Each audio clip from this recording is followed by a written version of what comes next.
Hello, hello, hello, my lovely, lovely, lovely imps. Uncle Gumball, Punkor, Sparkly, Void, Rhodes, Hissatir, Socialist Potato, Almighty Duck, Cerulean Hellhound, Eevee the Purple, Spinkle, Verminans, Lovely Lady Ruth, Saul Gracchus, Sudafon, Val, 9, Thou, Thandria, Artemis, Rusty Ruster, Lady Hopium, Gayfesh, Vouch the Stampede, Jazzdog, Keenox, Annie Funbun. From the YouTube chat, we got Sky Moerke, we got Hobo Sapiens, Ivy Evans, Furcifer, Endless Wonder, HLW, we got Buchregal Domi, we've got Surfer Dude, we've got Ania M, we've got Kimber Wolf, we've got Smalls, and from the Twitch chat, we of course have Star Arena, we have Kiryu, we have Ugly Pie, hey Ugly Pie, and we got Gromit is a Prince. Welcome, welcome, welcome everyone. Welcome, welcome, welcome to the stream. Why is there detritus on my screen? It must have been from the bloody battles I've been having in my mind palace in Kenshi yesterday. How was everyone doing today? So we have a nice little opening today. We're going to get to hang out and just talk about random shit for about an hour. And then we're going to sit down and we're going to have a conversation with Rose Wrist specifically about mandatory schooling, which is very exciting. For those of you who don't know, it's an incredibly exciting topic to talk about, complain about, voice our concerns about mandatory schooling. Vermin, I unpinned the bunny taxidermy today. That's so sick. That's so sick. I love your bunny taxidermy. I hope people have gotten to see it. What's that? Yeah, Fawn says it loves your thing. It sounds like Aristocracy is on some dumb shit. I don't know about that. Aristocracy last night got in an argument with some people, but they thankfully resolved it. And then this morning, I think that Eris said that like narcissists or something should have a stigma, and it just sounded like a careless comment. Wait, people got mad at people got mad at Vosh because of the taxidermy? No, come on. Come on. Oh no. Not that. Not that. Everybody, if you're here and you haven't pressed the like button, please press the like button. Please, please. I deserve your likes and you know it. Give me the likes. It's that simple.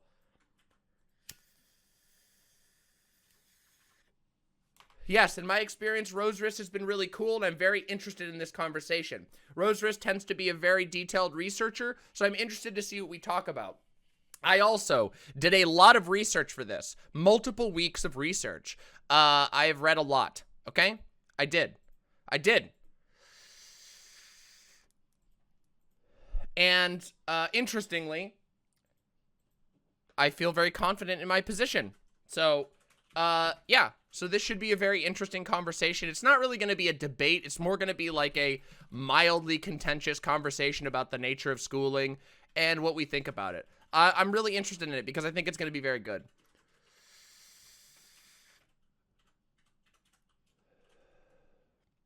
I'm enjoying a nice clove, which is really enjoyable.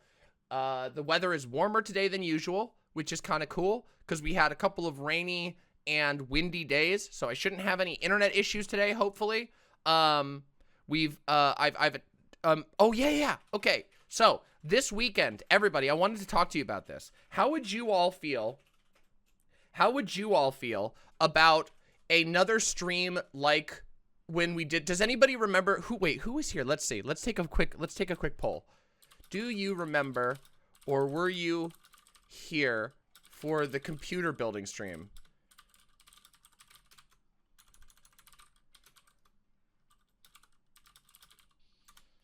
Do you remember, or were you here for the computer building stream?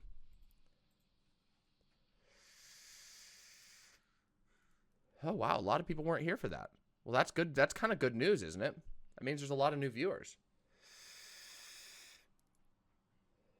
I had a good time with that. We played cards on stream. We opened card packs. We did some, like, physical stuff. It was really fun. It was super, super fun. It was a very different stream than what I usually do. We moved the camera over to a table and we had like it visible so you could see our hands moving stuff, taking stuff apart. And I talked about politics during that and answered questions during that. My very, very good friend and common chatter here, Grime Dango, has offered me the opportunity to test out a new streaming setup. I don't want to give away everything, but would you guys, I'm going to do another poll real quick. Be hyped for an experimental stream. An experimental stream rework stream. Yes or no? There you go. It's not a VTuber rig. No. It's not a VTuber rig. Oh, that's sick, Satter. That's fucking sick.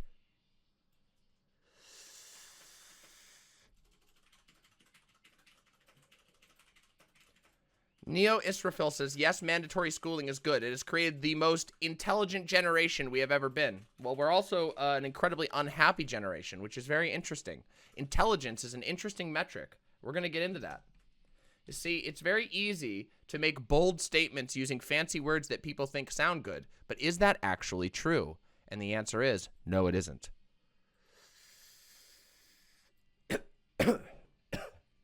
Okay. All right, cool. So there's a lot of interest in that. Let me tell you what's going on.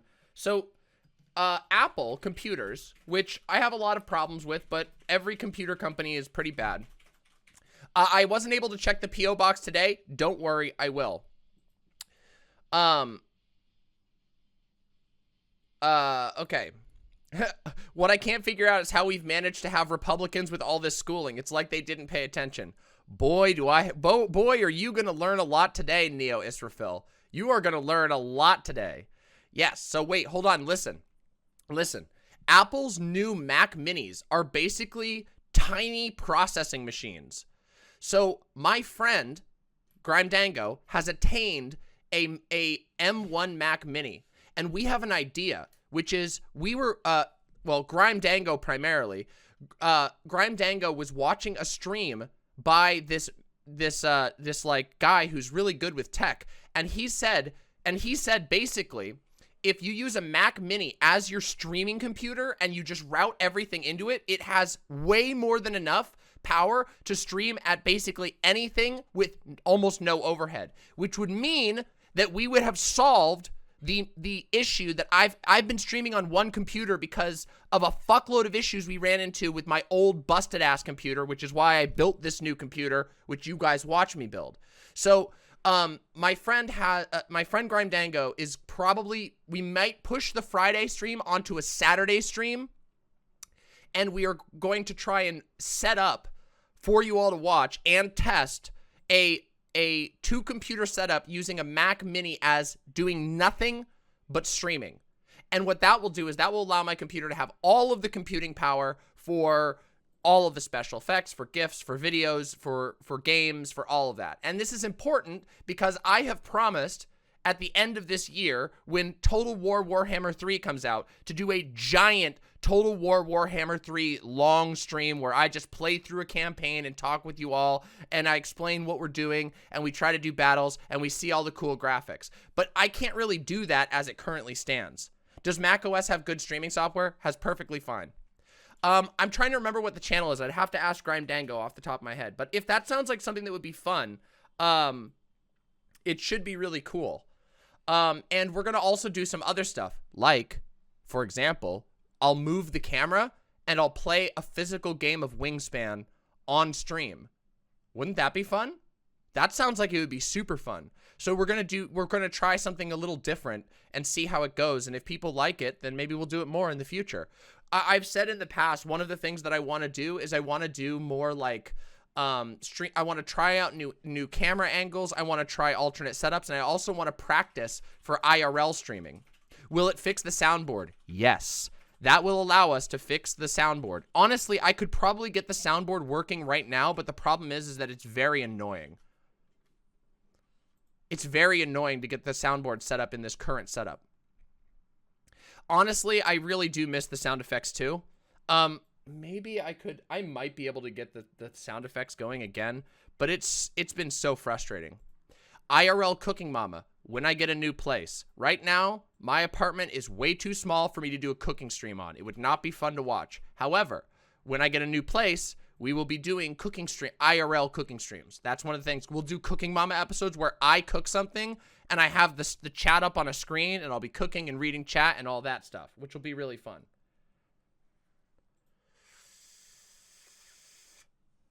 I know that will be fun. When will we play through Shin Megami Tensei? Yes, I want to play through Shin Megami Tensei. The problem is that every single Sunday I want to do a gaming stream, everybody wants to play with me. Like this Sunday, I'm going to be playing with Xanderhall.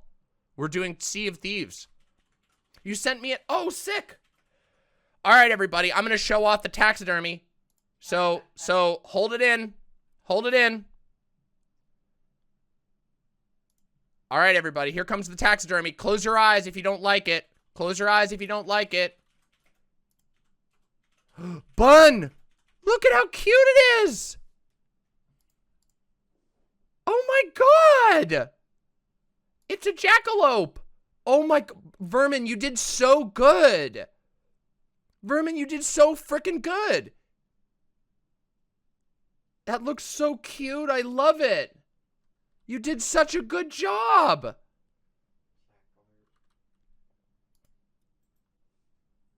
Yeah, soundboards are meant to be annoying. Yes, they are. But they're supposed to be funny and annoying, not annoying and annoying.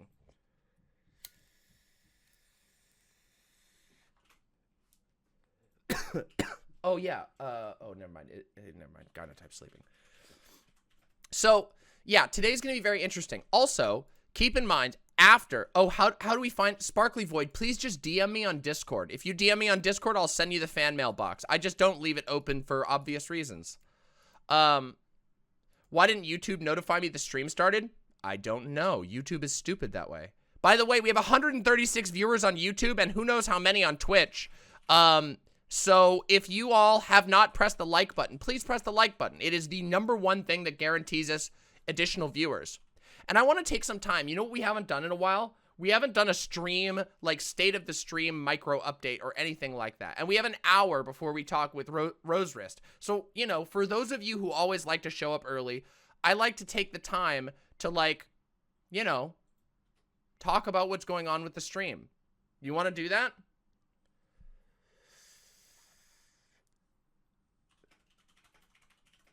Yeah, we haven't done a state of the stream in a while. I like to do this for the viewers who like to come early and stuff. So, yeah, the DM state of affairs. So, let's talk. First of all, let's take a look at the channel itself. An easy start. Let's look at our analytics, okay? Here's our analytics. So, we're at 14,119 subscribers, which, hey, that's pretty fucking poggers if you ask me. We've gained a lot of subscribers in the last like week or so, which is super, super cool because we had a huge slowdown. Super Mike, thank you so much. Chicken tikka masala is good. Indeed. Thank you very much for the support, Super Mike. Endless Wonder with the tier 2 sub. Money for the holidays or your Mac Mini project. Thankfully, I don't need any money for this Mac Mini project unless it works really well. Thank you very, very much. Thank you. I really mean that. I'm saving away a lot of money for this holiday season because I really want to have a nice one. We haven't had a tree. We haven't had a Christmas tree in 3 years. I'm serious. I'm dead serious about that. We haven't had a Christmas tree in 3 years. Okay, technically, we had a Christmas tree, but it was a Christmas tree that Fawn made on its keyboard. So Fawn programmed the lighting on a keyboard to look like a Christmas tree. So I would really like to have a Christmas tree this year and do some festive nonsense. And we'll set it up in here and everything. It'll be nice. Maybe we'll even do a Christmas tree decorating stream, which would be adorable, wouldn't it? Wouldn't that be adorable to decorate a Demon Mama Christmas tree and we could get all the little, like, all kinds of little devil themed things to put on it?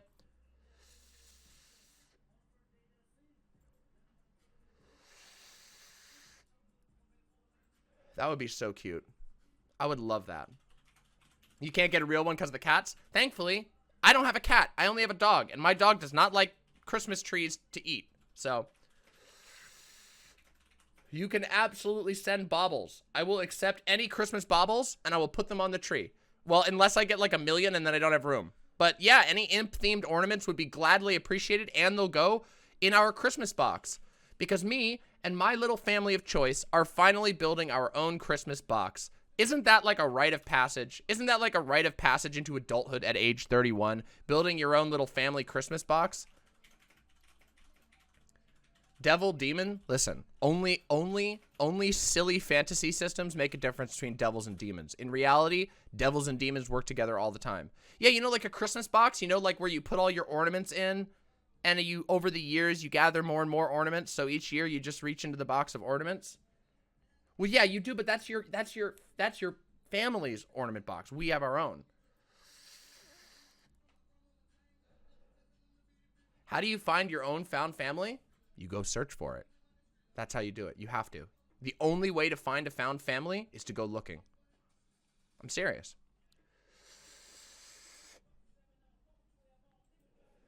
And that's what we're in the business of on this channel very frequently. We talk about this all the time.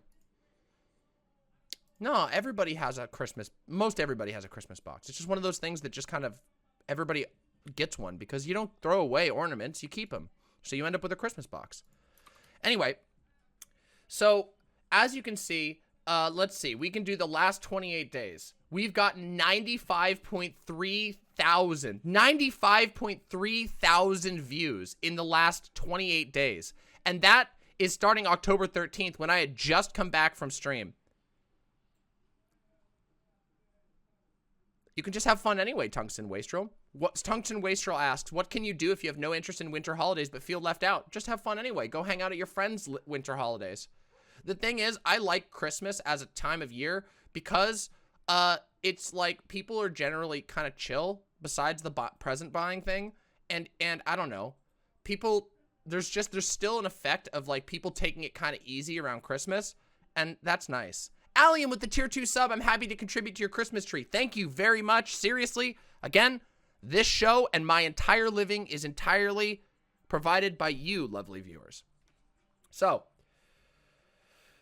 let's look at some of these videos that have done well. So obviously my streams themselves have done really, really well. But look, some of my videos, like this Bad Mouse Vosh one, have gotten tons of as much views as the average stream gets, which is really, really good.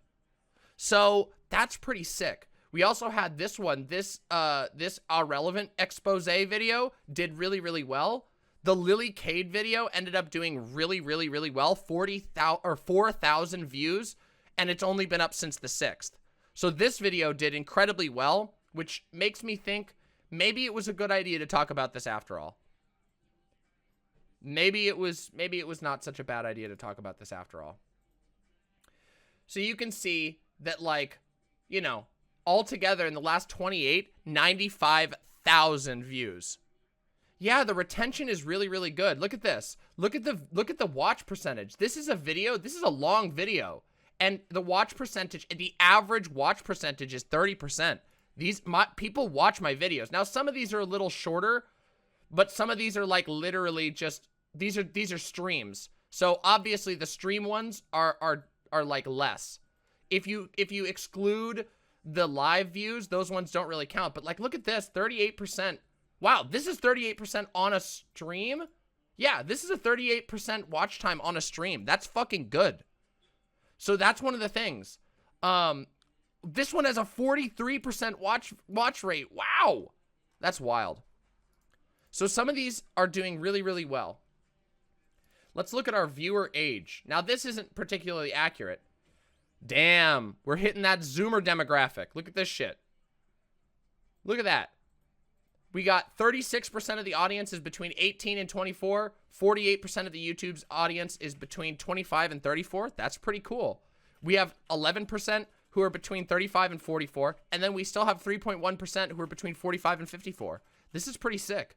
This is a pretty good thing. Interestingly, people around my age tend to watch me. That kind of makes sense. That's a lot of people. Viewer gender. We still have 75.8%, but 24% of all of our views. Wow, that's like 30%. That is above average. We have above average female viewership. Now, obviously, these things probably get messed up because we have a lot of trans people, and I do not, obviously, YouTube can't keep track of trans people, so who knows? Who knows? Who fucking knows? Let's look. How many of these are subscribers? Wow. What the hell? 62,000 of my views came from subscribers, but a whopping 32% didn't come from subscribers. What the fuck? We need to turn those people into subscribers. Why the hell aren't people subscribed? Damn, there's so many non-subscribers watching my videos. And they've watched 9,000 hours, so they're watching a lot of the videos. They watch like 20 minutes of my videos. Yeah. That's true, Miss Nibiru. Subscription source. Oh, this is interesting. People subscribe to me from the YouTube watch page. Most, which makes sense. That's like the button on the video. I wonder if you can see which video they subscribed on. Oh my god, the Bad Mouse video got me a lot of subscribers. What the hell? I gained 35 subscribers directly from the Bad Mouse Vosh watch video. Isn't that wild? Yeah, there's a lot of hate watchers. That's true. Do you remind people to sub in the videos? Yeah, I do. I try to. I'm getting better at it too. But like, oh my god. Well, remember, Susie Clem, there's a lot of trans people in the audience, so those stats might not be particularly accurate. But even still, we have an above average. Especially for what we do. Especially for politics. See, there's a lot of really intelligent women out there. and most of them know to steer clear of the politics spaces. Yeah, so it sucks. But hopefully we can change that, you know? Hopefully we can be one of the channels that's changing that shit. Yeah. So I've been really proud. If we go back here real quick. Hold on, let me go back to the channel. I wanted to go back to this. How do you go back? I don't know how to go to YouTube Studio. Here we go. Here's all the videos. Let's see. Can we filter this so that it's only ones that are like the visibility is on? Yeah, there's a way to do this. Hold on. Visibility. Public. Okay. Let's take a look at this.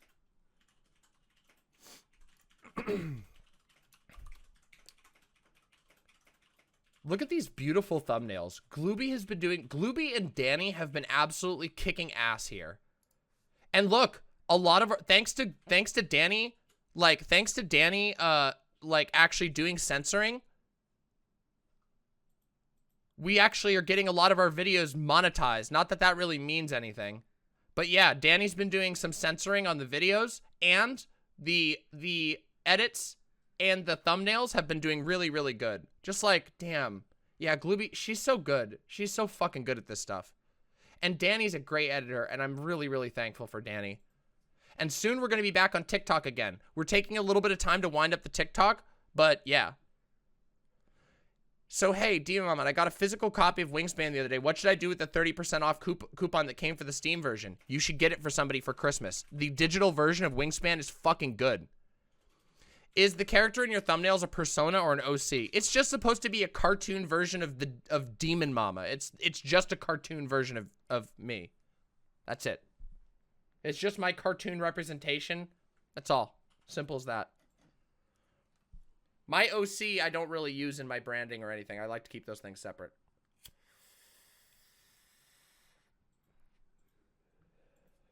Yeah.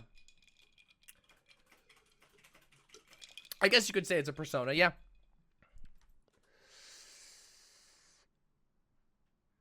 It's the OC Demon Mama. Yeah, it is.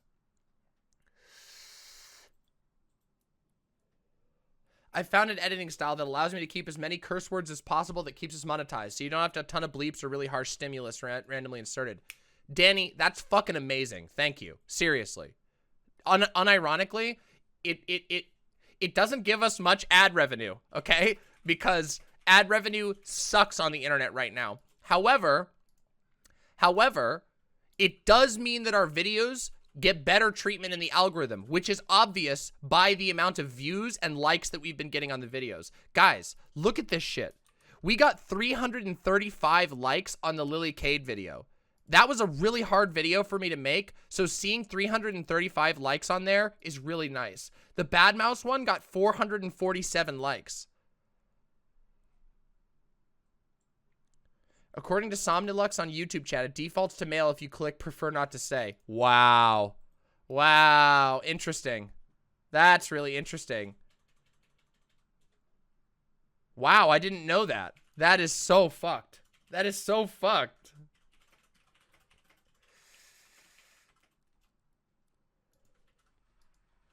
Yeah, that's really silly. By the way, shout out to Chariot. I want to show you guys something. Here's something we can do for a few minutes. I want to show you something really cool. So Chariot in chat, big shout out to you. Chariot did a big video that I watched last night in total on my own. Obviously, I wasn't streaming last night. So let me get the video here and I want to show it to you. I want to show you. we're not going to watch the whole thing because it's really, really long.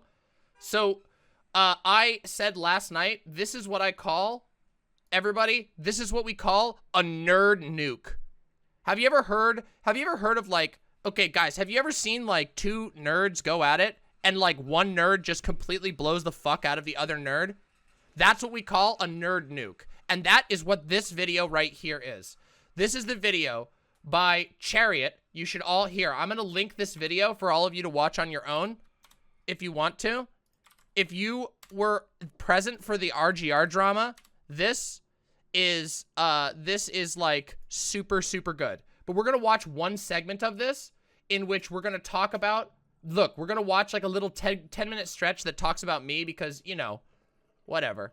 But yeah, this is fucking good shit. I watched this entire video. The entire video is good. And actually, I think that Chariot's discussion about stuff like biological nature and the evidence review, and also the later commentary on Kink at Pride is genuinely amazing. Honestly, goes more in depth than anything I've done. So if you like long form video essays that go very, very deep and analyze all of the sources in like a Sean style video, this is really, really good video. Not only, like, my personal friends have watched this video and react and told me about it. So that's great. So if you all want to go there and throw some subs towards Chariot, I think this video is really good. We're going to watch a small part about this, okay?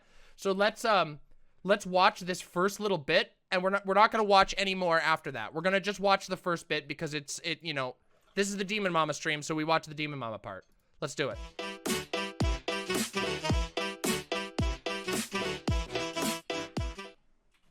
Hello everyone. This is a Okay, so audio here. Let's turn the audio up. response video to YouTuber and streamer Riley Grace Rochong. And before we get started, I'd like to give a few disclaimers here. I'm sorry, Cherry. The first is that this is going to be a bit in the style of older response videos that I did to people like Lauren Southern or Stefan Molyneux. Hey! Although keep in mind, please, everybody, please Riley's welcome Real Will Allen to the website chat. Give some hugs to Real Will Allen. Welcome, welcome. Happy to have you, new imp. Let's go. Are different from those people. The last time I did something like this was yeah, your voice is great, Cherry. What are you talking about? This is so nice. Where I looked at different videos and responded to each of them in turn. Unlike some of those people, Riley does offer sources for one of these clips in particular, and in addition to gathering the material for this video, I had to look into those sources in order to honestly address her points. That's going to be the second of 4 things we respond to here. As you may have ascertained already, this video is scripted. I only script about half my videos, because sometimes it's rather easy for me to do things off the cuff. Hey, Pipsel Cakes, thank you for gifting the brand new imp, Real Will Allen, a tier 1 sub. Welcome, you are now a subscribed imp. Enjoy the animated emotes. Video on The Hobbit, and some of my more recent response videos prior to this video have been unscripted, because I have less practice reading from scripts live, and more practice talking to crowds without a script, so adapting to this format has been a bit difficult for me at times.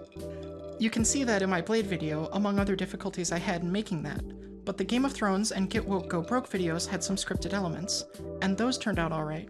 So I'm looking to do more scripting for longer videos. Yes, you were gifted a sub, Akira Tanaka. I am, after all, a writer by trade, so in a way, this is also what I'm good at.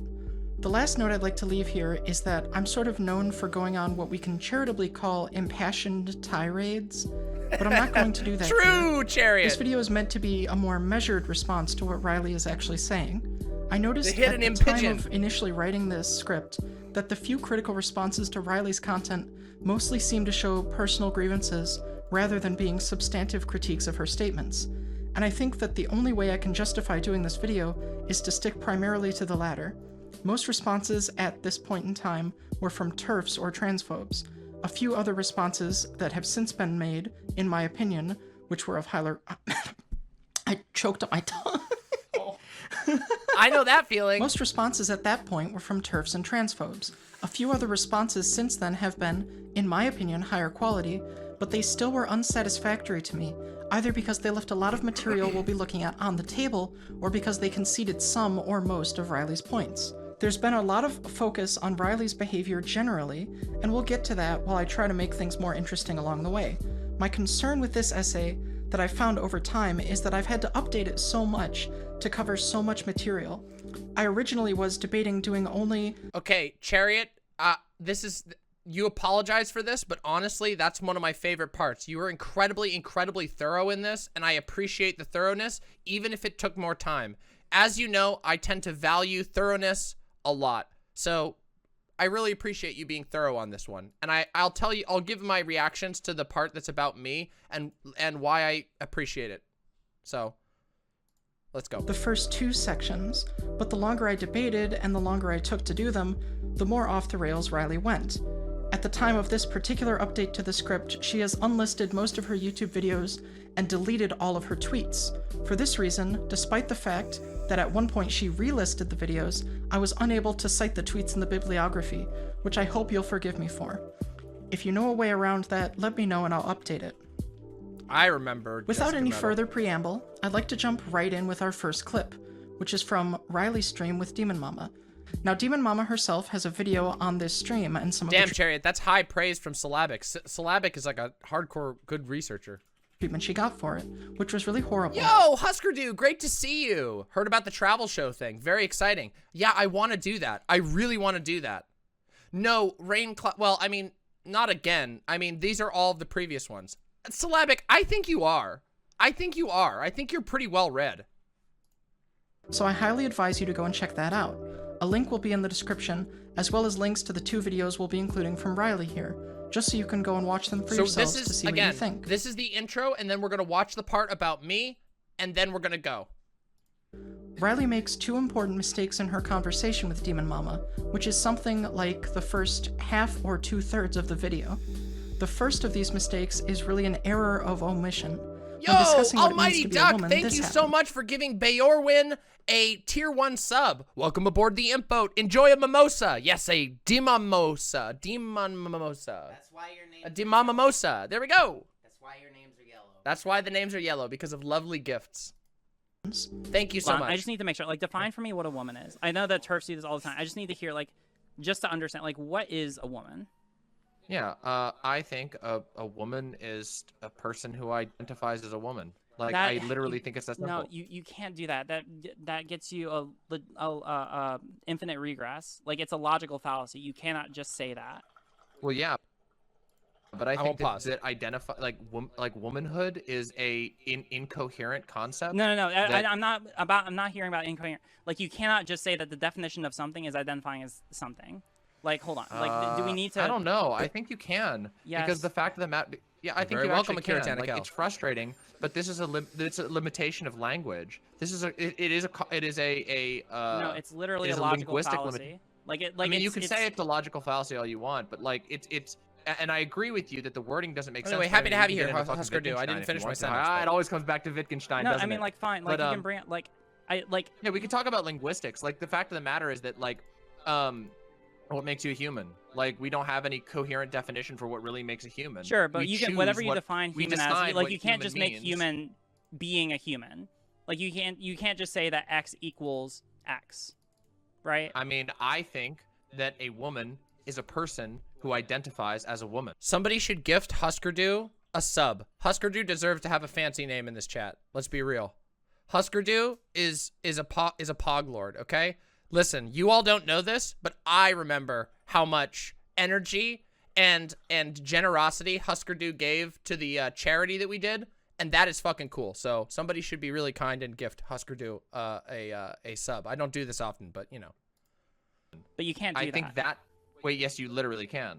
All right, no. That is quite. Wait, yes, you actually can, because you're saying that that the state of womanhood is simply choosing to claim womanhood, saying I am a woman. There you are. There you have it. Yeah, right, thank you, Piftle Cakes. Deeply appreciate that. Look at that. Now we got Husker Du with a fancy ass sub. Can anyone in chat define a hot dog? Oh no, here we go.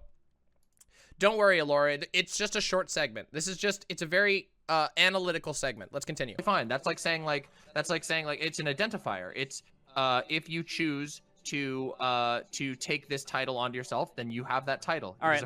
You'll notice that Riley doesn't address this counter-argument from Demon Mama, and I have a few theories as to why that is. It's possible that Riley isn't familiar with Wittgenstein, or she may not have said some of the things that she says here. A lot of what Riley is really having trouble with here, in this portion of the stream, is how language functions in general. Linguists, and I have experience with this from briefly studying linguistics, commonly joke about how recursive definitions are, and how frequently useless the dictionary can be. Dictionaries, for their part, tend to be written descriptively. The Oxford English Dictionary, often considered the most credible of them all, catalogs different uses of different words. Who the fuck is Wittgenstein? Wittgenstein is a philosopher who talked about the philosophy of language a lot. And it's really complicated. We never got into it because Riley didn't want to talk about it. Let's continue. People, on the other hand, tend to use dictionaries prescriptively, and I'm not going to come down on either side of that debate here. Language will necessarily contain both descriptive and prescriptive elements. These are part of how we learn. However, Riley gets tripped up on how definitions operate, something she clearly has some understanding of in other contexts. She claims she's not doing what TERFs do when she asks Demon Mama to define what it means to be a woman. That's fair, Saberflote, yeah. But part of the problem with this, when TERFs do it, isn't just that they're trying to assert a definition that's exclusive of trans women. It's that they're intentionally being restrictive with their definition, as if the words can't have multiple meanings which coexist. RGR is trans, This is something all dictionaries seem to agree on. Words will frequently be cited as having multiple definitions because they have multiple uses. Exactly. If a woman is someone who identifies as a woman, that's not exclusive of saying that a woman could be someone who just has something internal to them that would, in the context of how our society processes gender. Thank you.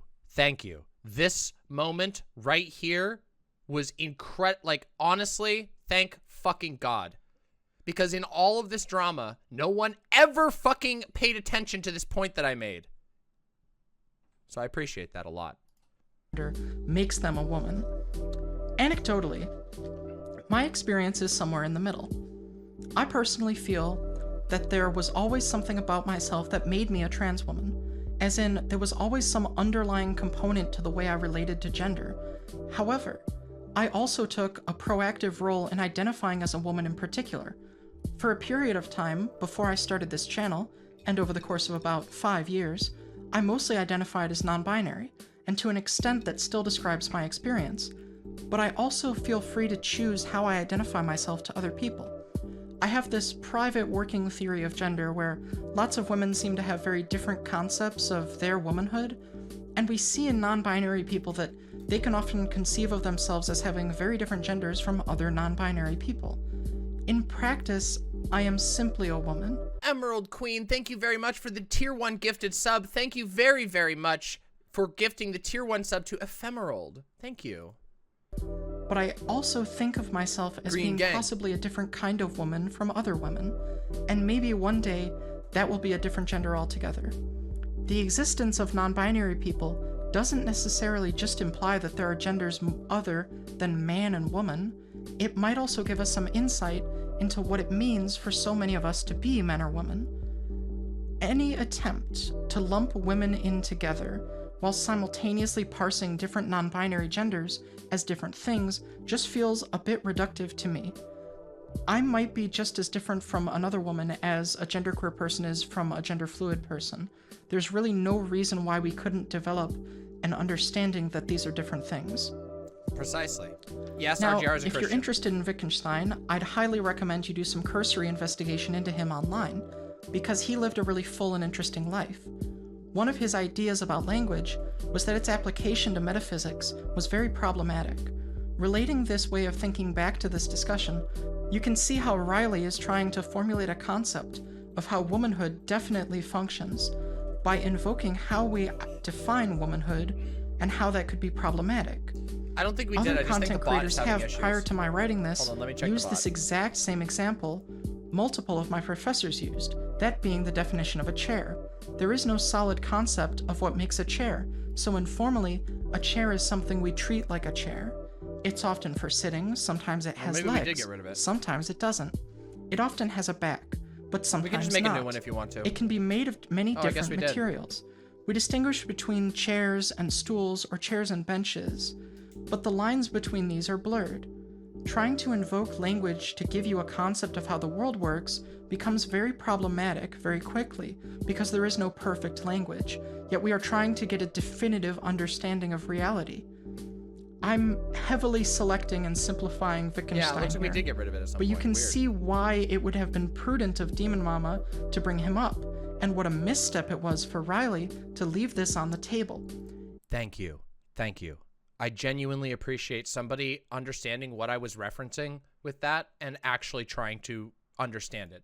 There was basically zero charitability given to me in this entire saga, which was, as I talked about at the time, as I have talked about it when this has come up in the past, and as I will reiterate now, the lack of charitability towards my position throughout this whole thing was very frustrating. By the way, if you're here, press the like button on YouTube. All you got to do if you're on the website is click.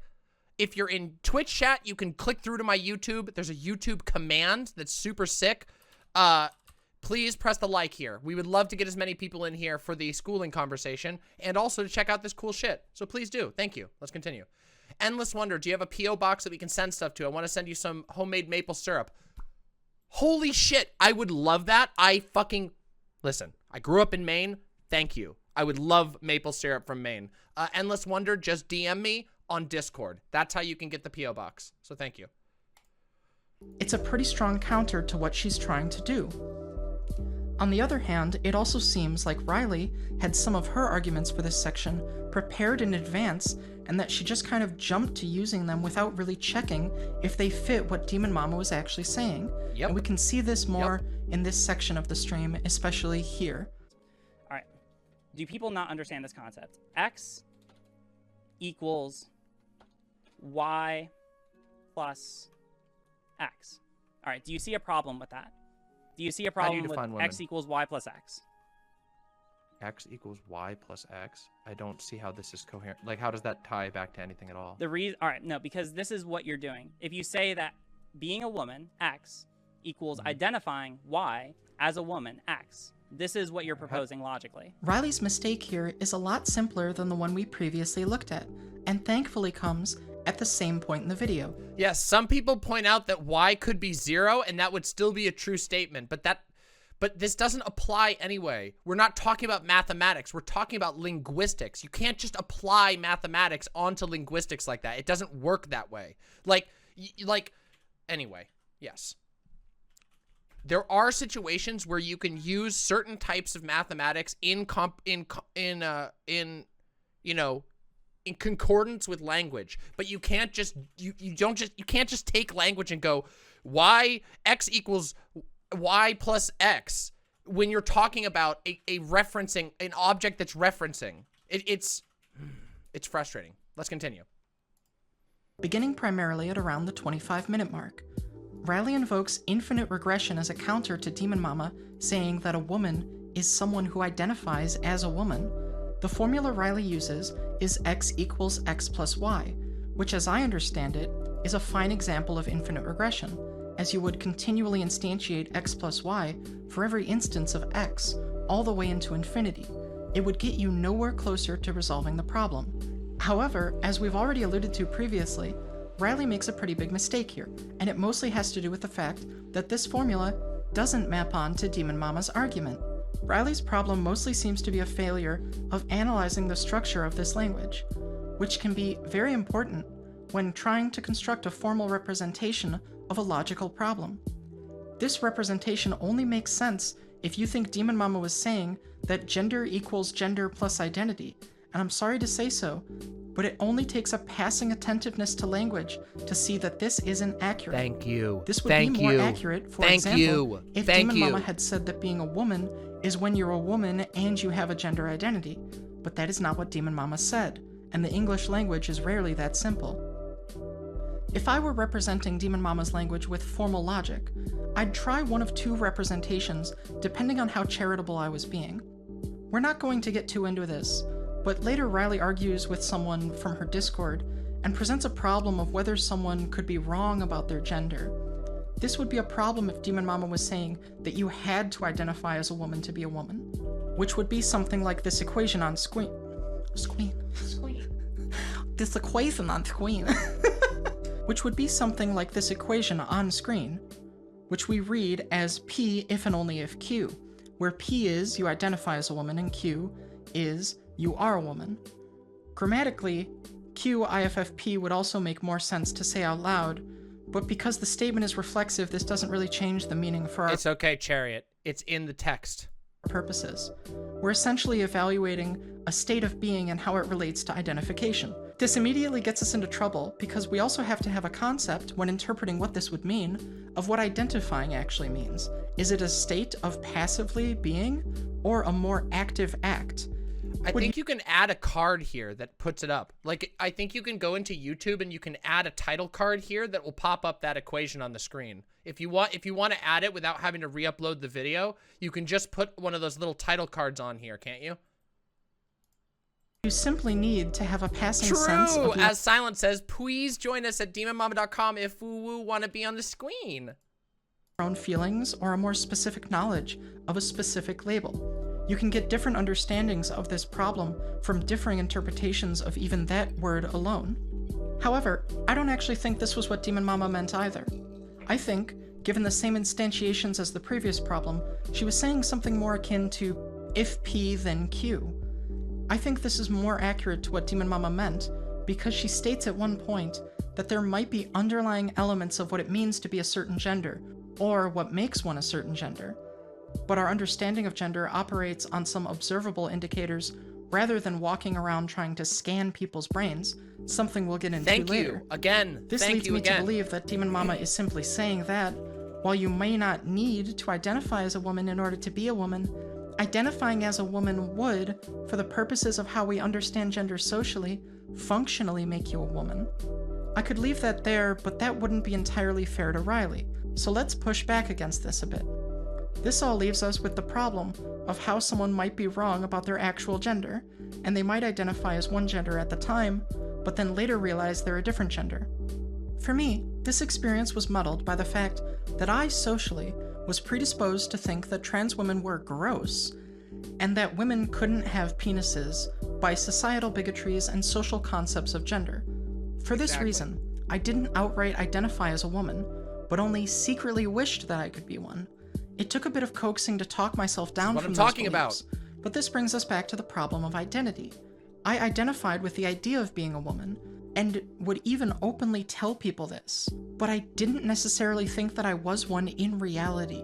You might say that this means I didn't identify as a woman, but in a sense, I feel I truly did. I felt that way in my heart, but felt prevented from thinking as much. However, what if I somehow genuinely felt one way, but then genuinely felt another way? We don't generally find this to be inconceivable when talking about transgender people. So this would be a problem. Under Riley's interpretation, given this situation, you would have been a woman the whole time, a secret kept even from yourself. However, is this assertion a coherent rebuttal? Demon Mama might have another point with how she brought up Wittgenstein earlier. Maybe propositional logic doesn't actually get us any closer to understanding gender. Maybe gender is a social construct and is fraught with incoherency. Some people might be women purely because they identify that way, but other people might find they actively identified one way, but always covertly felt another way. Maybe some people even chose to be trans. I was actually pausing for effect to keep that in. Sorry. No, it's okay. Pausing for effect. I thought I'd pause so you could gasp and scroll down to type an angry comment there. We're going to see in an upcoming section of the video how it could be an issue to assume people couldn't choose to be trans based on Riley's arguments, and it's a bit of a long one, so I hope you'll forgive me for that, but I wanted to keep as much of the context as possible. Let's talk about... Okay, so this is where we're gonna probably halt the video viewing. This video is really, really good. If you are interested in getting into the nitty-gritty of all of this stuff, and let me tell you, there is a lot of granularity that we go into here, talking about the studies that are cited, talking about what's actually in those studies, the conclusions of those studies. It is a very complicated and very thought-provoking video. I can't recommend it enough. I am biased in that I enjoyed the fact that Chariot here was like extremely willing to actually engage with my arguments. Yeah, I've got the link right here. Here's the link for anybody who wants to watch it. Make sure you sub and like, show the love over to Chariot. If this is a long form video, I swear to God, this video goes into a lot of different subjects. You will find it interesting. It is like ethically sourced drama because it is about a certain type of drama, but it's also, it aims to actually, like, Chariot has made this video actually talk about like real things, which is super sick if you ask me. So, one of the things that was very frustrating for me in all this was the lack of charitability to my arguments. The attempt to basically, like in this conversation, I was immediately framed as some sort of dangerous, like bad actor who was trying to blow up gender. It was very, very unfortunate. Like literally immediately I was being told that I was a bad advocate for trans people from this initial conversation. Anybody who was there for it will remember this, and Chariot, having reviewed this, will know where this happened in the conversation. That just because I said, like, you can't map the English language and the social understanding of gender directly onto mathematics, it doesn't make sense. You won't be able to communicate that to anyone else, and it will have bad outcomes. And yeah. So yeah, I feel you. I can imagine. It was a very frustrating experience for me. It really was. And I really wish that it had gone differently, but you know, I don't know. Sometimes it just doesn't go that way. What the hell's going on here? This is a bit weird. Maybe this will do better. Is there lag in my motions? Do you guys see lag in my motions? I can't quite tell. How long has it been now since then? Oh God, it's been like since summer, probably. It's been a long time since this debate. Yeah, it's lagging a little. It's lagging. That's so weird. I wonder what's causing the frame rate to go down. I wonder how I would even diagnose that. What the hell's wrong with the frame rate? Oh, my CPU's fine. My memory's fine. My network is fine. Is there something just tanking it? Maybe it's here. Hold on. Let's try something real quick. Wait, no, there's nothing there. So it's got to be through the virtual cam. That's weird. Well, I have to keep that on. So I guess we'll just have to deal with a little bit of frame lag. That's unfortunate. Well, whatever. Okay. Yeah, so I'm above the concept of lag. I feel like Devious Chilster says, I feel like some people take facts, don't care about your feelings spiel from Ben Shapiro and work hard on making themselves seem like facts, and all of facts are on their side with no feelings. And it just makes them wrong because they don't remember that feelings are actually, you know, like a real and important thing. Yeah, they're chemical. And there was a lot that was going on in this conversation, but most of it was basically what it really boiled down to me was that I was coming up against somebody who had a set in stone ideology. RGR, and apparently I believe this to probably still be the case. I don't know. I don't follow her anymore, but RGR believed basically that she had determined the objective definition of gender.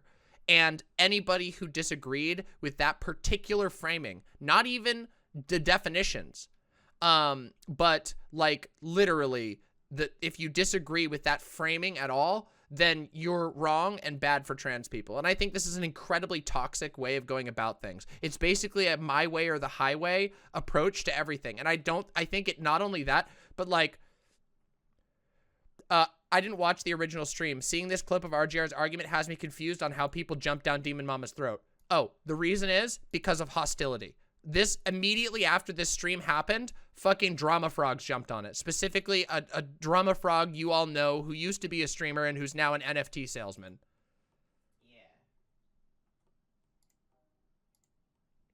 Yeah, it's literally Demon Mama derangement syndrome. Like, no joke. It's the origins.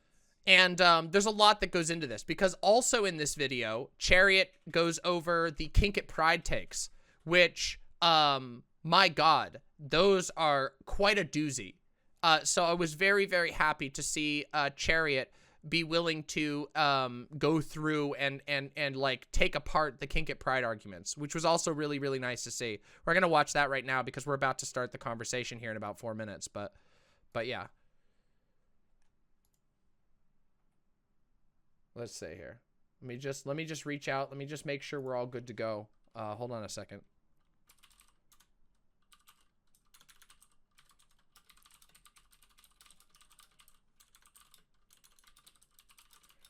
Yeah. So, yeah, she attacked her own community. That is in the video. There is a clip of that. I find that video to be rather uncomfortable to watch personally, because I don't know. It really just looked like there was a lot of hurt going on. Yeah, Cyberflote, this is the school conversation. Yes, indeed. Devious Chilster says, the only thing that was good about the Kink It Pride debate was that it gave Hans the opportunity, the Hans screaming RGR to please shut the fuck up, and that clip will forever be funny. That was a funny clip. I will say that was a very funny clip.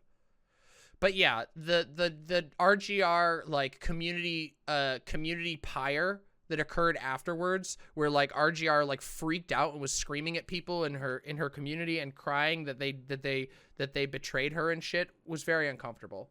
Yeah. Oh, Saber Flote. Yes, I've been trying to keep on top of that. I need to do a full response to your email.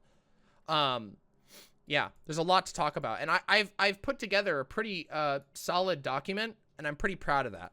So this conversation should be good. Anyway, what I wanted to say, I'm really bad about emails. It's boy, oh boy, am I bad about emails. Emails are my biggest weakness for sure. I get a lot of them, and I don't respond to many of them. It makes me feel bad, but I do my best, and I do read them. Yeah, so final thoughts on this on the RGR retrospective.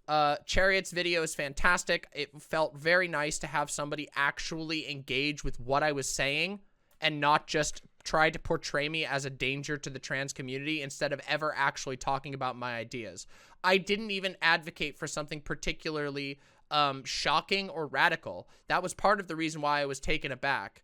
Yeah, it's been an interesting saga. This year has been colored by a lot of interesting sagas, hasn't it? We're going to have an interesting New Year's stream this year because we're going to go back and we're going to just review everything that happened this year. And boy, it's been a weird year. Yeah. The world is so much more interesting when you abandon the desire to be completely consistent and objective. Nobody can be completely consistent and objective. And you stop yourself from being consistent or objective when you try to say that you are the only objective, you know, person. Once again, all your hot takes are like baseline anarchist thought. Yeah, I mean, I don't really go all that far out in my hot takes. I try to make pretty reasonable takes, and I do have like a philosophical, you know, I have a philosophical predilection. I have a direction that I lean in, and I'm pretty open about that. I'm very open about my influences being from anarchist thought, but like, I don't know. It's a bit strange. Kubi Rels, thank you so much for the prime sub. All of you primers in chat. Means a lot. You're mixing them up with somebody else non-binary superpowers. You're thinking of somebody else. But yes, Kubi Rels, thank you so much for the prime sub. Any of you with prime subs, you can give those to me for free, and it's very nice. It really helps out my my ability to keep doing this show and gives me some money for Christmas. Thank you. Thank you very much. Gayfesh says, remember how RGR started the conversation by saying, want to hear my spiciest trans take? And then everybody canceled me? Yeah, that was funny. It's really interesting what you can do when you call in a friend to bombard another content creator. Yo, that's awesome, lovely Lady Ruth. That makes me very happy. I'm glad that people were able to... I'm glad that some good came from this silly falling out. Look, I am weak to spices, but I love spicy foods, even if it makes my tummy hurt. So if you send spicy stuff, I will eat it, but also my partners will eat it who both like spicy food. Fawn says, I will always remember the anti-furry BS beforehand. I was already mad before the crazy shit happened. Yeah, the anti-furry shit was really weird. Do I like cumin? Of course I like cumin. Yeah, cumin's great. Tastes delicious.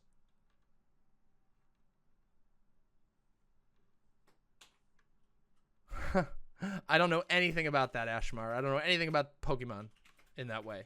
I mean, I know about Pokemon. I just don't know about that. Okay. All right, everybody. It's time. All right. Can we all focus? Throw in your likes. Get comfortable. Get yourself a nice drink if you're ready. It's about time for us to sit down and have a conversation about mandatory schooling with the one and only Rose Wrist. So let me get him on. Give me just a minute here to get all the technicals worked out, and then we'll get started right away. This should be a very, very interesting conversation. One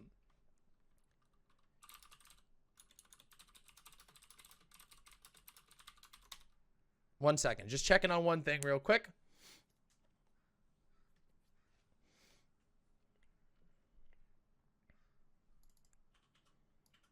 Here we go.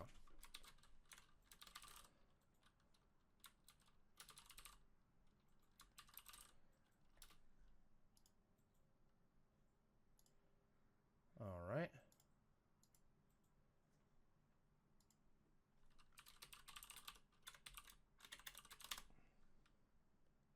Here we go.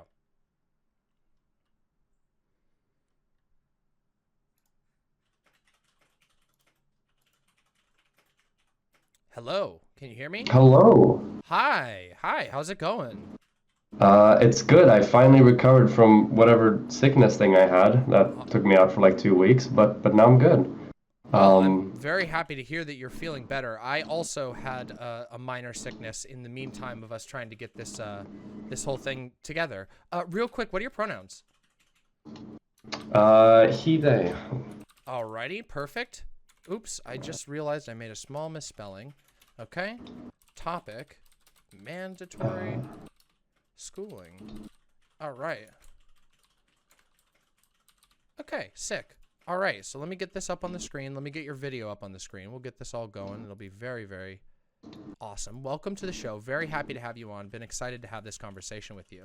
A lot of people in my audience are very familiar with you and think highly of you. So That's good. That's exciting. And yeah, I'm super excited as well. There's been, I'm a bit late to the party with this entire mandatory schooling thing. That's but okay. what I wanted to do, better late than never, right? Of course.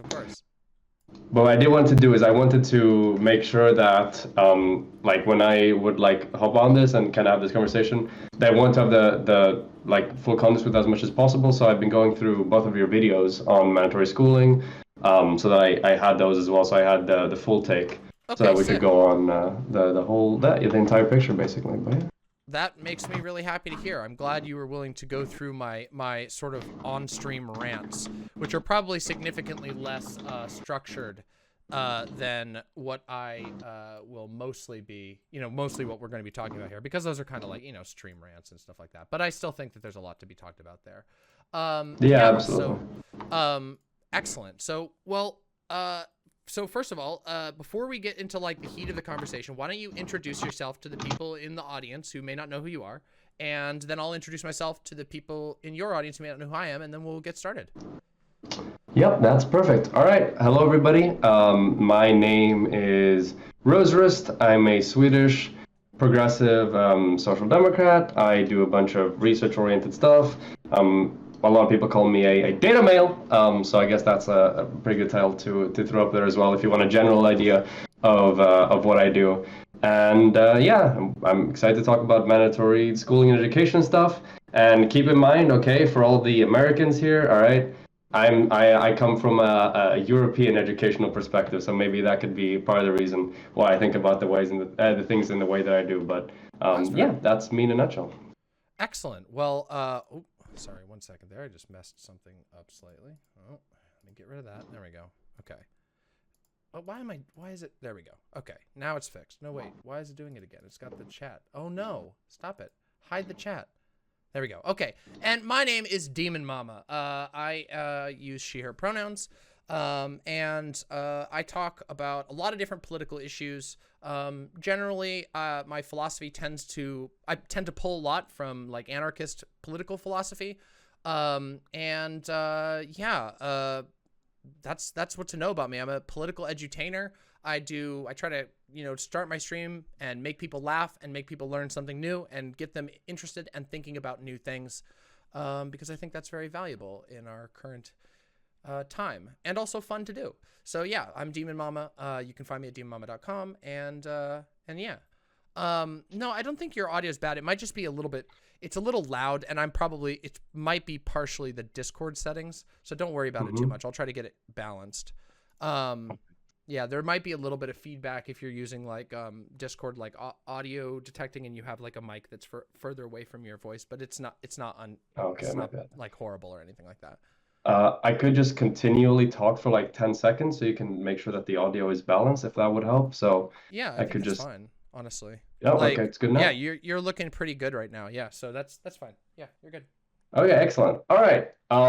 So I guess I could do a bit of an opening on this topic. So sure, please. When I went over your previous debate and your videos, I think I picked apart three main sort of like parts or like directions, I guess, of this whole argument about mandatory schooling and education. Number one, issues that you see with schooling as it exists today. Number two, issues you have principally against the concept of mandatory schooling, Mm-hmm. and then number 3, your proposal for a model. Yeah, sure. And I think the best place to start out, and probably I think a place that we agree on, is everything about issues that exist right now in education and in schools. So you mentioned things like exam pressure. I've done also videos in the past about things like standardized testing, for instance, and how negative and counterproductive they could be. Things like kids having trauma from school as a result of bullying or discrimination and marginalization. Obviously, in society at large, minorities generally face worse outcomes, and this is true for schools as well. Things like overcrowding, poor funding, the railroading of students into specific sort of like areas of teaching that they might not have an interest in past the point where it's necessary. Overt disciplinary requirements that you think go like too far, bad management of school in general, negative loads of homework, and then like bad like sustenance and food and stuff in schools. Yeah. And these are all things that I've heard you brought up, and I agree that all of these absolutely exist and should absolutely be something that should be looked into and should be solved as quickly as possible. Education is a super important part of any society, and we should ensure that educational institutions are in as good shape as they could be, and part of that is getting rid of as much of this as possible. And I think so far, I think we're definitely on the same page here. A little bit. There's a little bit of disagreement with the final portion of like educational institutions. I tend to be a little bit suspect of state-run educational institutions, and I think we're going to get into this a little bit as to why. And you know, some of the things that you brought up here are, in my opinion, not just issues with a specific schooling system or a specific school in America, but they are the sort of natural, understandable progression of a system that prioritizes certain things and that has adopted a certain philosophy, if that makes sense. So a lot of my problems with schooling as a whole are radical in nature, because I see that the problems that are often brought up that are sort of agreed upon. And in fact, this is something that I read quite a lot of in preparation for this conversation, was liberal perspectives and like sort of liberal educators' perspectives on education. And I think you're correct in saying that like we agree on a lot of the like issues that are going on, but I think where we don't agree is why they're happening. And I think that a lot of the issues that we see with the modern schooling system will never be solved because they are the natural product of the type of schooling system that we've built, the type of approach to learning that our society has. And I like to be sure, because it can happen in this conversation, that there's like some conflation between terms like schooling, education, and even learning. I don't think that education and learning are the same thing as schooling. I think there are all kinds of ways for people to learn all kinds of things. There have been, you know, incredibly intelligent people who never, ever went to school, and in fact were perfectly capable of doing complex mathematics and all that sort of thing. So we know that a school is not the only way for people to learn. I just wanted to make sure that I got that out there before we got too far into this. Yeah, absolutely. There's a difference between mandatory education, which is more about like learning subject material or skills and stuff like that, and schooling, which is a way by which to get to the education. Absolutely. Yeah.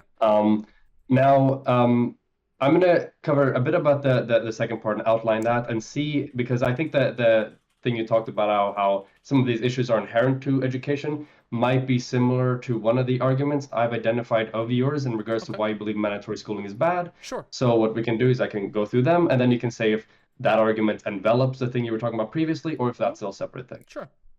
So the 4 arguments I've heard you talk about when it comes to mandatory schooling and stuff like that is: number 1, you believe it's a violation of the child's autonomy. Number 2, you believe that truancy and truancy laws are bad for families and kids. Obviously, they're part of the family. And number 3, you don't believe kids get much from school. And number 4, you believe that schooling is in large part state indoctrination and is something that you want to push against. Yes. And you include examples like making a good employee, making you join the military, making you go to prison, for instance, as like 3 of the sort of paths that some educational systems kind of push you into by virtue of being state indoctrination. Most, yeah, I would argue that most do, so, yes. Yeah. So of that last argument, is that kind of like what you were hinting at before, when it came to like a lot of the issues that you talked about when we about the why school is bad stuff? Yeah. Does it stem from that? Or? Yeah, absolutely. A lot of things stem from that fourth point. Yes. Do I think that mandatory schooling can be an issue of student autonomy? I do actually think that's frequently a case, but I don't think that's the main focus. Because I think there's a lot of ways that you can have like student autonomy still within a schooling system, and I would still have problems with the mandatory schooling system. And the reason for this is, there's a couple of ways that we can look at this. First of all, like if we look into the history of like, and of course a lot of this is pulling from America because I tend to talk about American politics and that's where most of my takes are coming from. But if we're just looking at America, the sort of like definitive person in the history of America was a 1830s politician by the name of Horace Mann. You may be familiar with this guy. And he's largely seen as like a benevolent figure in American history. He's got a lot of schools named after him. He's called the father of American public education. And he was a representative who ended up basically leading the first push for major public education in America.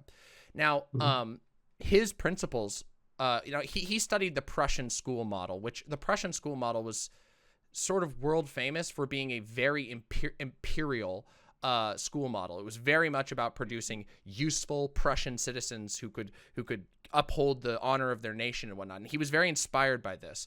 And it shows through in a lot of the things that he stated was his main goal in building, in what he was building with education. An example of this is when he said that the purpose of schools was ultimately to, like, the purpose of the government was to act as a father of citizens, and that the purpose of schools, and this was his main statement on schools, was that they were supposed to promote social efficiency, civic virtue, and character, rather than encouraging just learning or sectarian ends.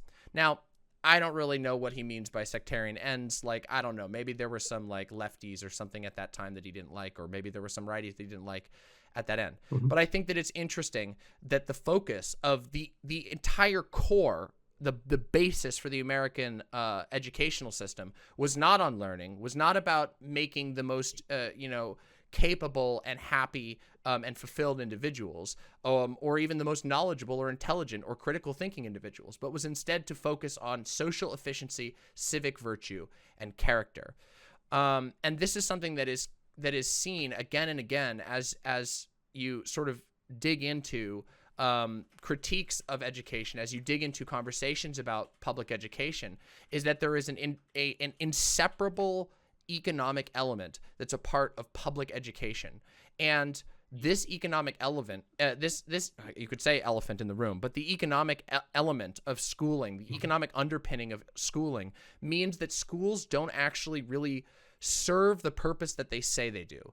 They're not actually there to teach people, to equip people to be good. They're not even there to teach them how to think or how to think well. Instead, what they're supposed to do is they're supposed to, in the words of Louis Althusser, for example, if I'm going to quote something, that they're designed to reproduce the conditions of labor.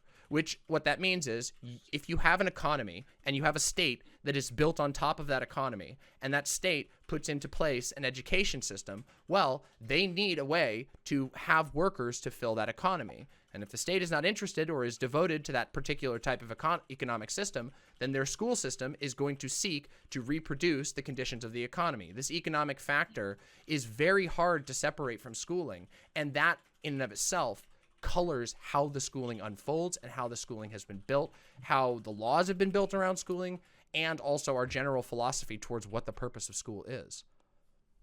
Okay, that makes sense. I guess the main thing then would be that I believe that largely, especially out of the things I listed off before, of things that we both identify of issues with schools bad, can absolutely be reformed out of it. So I'm not gonna, it might be difficult for you to remember exactly like all the ones I listed out. Please. So I've sent you in DMs just a list of things. Sure. Which ones of these do you think are like inherent to a school system? And for those of you who are watching and don't see the DMs, obviously.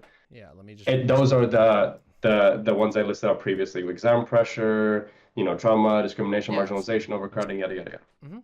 Yeah, hold on one moment. 1 second. let me just copy this down. Sorry, if I open my DMs too much, it's gonna get rid of your camera on the screen. It's technical limitations. So we have exam pressure, trauma, discrimination and marginalization, overcrowding, poor funding, railroading, overt disciplinary requirements, bad management, homework, and bad food. So bad food is like a side issue, really, in this particular thing. Things that I think that are inherent to this is exam pressure, trauma, discrimination and marginalization, overcrowding. Poor funding, I think, is not necessarily inherent to all systems, but I think that it is almost inherent because of the constant because of economic pressures. And I don't know that it's so much that the poor funding is a part of the establishment of schools, but it is most certainly a part of the most certainly a part of, or a continual struggle as a result of a capitalist economy, especially a late capitalist economy. Poor funding seems to be a consistent issue. Railroading is another one that is absolutely intrinsic to this type of schooling. Overt disciplinary requirements is probably the biggest one on here. That is an example of something that is inherent to this model, because you can't produce a good citizen without deciding what a good citizen is.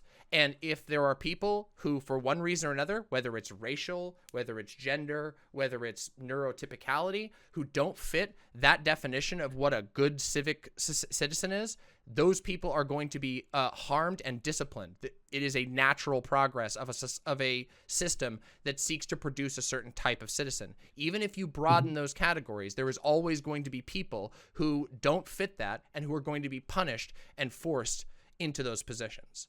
Do you see what I'm saying? Yep.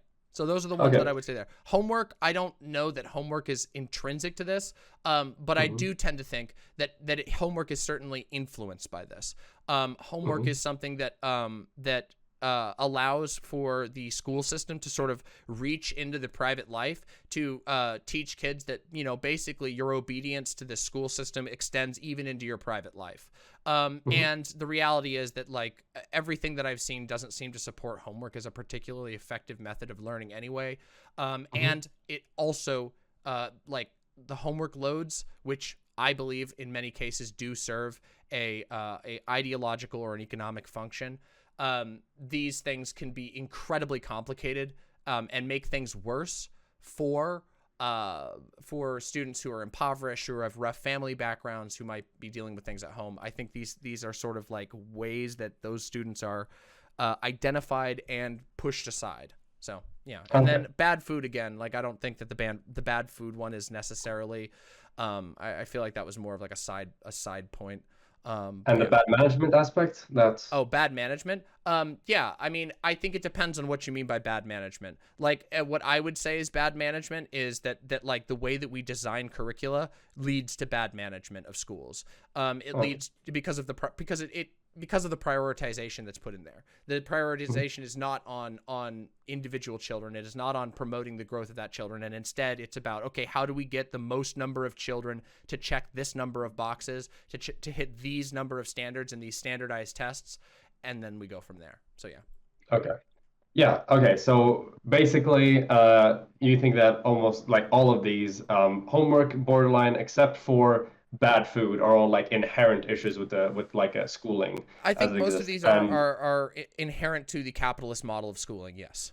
And yeah, there are other models of schooling. I mean, I even have I don't want to quote, drop quotes at you, but I think that there's a really great quote that at some point I'd like to read from Emma Goldman, who wrote about, this vision for a modern school.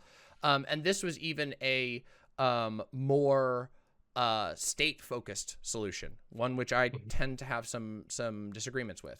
Not as much, not completely state-focused, but it was more than I usually tend to focus on. So we can, at some point, I'd like to share that with you if you're willing, but we don't have to do that right now. Yeah. So I mean, I guess what I would say is I think that there are absolutely, number one, are schools that succeed in fixing all of these things, and that exist under capitalist mode of production, obviously, and that they absolutely can be fixed. It can be something that can be ameliorated. So I'm just going to go through the list a little bit here. So please. When it comes to things like exam pressure, you can see plenty of schools having vastly different sort of, number one, styles of test taking, if it's test taking that is marked externally, so standardized testing, or if it's testing that is done by a teacher that is familiar with you and the type of effort you put into and difficulties you might have with learning and your personal history and stuff like that, that's obviously going to change exam pressure quite a bit. If you feel like, okay, there's a human connection between what I write down on the paper and the grade I get, because it's going through this teacher that I know and I have a social bond with and that they know my history. Whereas, okay, I have no idea what's going to happen because I'm going to write down here, it's going to go to some third party who I've never met in my entire life and who doesn't know me. And then I'm going to put like a fat number on it. That's and one point about this. And then point number two, a lot of schools will have very varying sort of like degrees at what age they decide to start with exams. And starting with exams earlier tends to exacerbate a lot of the exam pressure. So a lot of schools, and especially I'm going to be leaning a lot on, for example, like Finland's model of education, because I think they're pretty much pretty close to solving, like, if not have solved, a lot of the issues that we're talking about here. Oh, that's good to hear. And by taking the exams later, you prevent a lot of that pressure, and it's just generally healthier towards a better learning environment. When it comes to things like discrimination and marginalization, it seems very difficult that this is like a problem that is tied to schooling. This seems more like a general societal problem that is expressed in all facets of society. Education and schooling is a facet of society, thus it will be expressed there more than something that stems from schooling necessarily. You have your thing right there. Yeah. Do you want me to wait until you list your responses to these, or do you want me to respond to them as they come? We can do them as they come. Let's go with exam stuff. Yeah. So we can do exam pressure, and then we can talk about discrimination. So there's a problem that I see with the idea of just varying test styles, and also on the sort of solution of personalizing test results. So yes, while I do think there could be improvements to the process that could be made via making classrooms more personal and having actual like tutoring going on, like, because as we know, like even in Nordic country, Finland is modeled. There are still issues with teachers being able to actually tutor their kids and actually be a teacher as opposed to sort of like a lecturer. But that's not, that's a small detail. But the problem that we have here is that it runs into a issue with its involvement with the state.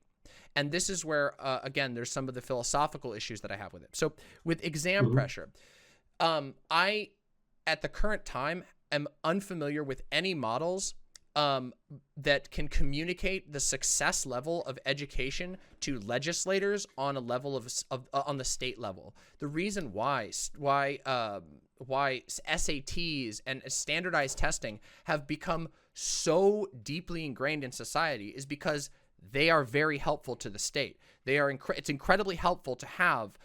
This is why the state uses things like the ASVAB, for example, which here in the United States, that's the standardized test that the military and any other government agency has all of their employees go through. That is not going anywhere. The ASVAB's been around. It is not going anywhere. It is very entrenched. And the reason for that is because it plays into the need to account. The state needs to be able to account what its citizens are doing so that it can correctly allay funds towards the economy or whatever. This economic focus means that I don't think that you're ever going to meaningfully alleviate exam pressure in the way that I'm talking about. You are always going to be ultimately setting a standard which students must go for. And this standard has multiple issues. First of all, it conflates our actual values, because if you set a standard, then people will strive for that standard, and that standard might not be forever good. That standard might not be good to begin with. I think in our country, the standard ideal student doesn't resemble anything that any of us want to be. Certainly not something that I want to be. Certainly something that a lot of kids don't want to be. The ideal student or the ideal citizen, is always obedient, always goes through the correct channels, always does, always participates and buys and participates in this economy. And so when you have a system that is being asked to produce standardized results, which it is, that is what the fundamentals of the school system is, you are always going to have the presence of, even if they're slightly invisible or secretive, you are still going to have that same pressure to meet a standard. And anybody who doesn't meet that standard is either directly or indirectly going to be marginalized in that system.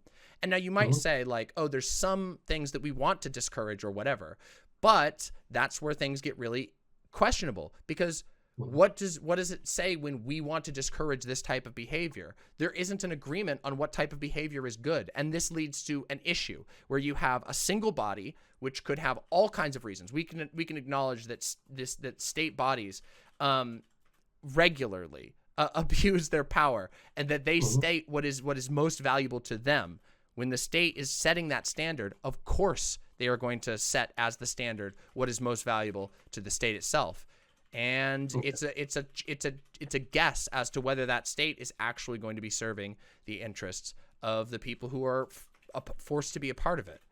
Does that make sense? Okay. I think, yeah, I understand what you're saying, and I think that there's probably because I'm picking up on something here, which I think that we should probably try to fast forward to, and let's try to speed run this part of the discussion, because I have a feeling that we might spend a lot of time on this one. It might not be necessary in the end. So let's just think about something for a minute. So let's say, and this is gonna sound a bit strange, and I'm going to tie back to this in the end. So don't worry, we're not gonna forget about this. But putting things like political capital and like the political paradigm, Overton window, stuff like that aside for the moment, do you believe that there is anything that is like sort of mechanically impossible about a school under a in a capitalist society resolving all of these issues? Do you believe it's something like inherent, something like very mechanically, that no matter where the political will was, this still wouldn't be able to be resolved? Or is it largely, hey, political pressures, political ideas, and then kind of like seeps through into the educational system?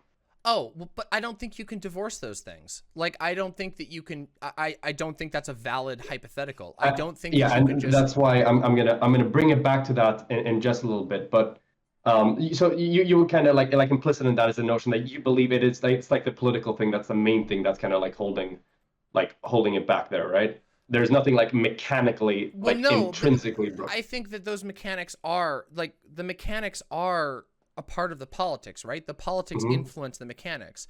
If you have a state that accepts that, say, like, for example, let's use America, for example. America is a capitalist country, firmly capitalist. There is maybe, I think there's one socialist politician who holds office, or maybe two in all of America, that is a definitively capitalist country. It is an ideological agreement across the board. Okay, and there are various interpretations of this capitalism, but it doesn't matter. At the end of the day, it is a capitalist country, which means there are certain principles of the economy that must be fulfilled. There needs to be workers, or else the state will collapse because the economy will collapse. So they build schools which are supposed to teach you the things that you need to become a worker. That means that the mechanics is to produce workers, not to produce learning. And learning might be something that you have to do in the process of producing a worker. So I don't know. Like, to me, that seems very mechanical. It seems to me that if the foundation of the machine, of the school machine that you're building, if the foundation is we must produce workers because that is what the state and the economy demand of us, this is what we have to do, we need to equip workers to be able to work, then that is the machine is built from the bottom up with this goal in mind. And so I do think that a lot of these things are ultimately inseparable from the machinery of the school system that we recognize. And that's why, like, it's not just like anarcho types that advocate for radical changes to the school system. Even liberal educators, which was mostly what I pulled on for this conversation in my own research, are advocating for radical changes. I mean, deep changes, specifically because the way that we built it, the way that we built the schooling machine, is not, we haven't put it into a place politically or socially where it can do anything but produce workers. And so as a result, that constant pressure, it's like you're trying to put a gear into a gearbox that doesn't have the same slots. So yeah, okay. That's why I think a lot of these things are intrinsic to the mechanics, and the mechanics are tied directly to the politics. Okay, maybe I guess a better way that I could have asked that question is that, do you believe that it is possible for there to be a social democratic country that has largely resolved issues of things like exam pressure, overcrowding, poor funding, railroading, bad management, homework, and I mean food. Well, we can just throw that one in there. There's a reason why I left out the disciplinary requirements, because I want to loop back to that later. Sure. But do you believe it is possible for there to be a social democratic country that could have solved like those issues with the school? Maybe. I mean, I think it's possible for perhaps there to have been some alleviation of that. I personally don't believe that that the system will allow for those things to be solved. I think it's conceivable in like in almost like a fantasy situation that say like you removed all of the political pressure, you know, put this exact school in a capitalism free zone and said, okay, so this is out of the framework of the economy and what its purpose was built for in the economy. It is like we're gonna put it into the Dragon Ball Z hyperbolic time chamber, and we're just gonna try and shuffle things around. I believe that there is that you could possibly solve or alleviate a lot of these issues. I certainly believe that capitalist countries can alleviate these issues, especially social democratic countries where there is at least some check to like corporate interference and like and whatnot. But I just don't think that what I tend to think is that what we see is there are certain needs that need to be met, and those needs will always override the desires of people reforming it. And there are a lot of like well-meaning reformers, people who are like, hey, this is the thing. And a lot of them don't, at least in my opinion, don't seem to realize that they're fighting against the core of the system that they're a part of.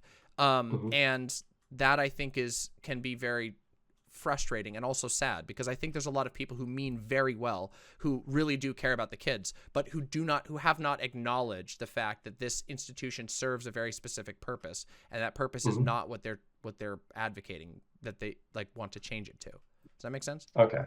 Yeah, that does make sense. Now, there's there's a reason why I asked that question. I want to build up a little bit. But do you think that because I can see that you've done like a lot of really interesting and relevant research on this, but that we try so we can, because there's quite a bit of content to talk about here, right? Absolutely. There's 3 separate things. There's a lot of reasons. If we try to like keep it more like on our toes and more like shorter like back and forths, I guess, so that we can move towards like resolving contradictions first and foremost, that would be excellent. So the reason why I asked that question is because it seems to be the case that, and I agree with this, that the main thing holding back the reforming of a lot of these issues is going to be like, you know, political capital and stuff like that. Now, the argument that I would make here is that, sure, it's unlikely that we will see a society or a country within the near future, especially for you guys in the United States, that will have resolved all these issues 100%. But it is even less likely that we will see a situation where we have the political capital and the political paradigm and mindset in order to abolish school. And this is, congruent with the characterization that you've laid out for school, right? As it being like this necessary part in the capitalist mode of production. Yes. So I would say, basically, for us to even get to the point where we could consider the ending of school as like a mandatory institution, on that way, we will absolutely have gotten to points where we had the political capital and the resources necessary to be able to solve the issues on why we believe school is in a bad place right now. Sure. And that is where your other arguments come in, right? Like your arguments about child's autonomy and bad for families and state indoctrination and stuff like this, right? A little bit. I think that sometimes this is actually something I ran into in some of my conversation with I don't know if you saw my conversation with Econo Boy. But talking about how I think there's a little bit of a difference in how we approach this.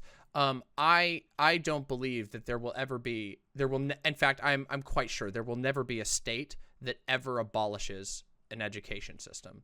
And that is because it is in the direct interest of the state to maintain an indoctrination system, even if it's a very progressive indoctrination system. They're never going to abolish it. You can't get a state to abolish itself. It doesn't happen. It won't happen. It is against the structure of what a state is. States they have to self-perpetuate. This is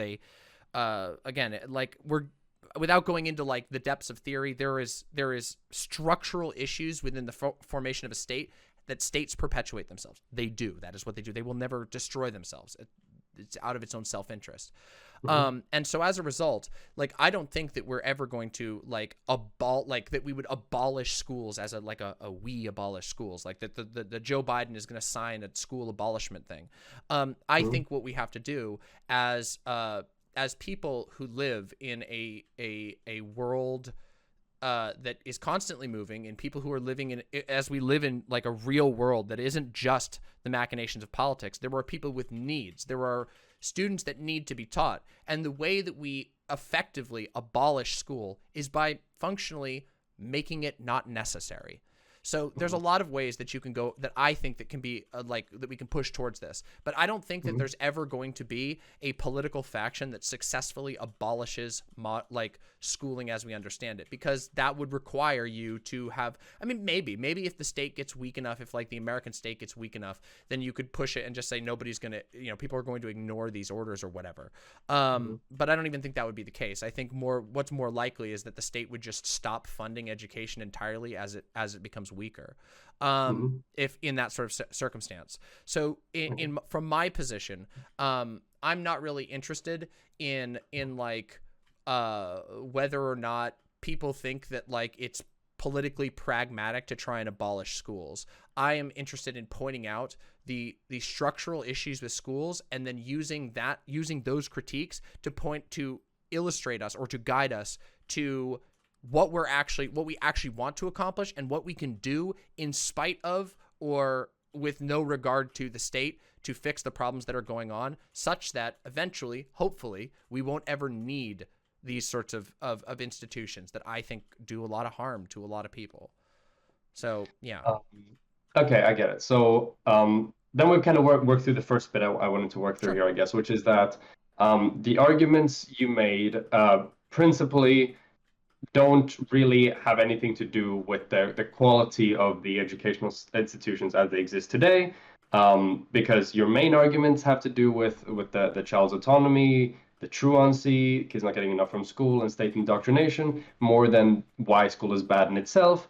And then we're kind of like on the same page that, hey, imagine we do ever get to a point where like school mandates are abolished, way before that point, we will have been able to solve like the issues that we highlighted as for why school, why students right now like experience bad things often in like schools and stuff like that. Are we kind of on the same page with that? Kind of. I think that we're talking about different ways of solving them. I think the way that you're talking about when you say that we will solve these issues, that you imagine that we're going to reform schools until they're in a good position. But what I'm trying to say is that I think schools are resistant to reform. I think that states are very resistant to reform. Now, sometimes you can force them. Sometimes you can muster, like you said, the political will to force them to make changes. But the reality is that's not always the case. And these institutions are, by their structure, resistant to that type of change. We can recognize that there are paths of least resistance and that there are incentive structures. So schools have stayed, we've known for 100 years in America that there are just disgusting flaws in our public school systems, and nothing changes about them, or very little things change. Or we have decades where the school system dips down and just completely underserves a generation of kids. And this has happened over and over again in American history. But you also see in other countries that are, capitalist as well. They sure are, that have like as well as all these issues as well. So, but I don't think they have. I don't think they've resolved these issues. I think that's a very big claim. No, they haven't resolved all of the issues. Yeah, obviously. but I mean, that's the thing though, and you still can't. They're on their way, right? They're getting there. Well, but that's the thing. I don't know that they are. And this is where this is the same point I actually got with Econoboy, which is that what you're giving me is a sales pitch. You're selling me the idea that social democrat countries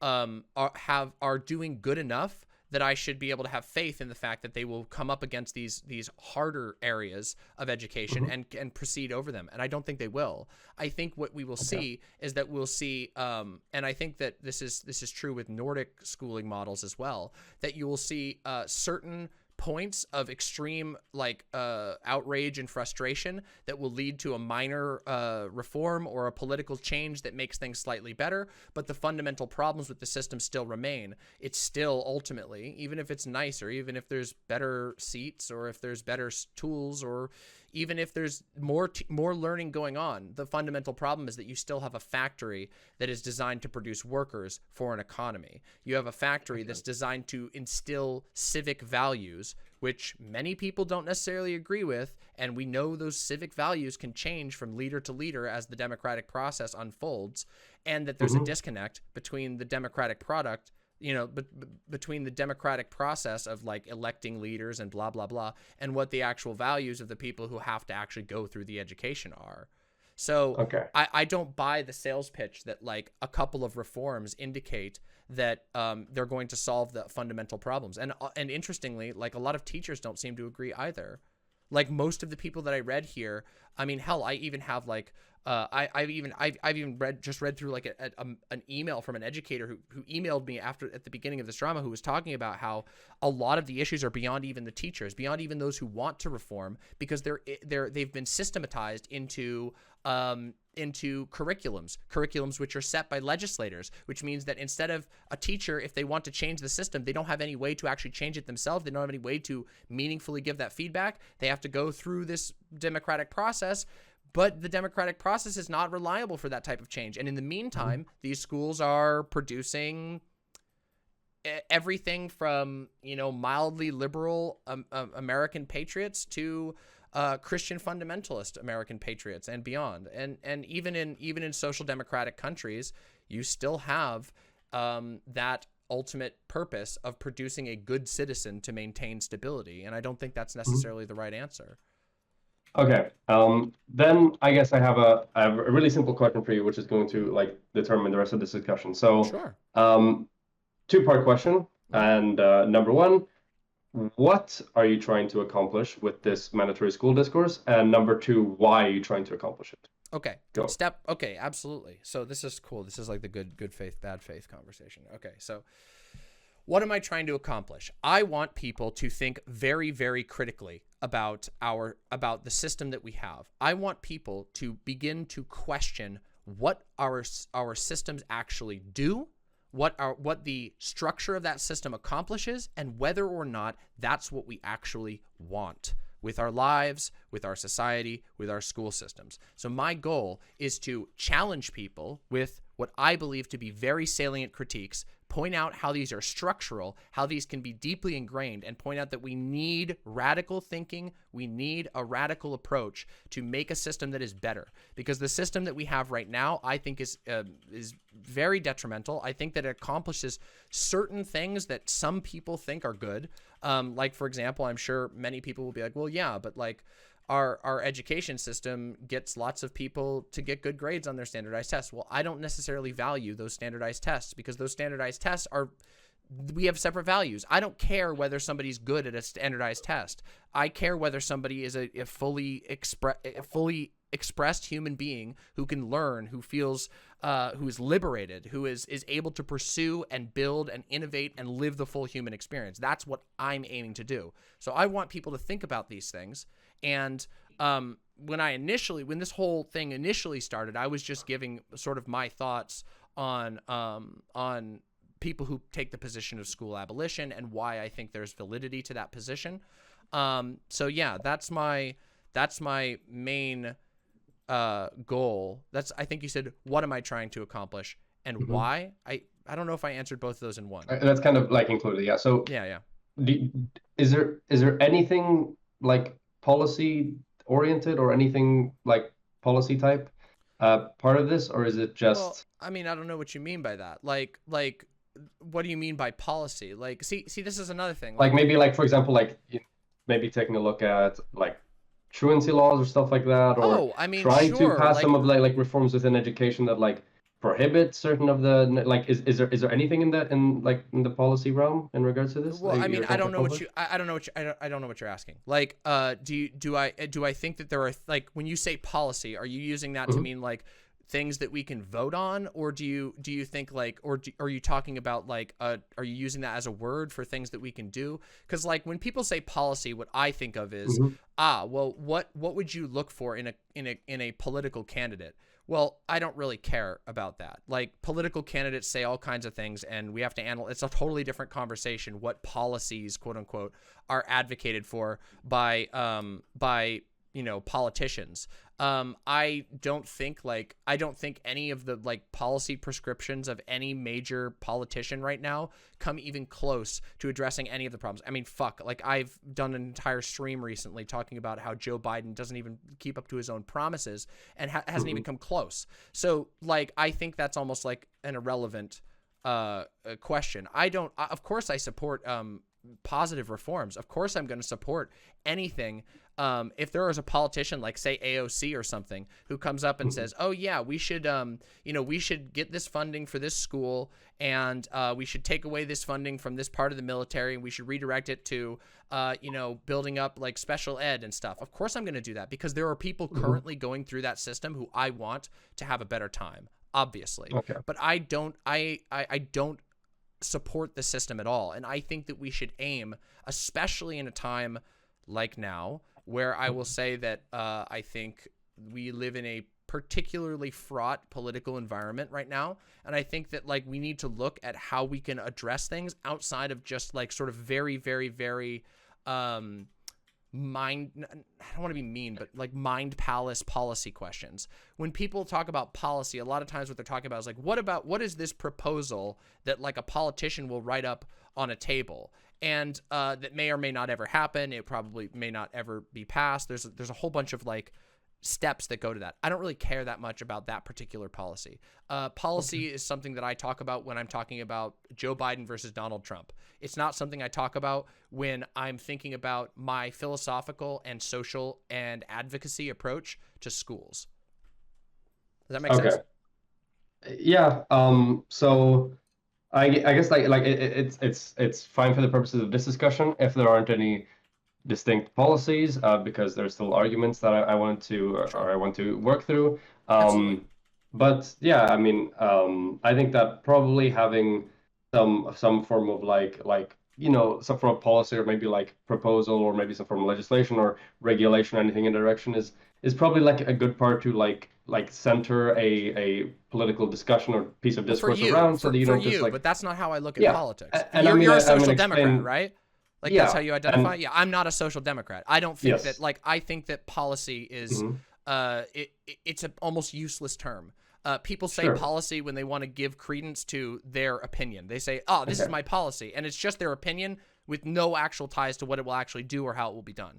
I don't. But when I say policy, you know what I mean, right? When I say policy, you know that I mean a law, I mean a policy, I mean a piece of regulation, I mean something like in the code of like a nation or like a structure. Right. You're looking for a state solution, and I'm not looking at a state solution. I don't think I don't think that's helpful to my direction. Like a law or whatever,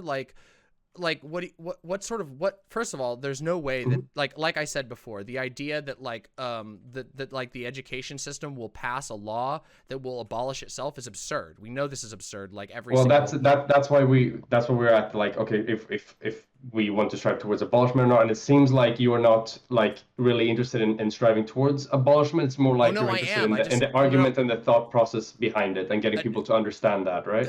Partially, but not entirely. You're partially on the mark and not. Like, I don't believe in your path, in like the social democrat path to abolishing. There's a lot of this happens a lot with conversations I have with social democrats. I'm not trying to like undermine you or anything. I'm very much enjoying this conversation.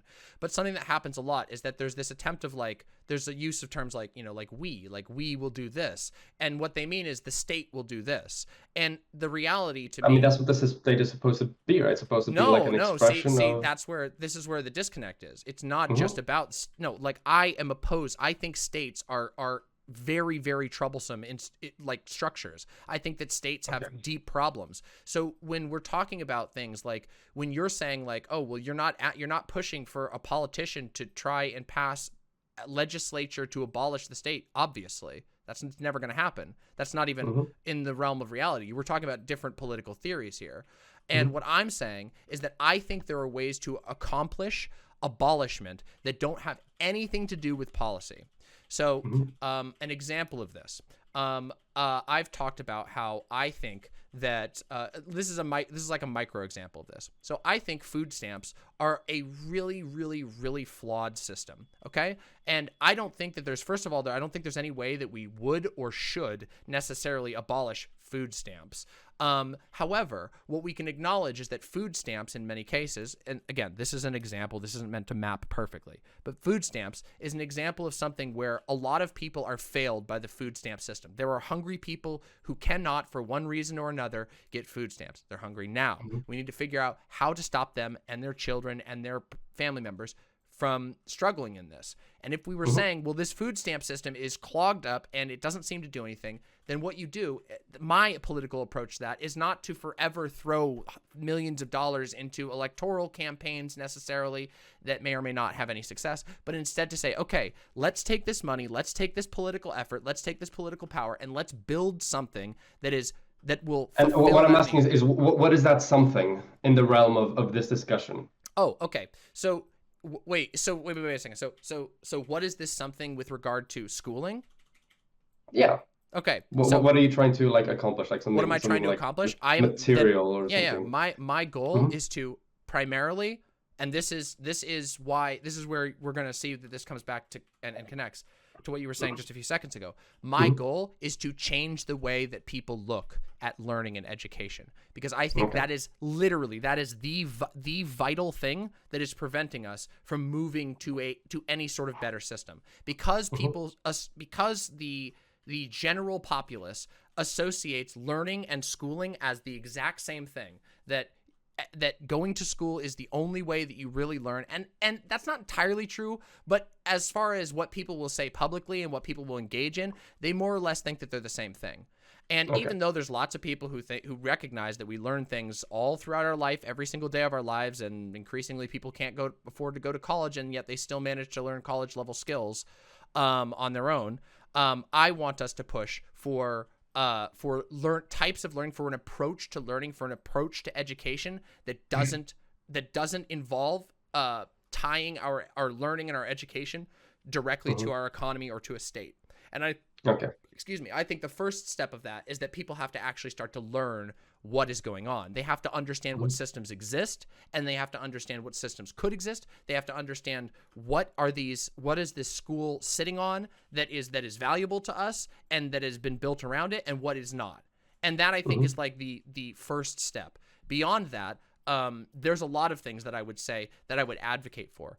I mean, oh my God, like I can think of a whole bunch of things. For example, just off the top of my head, you can even do these sorts of things. This would require, of course, a change in the philosophy, but you can even do this before even getting to the like abolishing the state.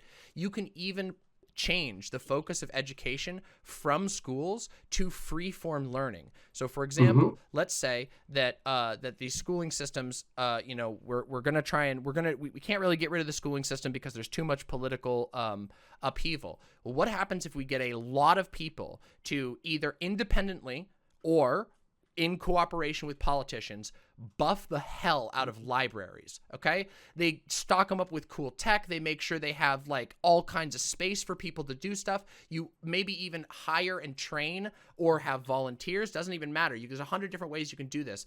Tutors, people who can just be there all day, every day, or from set hours every day. There's a million different individual, nitty gritty that you can do here and there to tweak it. And that children or adults, anybody in this society, can come to that place and get access to free learning, free guidance that is not tied to any sort of standardized testing, that is there for the purpose of learning and making them stronger. And if there could even be tests and other tools that we identify as being effective. I don't know really if tests, but I'm just using tests as an example. Those could be a part of it, but it would be a fundamentally different structure, because this is something voluntary that people can seek out, and they can seek the information that's important to them on the minute. And the reality is, I think people are actually pretty good at identifying what knowledge like they need to learn. If you're facing issues in your life, people sort of naturally pursue answers to those things. The problem that they often have is that they can't find the answers, or they don't know where to find the answers. If you make it easy to find those answers, and you make it easy for them to access those answers themselves, you will start to see people have a totally different approach to learning, where learning isn't something that's done to you, but rather something that you do. You take it for yourself. You go and you find all of these books that are interesting. You find these videos, these movies, these art pieces, these tutors, whatever. All these people can teach you the things that you need to do for what your goal is in life, for what you're trying to accomplish, and what the problems are in your life. So I think that is like sort of a I mean, someone in chat brings up autodidactic information acquisition. I know a lot of autodidacts. I know a lot of people who are self-taught. Like, I'm self-taught in a lot of ways. Like, I didn't finish college, and like so much, yeah, like my partner is like a completely self-taught artist. So there's a lot of things that you can, that people actually do just prefer sometimes to, I mean, they often prefer to self-teach when they can, but the problem is access. So what I believe is that instead of having an approach where we have a regimented school that pushes this learning onto people, that we should try to find ways to make it accessible to people. We should, like the public library is such an unbelievably valuable thing, and our libraries are completely neglected, even in comparison to our education system. But do you see how this requires a fundamental change in our approach towards what education and learning is? And the reason why we don't see this, I think, we don't see government take action on this, is because the government is satisfied with, more or less, with some maybe tweaks here and there, with the state of education. They're satisfied with the fact that it's fulfilling the economic needs. So I think the first material change we need to have is that people need to realize that, first of all, schooling and learning aren't the same thing, and secondly, that we should push towards things that negate the need to force schooling onto people, to force certain types of learning and certain types of behaving onto people, and instead encourage them to learn on their own, to engage, to chase the things that they're interested in, to passionately learn to love learning. And I think that would make, like, I think that there's an abundance of evidence that shows that people actually are happier and more intelligent and more capable of dealing with the problems in their life if that's the approach that they have, if that's the approach that they're given, if they're able to pursue information at their own determination. Leisure. Yep, Yeah, I got you. not Okay. even, leisure or pressing need. I mean, there's no like getting rid of entirely that, like, the fact that there's going to be things. There's going to be coercive pressures on individuals. Of course, so yeah. I Like, you understand. can't. There's a disaster. Or something. Okay. Anyway. So I need to say, I have a few things I need to say now. I want to say this. Do you think we could try to keep in mind like differences in speaking time? Because right now this feels like more like an interview, I guess, in terms of the amount of time spoken. I feel like if we try to balance that out a bit, we get a bit more of like a back and forth, more productive, where we get places of discussion, I guess. So that'd be great. Okay. I'm just sort of talking freely. I didn't really know we were gonna. Yeah. So what I heard from that is that number one, there doesn't seem to be any clear like direct policy that is exclusive and that is oriented specifically around this whole like mandatory schooling isn't something that is good and beneficial. Now, I personally like policies when we have discussions, is because even if that movement does succeed excellently, and we have a lot of people thinking about this thing in a different way, and we have this, this discourse going on. Sure, we get that out there, and now what? It kind of fizzles out because you don't have anything to kind of like bind around. You don't have any goal to work towards, and we have seen this happen a multitude of times. So, for instance, over just like a very recent example is the attitudes around like BLM and police brutality and stuff like that over the summer. How we had periods of time in which there was so much public support and people thinking about police issues in these ways, but because we lacked like these super like clear issues, we didn't really get much done. And that's kind of my issue when we see with having just, okay, the goal is just to have discourse, but as long as you don't have any like clear policies that are clear and are well defined to work towards, nothing really ends up happening. That's why I personally like policies. Now, I did hear that material suggestions I did hear, like buff libraries, for instance. Those policies are things that any social democrat could also like easily support. Like I could support it very simply. Like I'm an example of a social democrat, and I think that's probably sounds like a reasonable policy. So the kind of like policies or material oriented things that were discussed, they aren't things that are exclusive to the mandatory schooling isn't a good thing type of discussion. So it's kind of like outside the discussion for like a little bit there. And I guess what there is to do now is that it's fine to not have like specific policies about this specifically, like for this discussion. There's other things we can talk about. So let's try to get into a bit about the reasoning that we have in these four arguments, and the violation of child's autonomy, truancy is bad for families, kids don't get much from school, and state indoctrination. So that we can work on those, I guess. One thing I can say though, just one more thing. Oh, go for it, sure. Because what you said before. Talking about things like we need to make like knowledge like easily accessible, and that could be like the big thing that like relieves people of a lot of the societal burdens that makes education like better to attain. I would say that we already have this to a pretty large extent, right? We have the internet. You gave plenty of examples of self-educated people. You, the people around you, I would say me to some extent, we're able to find a plethora of really cool and really interesting information that we can teach ourselves and apply. But the issue is that there is something that needs to come before that. There's a prerequisite to that, and that is learning to learn or learning to enjoy learning and building up that process. And that's one of the key reasons why I personally believe that, like having some form of mandatory schooling process or some form of like skeleton by which we can, promote people's will to want to learn, and just like basic informational skills and a wide range of different subjects so they could see what interests them and stuff like that. That's why I think that's really important and really valuable. Yeah. So do you want to move on to the first thing here, the child's autonomy thing? Well, let me just respond to what you said there real quick, and then we'll go to that. Okay. So the first thing is like you sort of touched on the policy thing again. I'm not a politician. I'm not. I'm an advocate. At best an advocate. I'm a political edutainer on the internet. But you can still push for policies, right? Well, what's that? But you can still push for policies, right? Well, I'd rather. I'm not but like that's a waste of my either. time. That's a huge waste of my time. That's a waste of my time and think so? energy. Yes, absolutely. I think that a lot of time online in political spaces is spent like sort of, like emptily signaling, waving around a piece of paper that says this is my big smart idea, and it's not actually. I'm not actually doing anything. I'm not actually giving anybody anything to do. Ideally, you'd be doing both, right? You'd be doing the discourse part and the policy part, right? Obviously, people that just say, "Oh, here, this policy is good," and then just leave it there. That's not good either. But I would also say that just doing the discourse part and not the policy part is also not great. I don't agree with you, because I don't think that like this idea again, policy, like. What do we even mean when we're talking about policy? Are you talking, when you say policy, are you talking about just general prescriptions? Because if so, I have a ton of general prescriptions of things that I think other people should do, that I think I should do.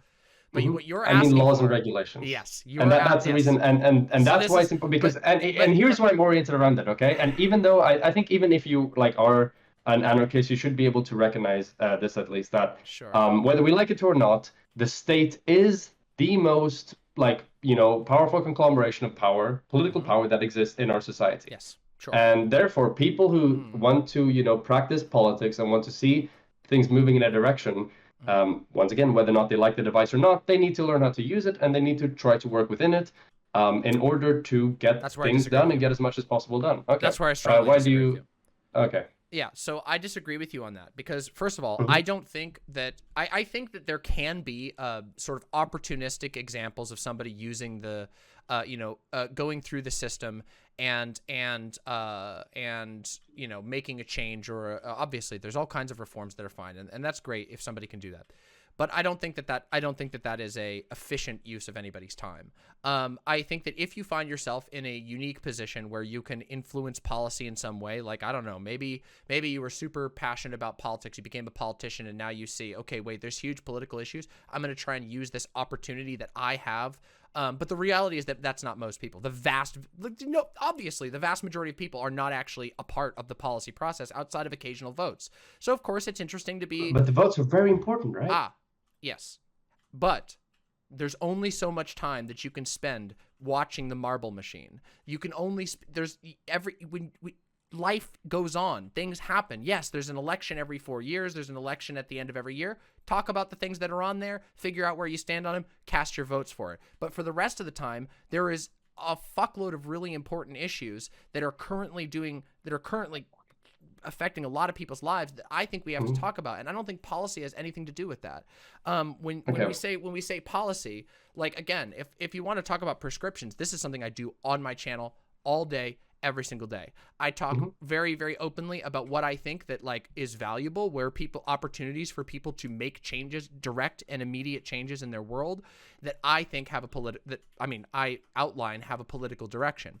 I just don't think that the only way to practice politics is through assuming the sovereignty of the state, and also assuming that the state isn't going to change and that's not what I said either, right? It's not exclusively working within the apparatus of the state, but it's recognizing that it has a very unique ability to get stuff done that a lot of other parallel and grassroots projects just simply do not. So I just have a very simple question.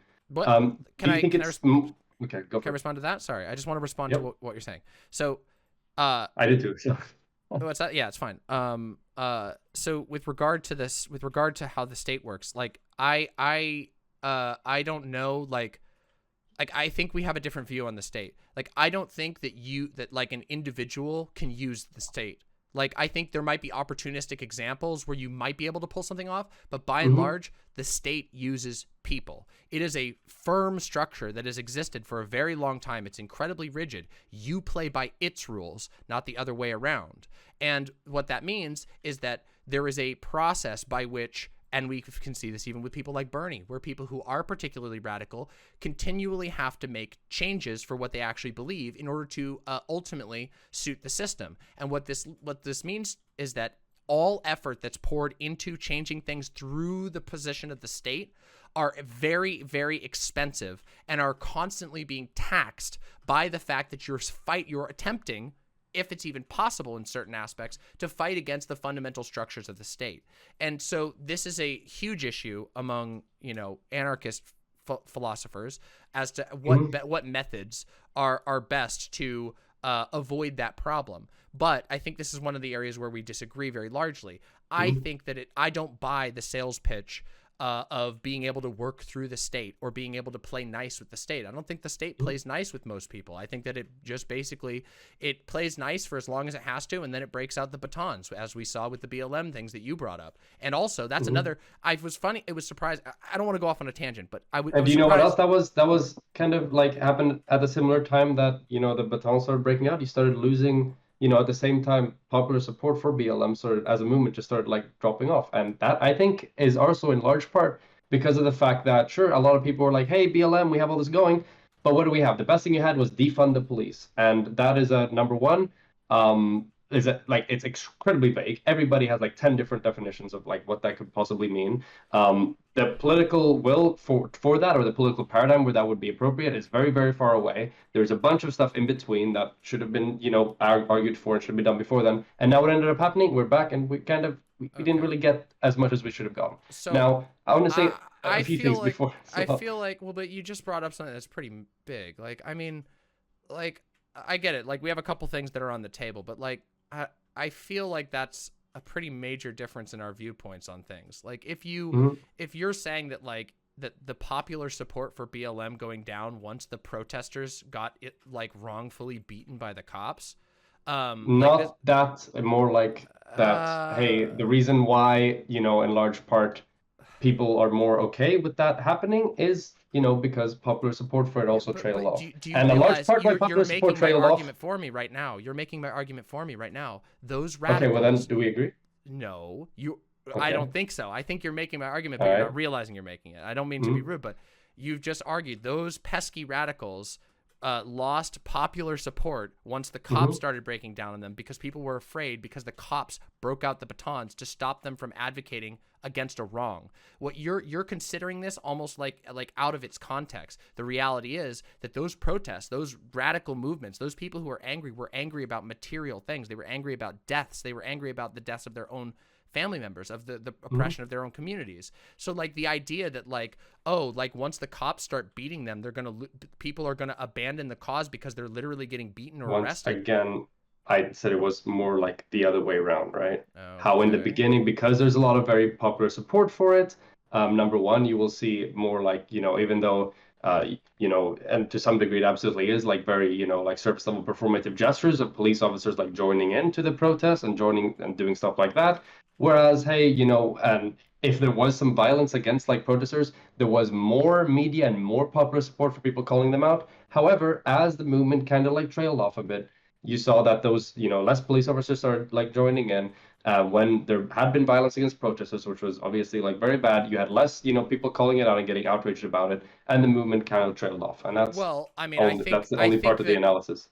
Do you agree with anything? Do you disagree? Sorry, with anything I just said? I disagree, like fundamentally with your framing of this. Like, I think that is a hyper simplistic analysis of BLM, which like I spent the better part of a year covering the literal riots. Like, I think that like the idea that like you can just boil it down to like, oh yeah, well after this, like that's not the only reason, and I never said it was the only reason. But I think it's an important piece of analysis. I think you're doing this is a bit of a rhetorical sleight of hand, where you can say you were declaring what it was that made BLM fall down. I'm making an argument. I don't think it's I don't really think it's I guess I just don't think, then if that's where you want to go with it, then I just don't think it's a good argument. I think it's a bad argument. I think there's All right, hold sure. on, if you want me to lay out specifically on BLM, this is an issue that's big to me. We don't have to. We can pivot off it. We can go away. And I know. Trust me, I have done quite a bit on BLM as well. Yeah. I'm sure you have. All right. That's fine. Okay.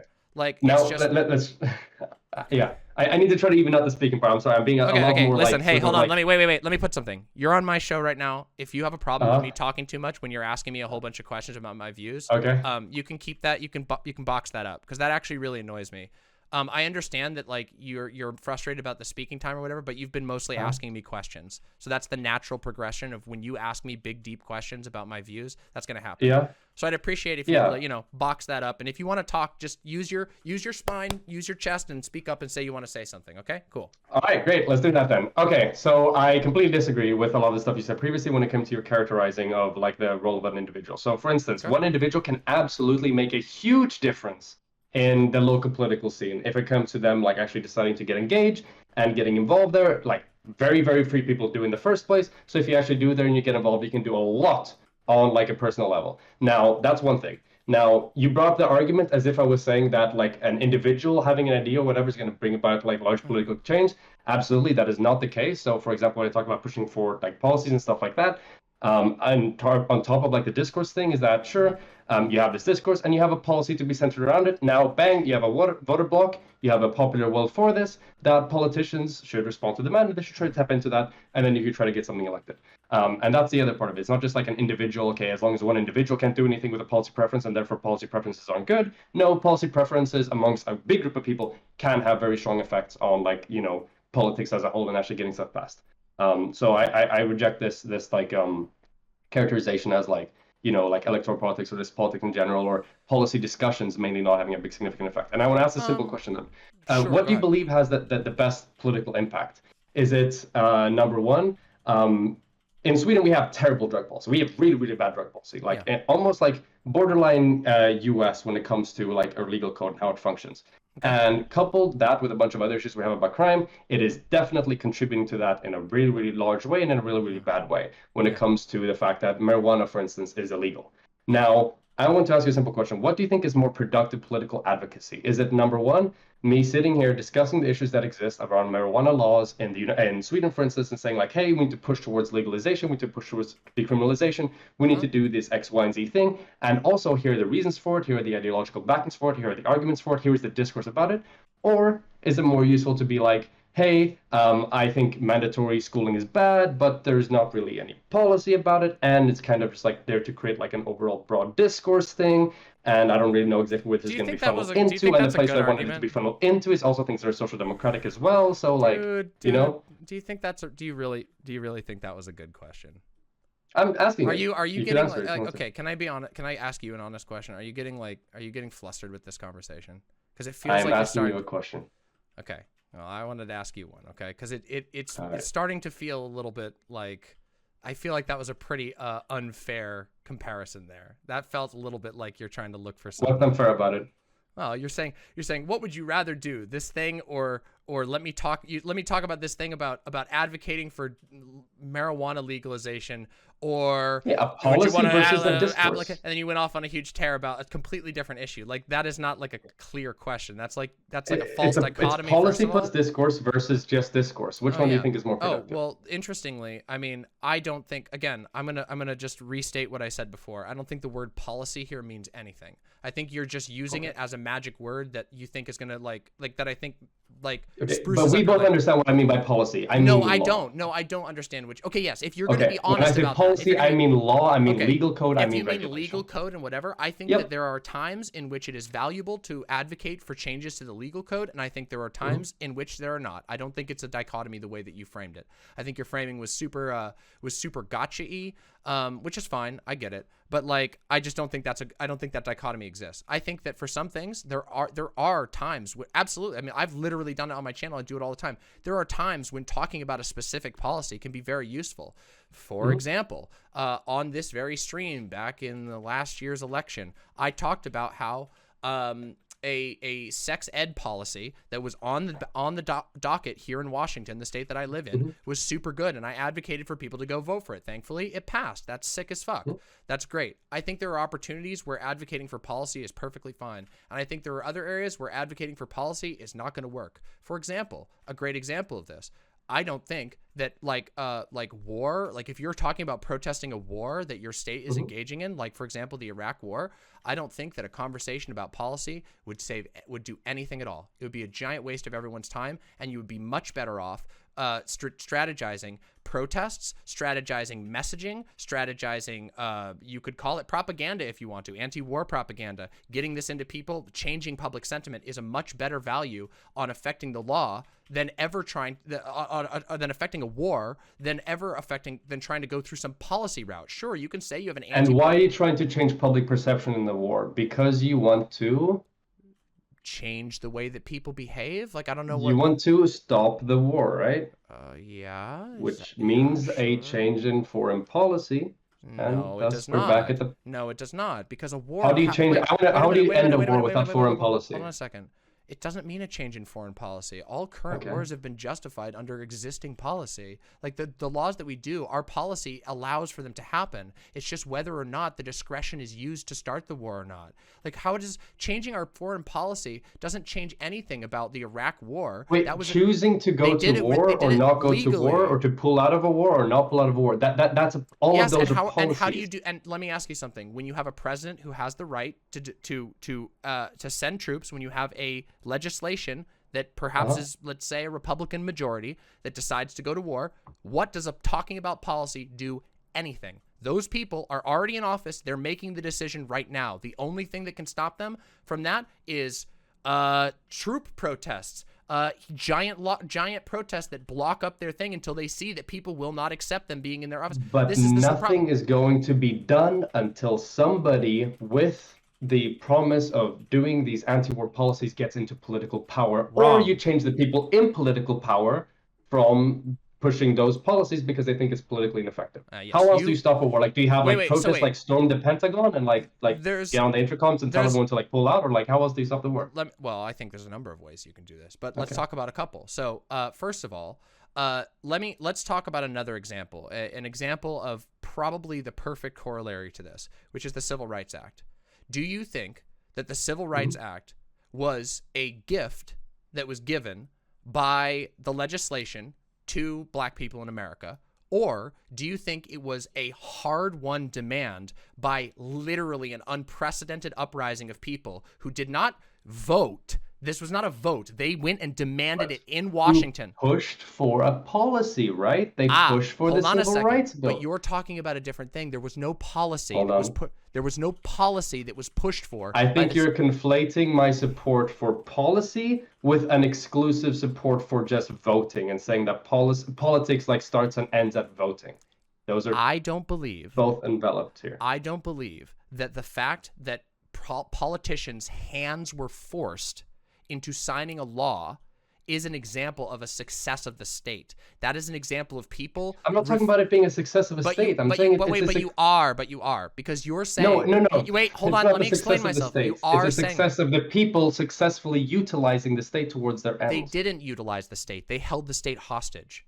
Do you understand that? They didn't utilize the state. Laws were passed. Wait. You need to utilize the state to You're not understanding history here. If you go, the March on Washington was an unprecedented sea of human beings that showed up and said, we do not care how you do it. We don't care if we have to walk in there and stay here until the day that you make it a law. We don't care if we have to keep getting it more intensified. And of course, you had even more extreme people who were saying other things at that time and doing other things at that time. But the March on Washington was a demand, and the state caved to the demand. It wasn't using policy for a Civil Rights Act. Wrong. For an outcome. They wrote a policy to satiate the demand. The demand was for liberation, and they wrote a policy that satisfied at least most of those demands enough that people were willing to calm down and go home. So no, there was no march with this, here's the law we want you to pass. They walked in with the demand for liberation. They walked in for a demand for better things, and the policy came as a concession. They wanted things to be done, right? They wanted an end to second-class citizen. They wanted an end to Jim Crow. Thank you. And the way that is manifested is in a policy. You can't do those things without a policy. Incorrect. Wait, yes or no, can you do those things without a policy? Can you end Jim Crow without a policy? You can do those things without a policy. Okay.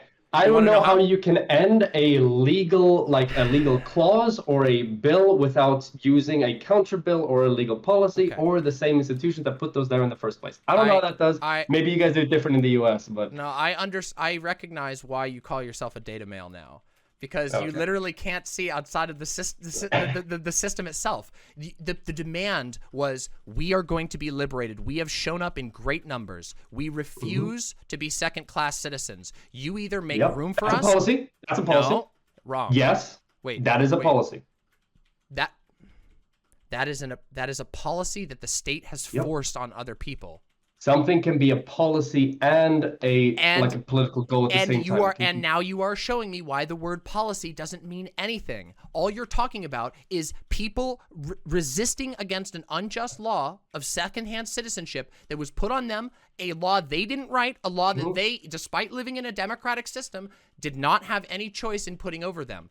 They resisted that law. They broke the law. They showed up in person. They trespassed. They got arrested. They got beaten by the state that was upholding that policy.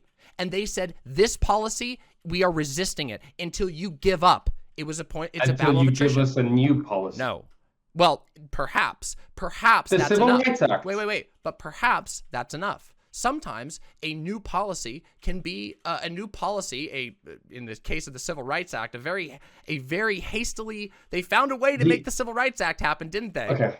The Civil Rights Act and the Civil Rights Movement advocating in a similar way to which you're advocating for the ending of mandatory schooling wouldn't have been end Jim Crow, end second-class citizens. We want equal rights. It would have been like, racism is bad and not desirable, and it's not something we want, but we don't know exactly how we're going to accomplish it. That would be the analogous example. Yeah, I mean, I disagree with you, but sure. If you feel like that, if that makes you feel like more comfortable in your position, then that's fine. Like, I just don't agree with that sort of comparison. Like, I don't think so. All right, that's fine. Yeah, like I think that the demand to undo to fight against, first of all, like the Civil Rights Act, we all know that it didn't go far enough. We all know it didn't go even close to far enough. But it was enough for that people believe that, hey, damn, okay, we've been listened to here. All right, cool, let's go.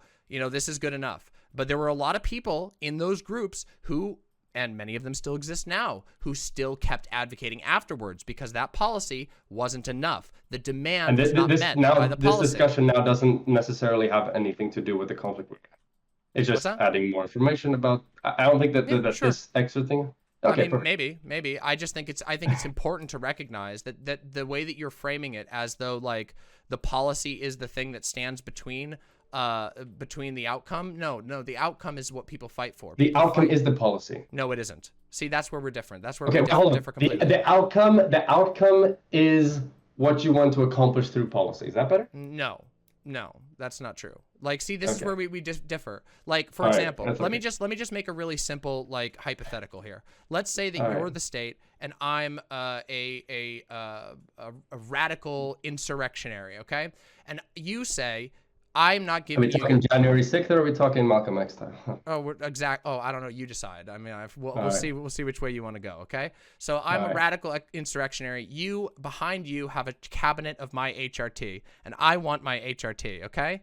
And I say, listen, trans people should not have the state standing between them and their HRT. I want my fucking HRT. And you say no, and you send your cops out to beat me up. But I beat up your cops, and then I come over and I say, all right, I want my HRT. And you go, okay. Here, I'll give you one bottle. How's that? And I say, nope, not good enough. And then you send more cops and I beat those cops up.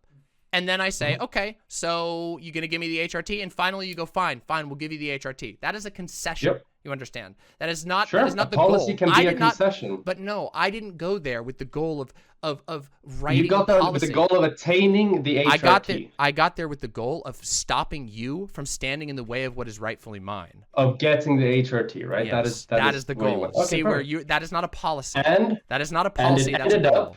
Hold on, and the solution to it ended up that it wasn't just like you guys fought until the person in between you and the HRT fucking died, and there was nobody there. You could just, I guess I'll just take Well, I it mean, now. sometimes that does happen, though. You acknowledge Sometimes that that does happen. happen. In that case, it's not a policy. In that case, it's just like a revolution. Oh, And in damn. that case, it's not policy. However, you at the end of the day, that person in between you and the HRT was still there, but you guys crafted a policy to, Sure. you got what you wanted through it. Yeah, And sure. that's the So thing. Okay. again, we go back to the point where I was at like 10 minutes ago before you contested to my argument about policy, which is that in this particular context, the topic of policy doesn't mean anything. It's just a term. You want to be able to say, oh well, like it feels like what you're trying. I want to to get... be able to say we want to do something with this. Yeah, but There's I've something. already. This is a material thing we want to accomplish with it. But I've done that for you. You just don't Oh, like it. Do you want the abolition of mandatory schooling? I would love the abolition of mandatory schooling. Okay, That would be sick. perfect. Then let's go and have that argument. Okay, cool. So your four main arguments that I've identified for why you want to get rid of mandatory schooling is: number one, it's a violation of the child's autonomy. Yeah. Number two, truancy laws are bad for families. Number three, kids don't get much from school. And number four, state indoctrination. Let's go through these in order because we've touched on one of them quite a bit. So let's try to, make it a bit fresh. The violation of the child's autonomy. So the way I view this is that it is absolutely 100% okay, and we do this all the time, to limit a child's autonomy when it comes to a wide range of questions in which we generally societally believe that the outcomes for them are superior if we make the decisions for them. Education, fucking excellent example of this, okay? Things like, for example, the fact that kids will, if they had a free choice, probably not go to school. They would probably sit home playing Fortnite or doing something else of the like. That says something more about school than it does about Fortnite or about society. Or it says the fact that it is probably very, very difficult to get an educational curriculum up to par with a piece of software that is literally designed to give you pure enjoyment and nothing. I mean, isn't Maybe that a that's problem? what it Isn't says. that more of a problem between those two things? Like maybe. Do you believe it is ever possible for school to get up to the point of a piece of software that is literally designed exclusively for the purpose to get you to have fun and stay, like doing the actual thing? Yes, Do you absolutely. believe that's... Of course I do.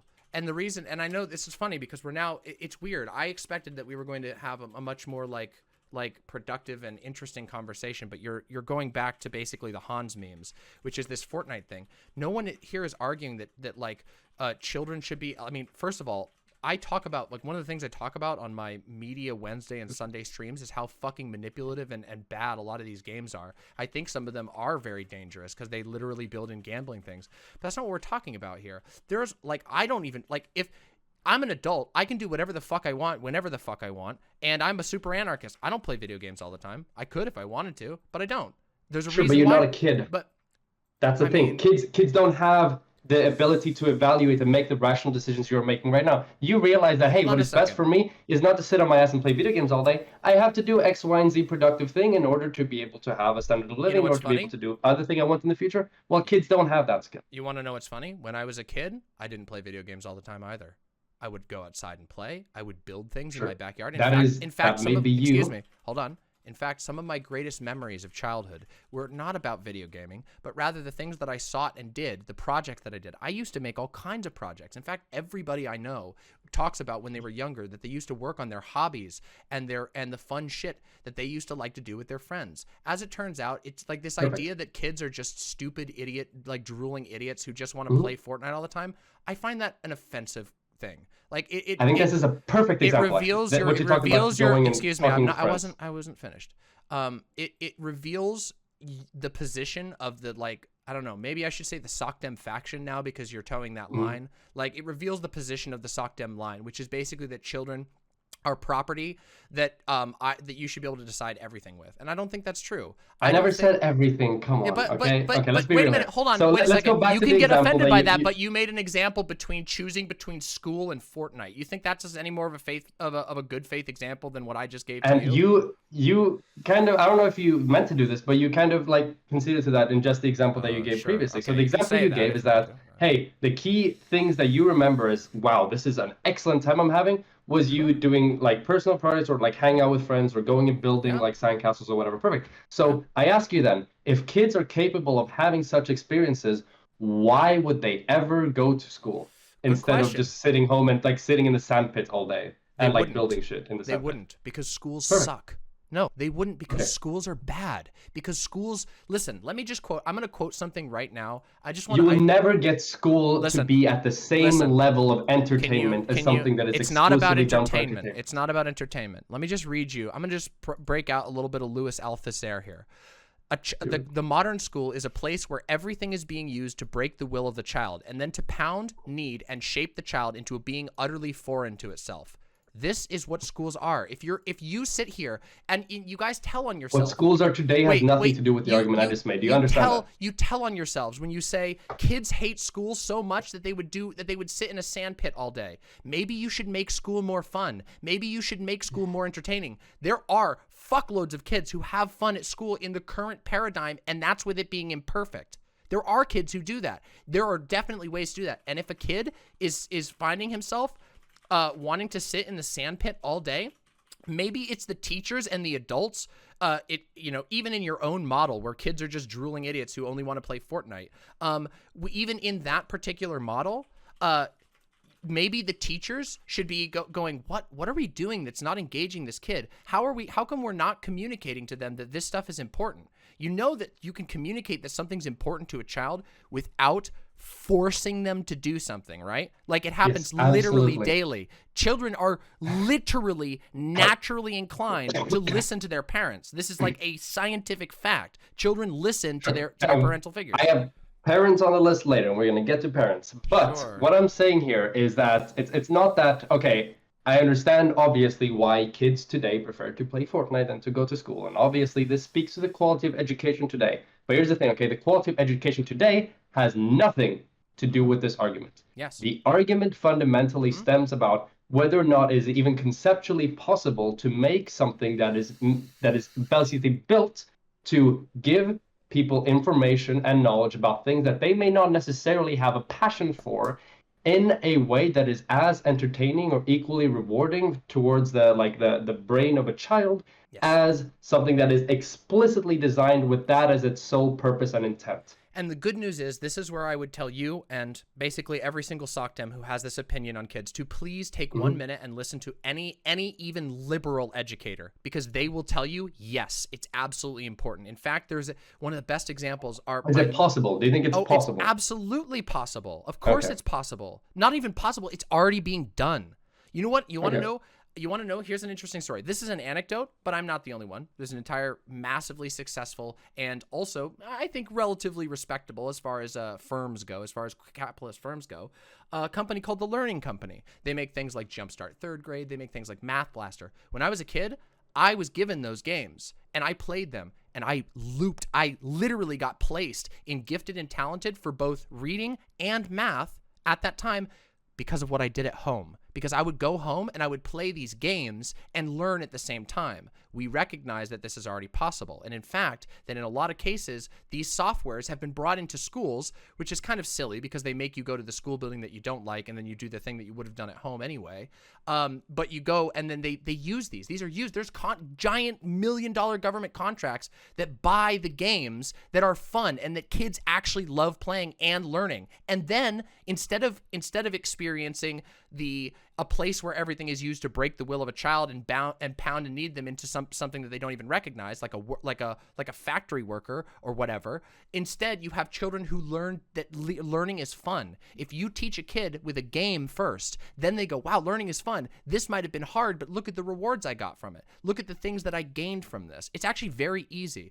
And I have a bit of a unique perspective. I don't know what child would rather play a math game than play Fortnite. Well, that's then what is wait, but no one is saying that you never, that you never provide different things for your kids. You can just not buy your kid Fortnite. You can just not buy your kid Fortnite. You can just okay. Like what? What is hard? Like, see, this is why I I get so thought we frustrated. cared- This is okay. why I get frustrated Okay. with this silly example, because it feels like Uh-huh. what it feels like. It feels like, and I hate to say, I'm gonna lump you in with the. So do you soccer. also like stop them from like going out to the sandpit and to the playground? Oh, I don't know. Maybe Or hang out maybe with you other say, kids, "Hey, or, like- no, kid, we got to do this today," and then they go, "Oh, mom, please," and you go, "Listen, it's important," and they go, "Okay." There you go. Hey, you have to do this for 6 hours every day because it is important that kids learn these things that they have to learn. And typically it takes this amount of time. But now we're going back to the thing, which you've already admitted that the 6 hours, 8 hours that they have to sit in there is fucking stupid and doesn't work anyway. It's really bad. So you've admitted this multiple times. In fact, you started this conversation. When have I ever said that going to school for 6 hours a day is like doesn't work? You started this out by listing off. You started this off by listing off that you basically agree with all of my problems, some of which I believe are intrinsic to the way that we. I said I agree with the ones I listed on. The purpose of listing them out was to see if you had anything that beyond that I hadn't brought up, you could add them to the list. And I don't remember 6 hours a day of education being on there. Okay, so maybe. Well, here's the thing. First of all, 6 hours a day is a lot for a kid. I don't know if you've ever like hung out with a kid, but kids have a hard time sitting for that long. So maybe Of course, I'm not saying you're sitting in like a little wooden chair like this for 6 hours. Well, that's what they do. Not, right? But that's what they do. That's what they do everywhere, all over the world, in every single capitalist education system. You can have. I understand that, but you can have a 6 hour like school day. That is, you're sitting in a wooden chair for 6 hours, fucking no breaks, 15 minutes, go and like force something down your throat to eat lunch and then go back and sit in the chair. Or you can have 6 hours of like varied education, intermittent, like go out to do like some form of physical activity or like playing, decent breaks enough for you to recalibrate your brain and thought about what you learned previously, so you're not learning back to back to back to back. Opportunities for you to socialize with your fellow kids so that you build social bonds. So you see, but that's a cool sales pitch. That's a really cool sales pitch. I can do one too. Okay, excellent. What if you can have a system whereby kids play some educational games in the morning, and then the rest of their day is free for them to go learn with their friends, to go socialize, to meet other people, to go do other things. You can have them make. We already know that kids can learn way faster outside of school. That it's actually quite inefficient, except for in producing workers, because the obedience. Do you know why that is? Do you know why that is? That is because the things that kids learn outside of school are the things that they are super interested in wanting to learn. No, that's However, not always true. The things though. that they need to learn, but they may not have a strong interest for to be able to pursue it personally, are things that are taught in school, and therefore they're more difficult to learn. You're running into like we're skipping over so many things, and it's getting very frustrating to me, because it feels like to me at this point that you have a political line that you've drawn, and that it is that basically you're not actually open to hearing the meaningful critiques of this. Listen, like, here's what I'm trying to say about this. So when you're talking about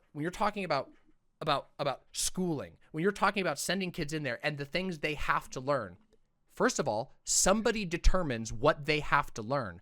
I don't think that a lot of the things that children are forced to learn in our current system, a lot of it is not very useful to them. It's not useful, and it's not interesting. And a lot of it is just downright false. You want a great example of this? Again, offhand, Texas. Texas allows, within the law, within their policy. Now, once again, we're back to the quality of existing education. No, we're not. Which is not no, we're not. Needed no, we're not. We're not discussion. talking about the quality of education. We're talking about examples of the fact that somebody Of has poor to set. quality education. No, we're not. We're talking about examples of. Okay, what are we going to say about Texas? Let me explain myself. We're talking about the fact that somebody has to decide what children have to learn. And it's not anybody who actually knows those children, actually. It's determined by a distant federal, perhaps state. What were you about to say about Texas? Oh, in Texas, that they allow for Christian education in their public schools. Perfect. That is in my mind poor quality education. Okay, and you literally ignored everything else that I was saying, because that's like because for some reason you lied about what you were about to say, right? No, I didn't lie. Wait, I didn't lie about. No, what are you fucking talking about? Like, oh god, this conversation is becoming so stupid. It's like because you're going to bring up an example of poor quality education, religious education. I was like, hey, we kind of said before, right? Did you listen to? Wait, okay. Are you? Wait, stop. Listen, are you dead set on the fact that like that I was lying? I can repeat to you what you said. Do you want to watch? Do you want to watch the VOD back? Because what I was talking about was I said I opened that particular segment as an example of saying somebody has to decide what's appropriate. I then gave an example of this, an example which I think is bad, which is meant to be illustrative. I was not talking about the fact that bad things can exist. I'm talking about the fact that I'm giving an example of somebody decides what children have to learn. Somebody does that, Absolutely. right? And we need to do that. That is absolutely necessary. I have a question. Who There's a is sentiment in chat Who is here. we? Who is we? Don't talk to chat. Don't talk to chat. No, this is a question I was going to ask anyone. It just popped up here.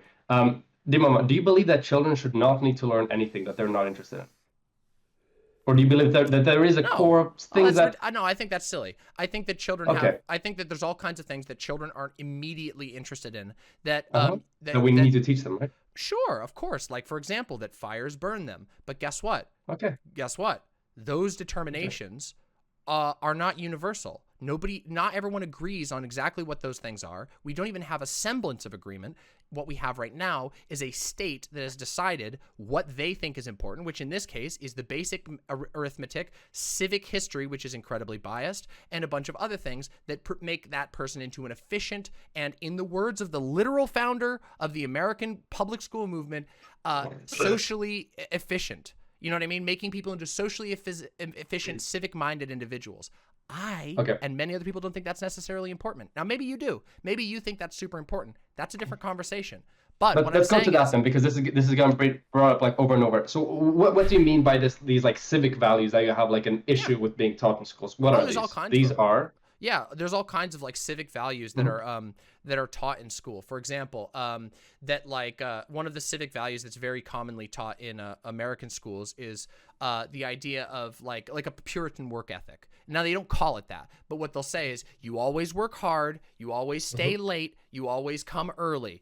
You always show up on time, you obey your bosses, you obey your teachers, and if there's a problem, you take it through this particular line. Children are taught to behave a certain way. In American schools, we even have to do a Pledge of Allegiance as a part of our mandatory schooling in many cases, which I think is very creepy and disturbing, and I think most people around the world kind of acknowledge that.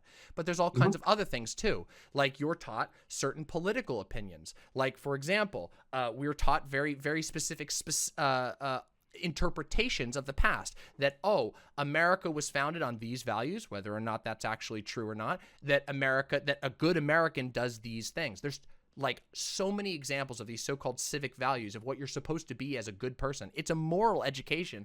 We just don't call it that, but it is a moral education. Okay, so I picked out a few things that you mentioned here. I can immediately just strike off things like pledge and allegiance and political opinions, because we know that these are not intrinsic to any school system. We have plenty of countries, most countries in Europe, in the developed world, we don't have people doing the Pledge of Allegiance. We don't have people being taught as like crazy of like a history that you guys may be taught, especially in certain schools, about your country's history and stuff like that. Yeah. Now I'm going to talk to a bunch of about some of the other things that you said. So things like respect your teachers. Basically, you characterize this as do what your boss says. Yes. I think that a very important part of just any sort of like educational system, you're looking into the camera, you're ready for me to say some authoritarian shit, aren't you? But I think a very important part of this is to learn to be able to like respect people who are put like in a position where they're trying to like help you out, trying to help you accomplish something. Do you believe that's a bad value to have? We got it. I have a question. Is that a bad value to have? Oh, you have no idea what I was about to say about time management if you thought that was radical. Oh, it's absolutely. There it is. There it is. This is what it always boils down to. You think that children should be taught respect for authority that's put above you. You literally said it in your own words. You should have respect for a person, and you changed at the end because you caught yourself a little bit, and you said a person who's trying to help you. Well, everyone's trying to help you. Fucking Stalin was trying to help you. Okay, let's say authority. Fuck it. Get rid of the help you one. Let's go with the authority one. Fuck yeah. Thank you. Honesty is great. Do you understand there's a difference between having a respect for authority and having like mindless obedience to an authority? There's a difference between having No, so, because the reason why you don't believe that there's a difference between like having like a respect for like a parent or whatever, because hey they kind of know a bit more than you do about certain types of things. They have more life experience. They can probably teach you quite a bit. They probably know what's best for you in a lot of situations, as opposed to, hey, if I don't do what my dad says, he's gonna like beat my ass. I should never question anything he ever says, because if I do, then I am there's worlds of difference there in between. I don't like. I think you're just talking about a scale and like creating a false dichotomy. Absolutely, there's a wait, scale. hold on a second. 100%. Wait, are you gonna let me respond to that, or are you just like, do you think you got like the lock? Because like I think this is a huge miss. So the first thing is now I don't know. I grew up in a particularly right-wing house, and I was taught that you always question authority. Now, that was probably one of the Questioning only authority can be a part of yes, but there's another aspect, which is that I don't believe that any person has an obligation to obey any authority, especially without justification. So, for example, well, that's the thing. You're supposed to inspire respect through justification. Yes, but what you're talking about is not that. That is what I am talking about. That is not what you're talking about. And I'll show you why. That is what I mean. Then I can say that. Well, that's what you mean, I mean, but you're not doing a good argument for that. And the reason why that's the case is because you've talked about this in the context of a school system where children do not have any they do absolutely have a reason to respect their teachers. 100%. Excuse me. I didn't even finish my sentence. I literally wasn't even going to say that. I was going to say that children don't have any choice in who their authorities are. These are authorities that are placed above them, many of whom, I will note, use that position of authority very badly. I don't want to go off onto another issue, but child abuse in schools is a huge issue, okay? So this position of authority is presumed and forced on the child, and those teachers do not have to earn anything. I had teachers who were extremely cruel to me, and I think had that to is respect wrong. them. Yes, but the problem is that those that telling children that they have to respect an authority that does not have any accountability to them whatsoever is not only hold on. They don't have any accountability to the. No, they don't.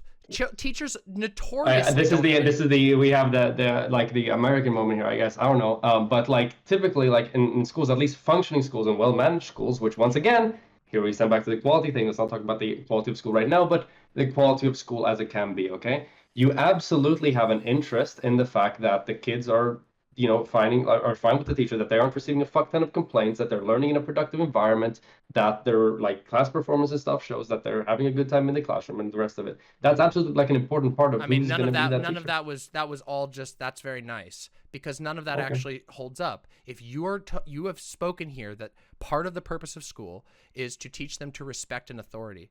I don't think that any child should be taught to respect an authority. I think that children should be taught to, by default, question and seek critical thinking for authority. What is the relationship you think students should have with their teachers? Hold on. I really was not done with what I was trying to say there, because I'm trying to explain there's a number of reasons why I believe this. First of all, I believe that parents can be abusive and should be questioned by children, that children can determine on their own or through their outside of the home experiences that their parent is not treating them well. I think that's something that can happen.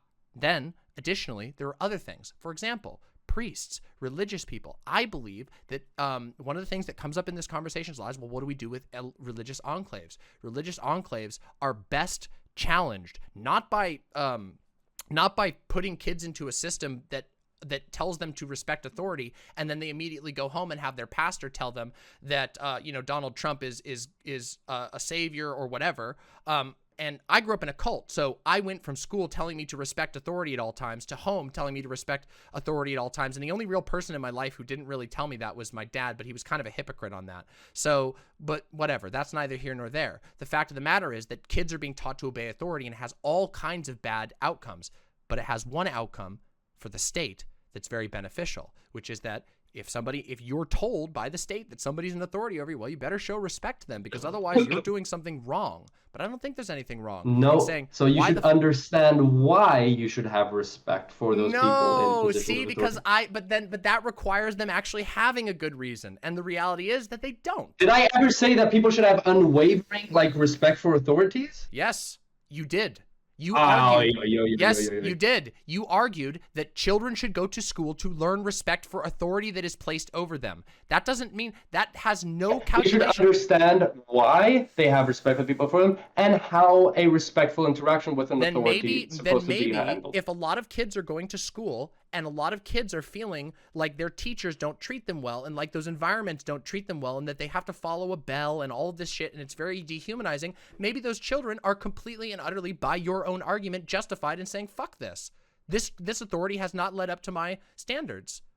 Yeah, 100%. And if those kids then do it and they're like, hey, we want a petition for a school or educational system that doesn't like catalyst between classes you're or shit like asking that. children that you believe children will just sit around and play Fortnite all day, and now you're asking them to engage in a democratic process against their own teachers who you've admitted they're going to be taught that they need to respect and be punished for not respecting. This is absurdity. Depends on this how is they magic are taught thinking. to respect, right? This is And magical we thinking. we keep You're stemming talking back to this. No, we're not coming And back I think to this is You where the refuse to- American school experience It's not. It really, has nothing. like, Okay, save me the Euro because code. there Okay, please, absolutely are please save me the Euro schools code. that You take guys are a lot of these your concerns countries seriously are and just try as to address stinky them. and shitty as ours. Okay, You are could- so wrong about that. Yeah, You are 100% I mean, here we wrong go. about it. Now We we're can getting. talk Oh, now empirically we're or we getting the can talk nationalism. positively about We're gonna. this. What's next? You're Right, gonna okay, start. You're gonna start going 100%. in talking about Nordic superiority. This is fucking Eurocope right here. Yes, America has fucked up situations. We also have a couple of areas in our country that have really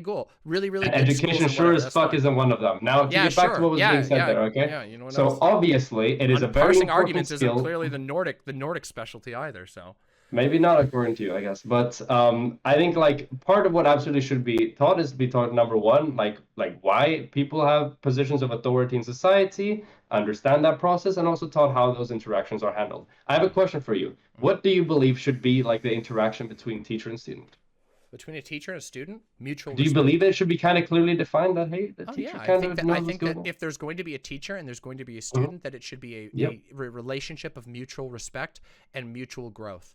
And that means But who is the position of authority here? who is the position of authority? Wait, Yep. there shouldn't be a position of authority. There is no position of authority there between a shouldn't- teacher nope. and a student in a classroom. Nope, there shouldn't. There shouldn't be a position of authority. See, you've got state brain. You've got propaganda state brain. brain. You believe that just because a government puts somebody in a position that makes them the authority. But there's nothing That's about not that. what and I've said this 7 million times. That person should be an authority by Yes, but virtue who of determines? them. But who determines what's an authority? We The should state. determine that democratically. There's that magical we. But guess what? The reality is the democratic process doesn't work well for this. I It have doesn't. never seen an anarchist so pessimistic about the abilities for democracy to function. Oh wait. Oh, you should. Oh man, you should read some more anarchists. How much anarchist theory have you read? Because just so you know, like, I mean, it's funny that you say that because literally one of the earliest, like, classical anarchists. I was just reading a thread about it yesterday. Classical anarchists were some of the biggest critics of democracy. And there was a huge thread about how democracy now is used terminologically different than it was then. And all these early anarchists are super against democracy because they were specifically talking about electoral democracy. And that's what they did it by. It's a very recent development, this idea that democracy is super broad and means specifically when people have a say in politics. That's not what it's meant, and that's not what it usually means. Now, if you're saying that, like, oh, like, people should have a say in the things around, of course, if that's what your definition of democracy is, but that's not what your definition of democracy is. What you're saying is we should vote as a country, as a bordered country, as a specific area, on what values everybody has to live by. But I think that's fucked. I don't think that you can do that easily. And Not I think necessarily everybody has to live by, but a common core for us to stem yes. from. Well, they have to and live by, tether us to. and one of the things you have to live by is you have to respect the government appointed teacher because that teacher was put in your way, and you have to respect that. That's what you. This is your argument. This is your system that you're advocating for. I don't think. Do you believe that it is? Do you believe that it is unreasonable for a student to respect the teacher? What? Do you believe it's an unreasonable thing, or it's something that is like logically flawed for a student to respect the teacher? For a student to have respect for a teacher? Absolutely not. I have And a lot to of treat them as like wait, as I have a an lot of respect authority for in the teachers. classroom. No, wait. So those are two different questions. Do I think that it's unreasonable for a student to respect a teacher? No, I would hope that students do respect their teachers. But I do think And that treat them But I do think that it's a as an problem authority. when you place a teacher as an authority. Remember, these are children who are being subjected to a learning process. And by the way, I will note that Wait, do you believe that a student modern should educators, treat a modern teacher educators as an disagree with authority? you. Modern educators disagree with you. Even Do you liberal believe ones. that students should treat teachers as an authority? No, they should not. Okay. No, not All at right, all. fair enough. Of course not. And guess what?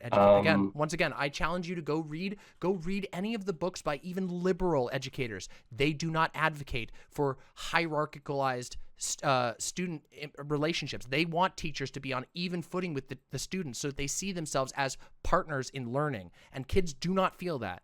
Kids are fucking terrorized by their teachers these days. Sometimes because the teachers can call the cops on them, literally. Now that's a bit of an Americanism. I don't know if you guys have that over there. Yeah, the people bring up Montessori schools and whatever. That's a great example. Montessori schools are a non-hierarchical situation. The teacher is framed not as an authority, but as a guide, an experienced person who can help you learn things, but doesn't have the final say. They can't make you or punish you to do anything. If they want your respect, they have to earn it by communicating with you. And I don't think that's much to ask. I think that our teachers, if we're going to have specific teachers, that they should know how to win over a child. If somebody is misbehaving in class, let's say that they're being really disruptive, do you believe then that there is some utility in having kind of like a differential to, hey, who should take charge of the situation, who should decide what to be done, or do you believe that there should be like an emergency meeting in the classroom where the student should vote on whether or not, maybe that student should be put outside the class to like calm down for 10 minutes or something before they're let back in, or how do you believe that should be handled? Do you think do you think that was a good faith question? Do you think that these dichotomies you make? It's a simple question. It's a simple question. No, it It's wasn't. not a dichotomy. There's no dichotomy in this question. Oh, okay. So you've asked. You did actually. There's a literal dichotomy. You said, "Do you think this or that?" That is what a dichotomy is. It's not my. Yeah, there is some authority, or fine, maybe there is some authority, or there is everybody's on even playing field. Well, I think that there's a step in between where you can say, "Hey, teacher." This classroom is like, we're doing something in this room, and if somebody is like throwing eggs around the room, then you can say, hey, kid, you got to step out of the room. You're hurting other people here. And the teacher says that, right? I mean, it could be a teacher, it could be a guidance counselor, it could be another student. Maybe there's a senpai in the room, and the senpai says, hey, listen, bro, you're throwing eggs at everybody, and we don't like it. You're talking about a very specific circumstance that does not. That is a position of power. That is a position of authority. Yeah, but you're diluting the position of authority. What you've moved from children should be taught that this person is an authority who should be respected to now, if a kid is throwing eggs around the room, the teacher can tell that kid to go outside. That's totally two different things. Do you realize how you've gone like? You've basically retreated to a thing that doesn't even resemble the same thing that you started. Sure. Do I think that teachers, like if a teacher is like, of course people should have autonomy over their own space. If a teacher is using a classroom and there's other students in there trying to learn and a student. I wonder if she's even. Oh, hello? Oh, hello. Yes. Wait, yeah, I was gone for like 20 seconds. Oh, sorry about that. I don't know what happened there. Can you hear me now? Yep. Did the stream lag? I don't know what happened there. I think it was Discord. Or maybe it's my website. I don't know. Okay, so you were saying that is a position of authority, but you were saying that I moved the goalpost. No. Hold on. What I was saying was, you've retreated from a position of saying we bring students in here and we teach them that they need to respect this authority that's put over them, and you've now retreated to a teacher should be. Let me finish. You've retreated now. Understand why. You've retreated now. Excuse me. Excuse me. I know you're trying really hard on this point, but it's not landing like you think it is, okay? A teacher saying, hey, this is the space we're using for teaching right now. You're throwing eggs at other students. You're harming other students. We need to get you out of the room. That is that is not a matter of authority. That is the most. There's a reason why the teacher is saying this and not another student. It is the most loosest thing. But I already said that there can be other examples. You can have a guidance counselor. But it is an authority, nevertheless, correct? It's not an authority. You're talking about. It 100% is. Come on, I don't know what definition of authority we're working with. Wait a second. Okay, let me give you another example of this that shows how ridiculous this framing is. If we're roommates, right, and I'm hanging out in my streaming room and I'm smoking some weed. And you walk in and you go and you start complaining about, I don't know, your girlfriend or something or whatever. Okay. And I'm in my room and I'm like, dude, this is like really harshing like my high. Like, can you leave my office? Like, I would really appreciate that. And then you go, no, I'm not going to leave the office. And then I go, okay, can we talk about this later? And you still don't leave, and then I push you out of the office because you literally refuse to physically leave my space. Is that exerting authority? I don't think so. I think that is I think that definition of authority is absurd. What you're talking about is conflict resolution with an extreme situation. That is 100%. That is like, and that is like eventually you being like, hey, you gotta fucking leave, right? You're kind of like pushing them out, right? That is not a situation in a classroom in which the group of students kind of defer to one individual. They defer to the teacher to take hold of the situation.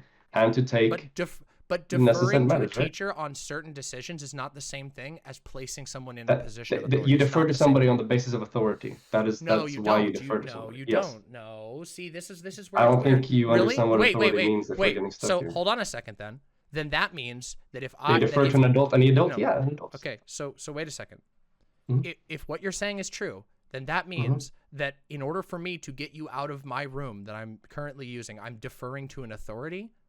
No, No, absolutely not, because this that's is a conflict ridiculous. resolution among two people. That's not a group of Yes. people in which And guess there's a what? set Oh power wait, dynamic. so are you saying that children aren't people? Like what? You just I'm saying there's a children. difference between a group of people in a Yes. set class dynamic and like and like two in specific people who clearly are on the same level of authority because you just had to push them out at the end of the day. They But didn't that's respect your the wishes to like thing. get the fuck out. I think it's perfectly fine to Mm-hmm. say that a teacher has the ability to remove a student that's hurting other students from the space. That's a pressing need that is And that very is justified. authority. That's not That is authority. an authority. See, I, this is, you but seem wait. allergic to calling something authority. I don't know why. No. You no, are no, absolutely. No. Rose Wrist, this is so funny because like I feel like I'm engaging with like a pupil form, like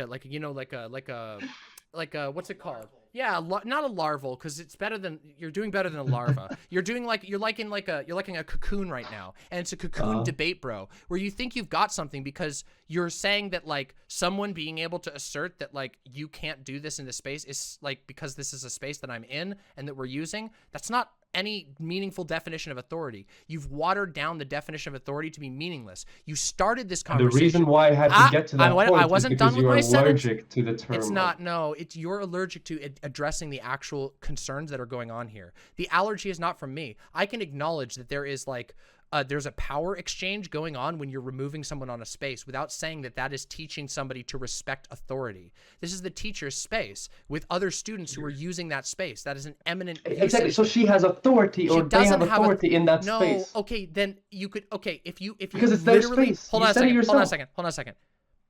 Okay. I didn't think you would concede that it was their space. I thought you would say it was like our space or something. But you even said it was the teacher's you're space. literally like we're operating on different like planes of discussion right now. What you're trying to do is you're being in like a turbo. Am I on the lower or the higher plane? Where am I? You're on like The lower the way lower plane right now. The Because lower what you're plane, doing I is got you're it, doing what's called like pedantry, where you're sticking to basically any exertion of any power at any point whatsoever represents authority. But it's interesting, and I want to point this out for everyone who's watching because I feel at this point that we've definitely transferred into the sort of more of a debatey format, which is fine. I'm open to that. I do this kind of shit all the time.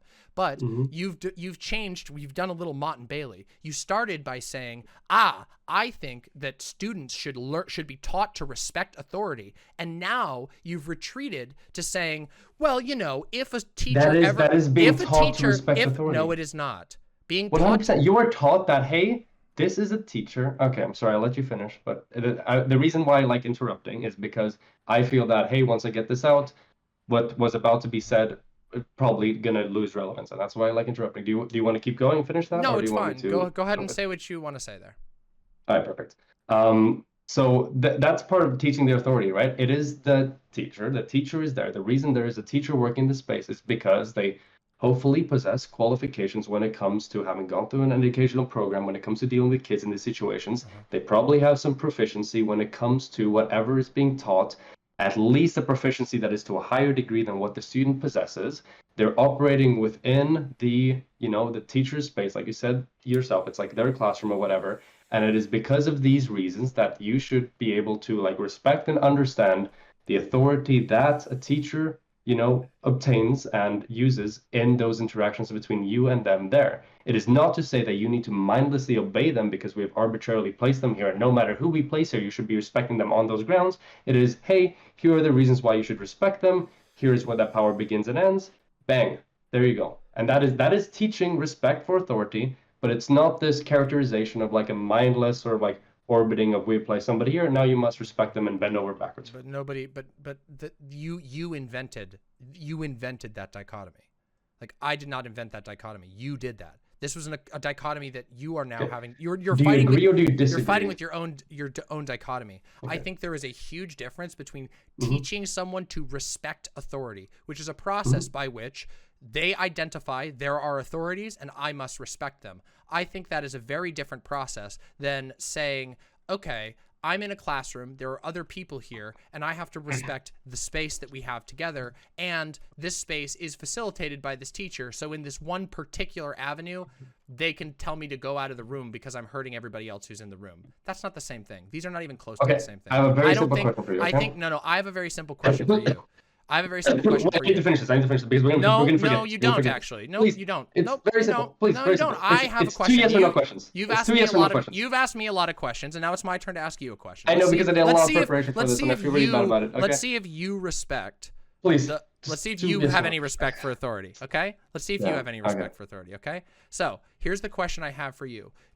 Can you tell me with a straight face that you think that a teacher being able to remove a student that's throwing eggs at other students because it's imminently interrupting the space is the same thing as teaching respect for authority figures because of, as you listed, a bunch of abstract contexts, which you may or may not agree with. I don't personally agree that getting a degree means you know anything. I've known a lot of fucking idiots who don't know shit about it. Like, dead serious. I've had so many fucking stupid teachers who had fuckloads of degrees but just couldn't teach for beans and were assholes, okay? This is something that happens all the time. We all know this happens. Do you Sure, think, but they probably on average are at a higher, simple like, question. Do you think that that what you said at the beginning, teaching students to respect authority, is the same thing as a teacher being able to like resolve an egg throwing situation? Do you think that's and the this same was thing? the exact thing. I was going asked to you a get question, to. simple yes or no. Do you think that in straight face, do you really believe those two are the same things? I don't believe that they're the same thing. However, I do believe that they're both examples of respecting and teaching to respect authority. Sure, So but I believe now that to they get are back to, and now to paradigmatic. get back to my question, okay, the example that I gave you when it comes to the reasoning and the mechanization behind how I believe the respect for the teacher should be taught, so the three examples I gave, do you believe that is an example of teaching respect of authority? Yes, I never Perfect. contested that. Yeah, of course. Do you disagree with that do you think that's a wrong thing to do, to teach that Yes. in the way Yes. that I Yes, presented I do. it? Yes, absolutely. So you believe it is incorrect to Yes. teach students that they should defer to the authority Yes. of a teacher in some situations in the classroom on the basis of the fact that, hey, they're there, they possess expertise, they possess the skills, they possess experience, it's their space, Do you believe that teaching kids that is wrong? If that is truly all that you mean, if all that you mean is that the only thing that children are taught is to respect the time of another human being, and No, that to person. respect Wait, those. I'm not done. You got to let me finish the sentence, for fuck's sake. But you're Like, answering a different question. No, I'm not. You think I am, because you are. This entire conversation has been you battling a very strange straw man, and it's been very visible to me because there's been multiple times where I've tried to say something and you've cut me off to say something that was completely different than what I was going to say. So I would appreciate it if you would argue with the person that's in front of you and not with some made up person in your head. So Do you notice how during this entire conversation, not once have I gone on like a little thing about like you or the way you are engaging with this good for conversation? you. That's perfectly Everything fine. I've said has been about what we're discussing and what That's the ideas are. perfectly fine. I just wanted to point that out. Go for it. Sure. I mean, if you think that's a point for you, I think that addressing people's arguments as they are and as they're presented, in addition to rhetoric, is perfectly legitimate.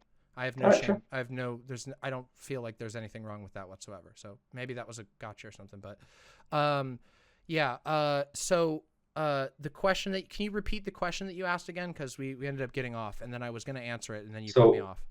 Is the example of teaching that a student should respect, a teacher in this environment on the basis of their experience, their expertise, like you said, the classroom being their space? Do you believe that teaching kids to respect the teacher on the basis of those grounds is wrong?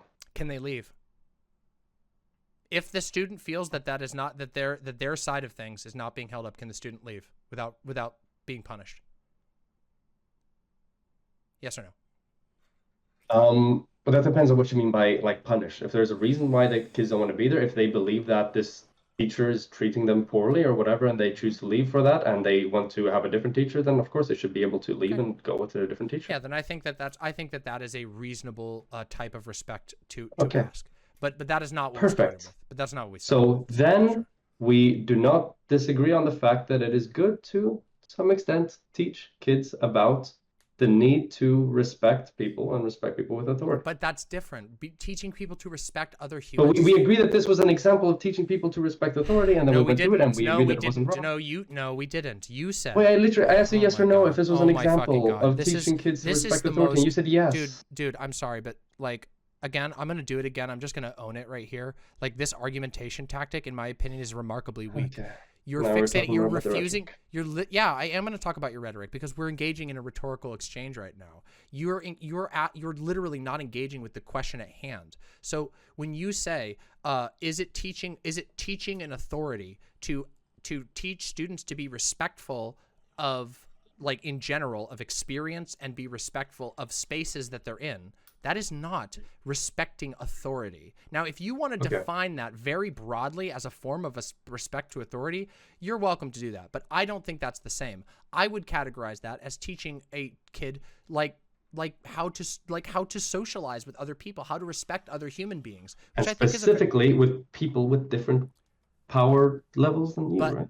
Specifically somebody with expertise and specifically somebody with competency. This is where that's what differentiates differentiates this type of respect to authority from respect with equals, right? This is so weaselly. Just say that you think that teachers have the right to fucking tell kids what to do in every aspect. Like, if you want to say that, the reality is I don't think so. I don't think that teachers should be an authority over children.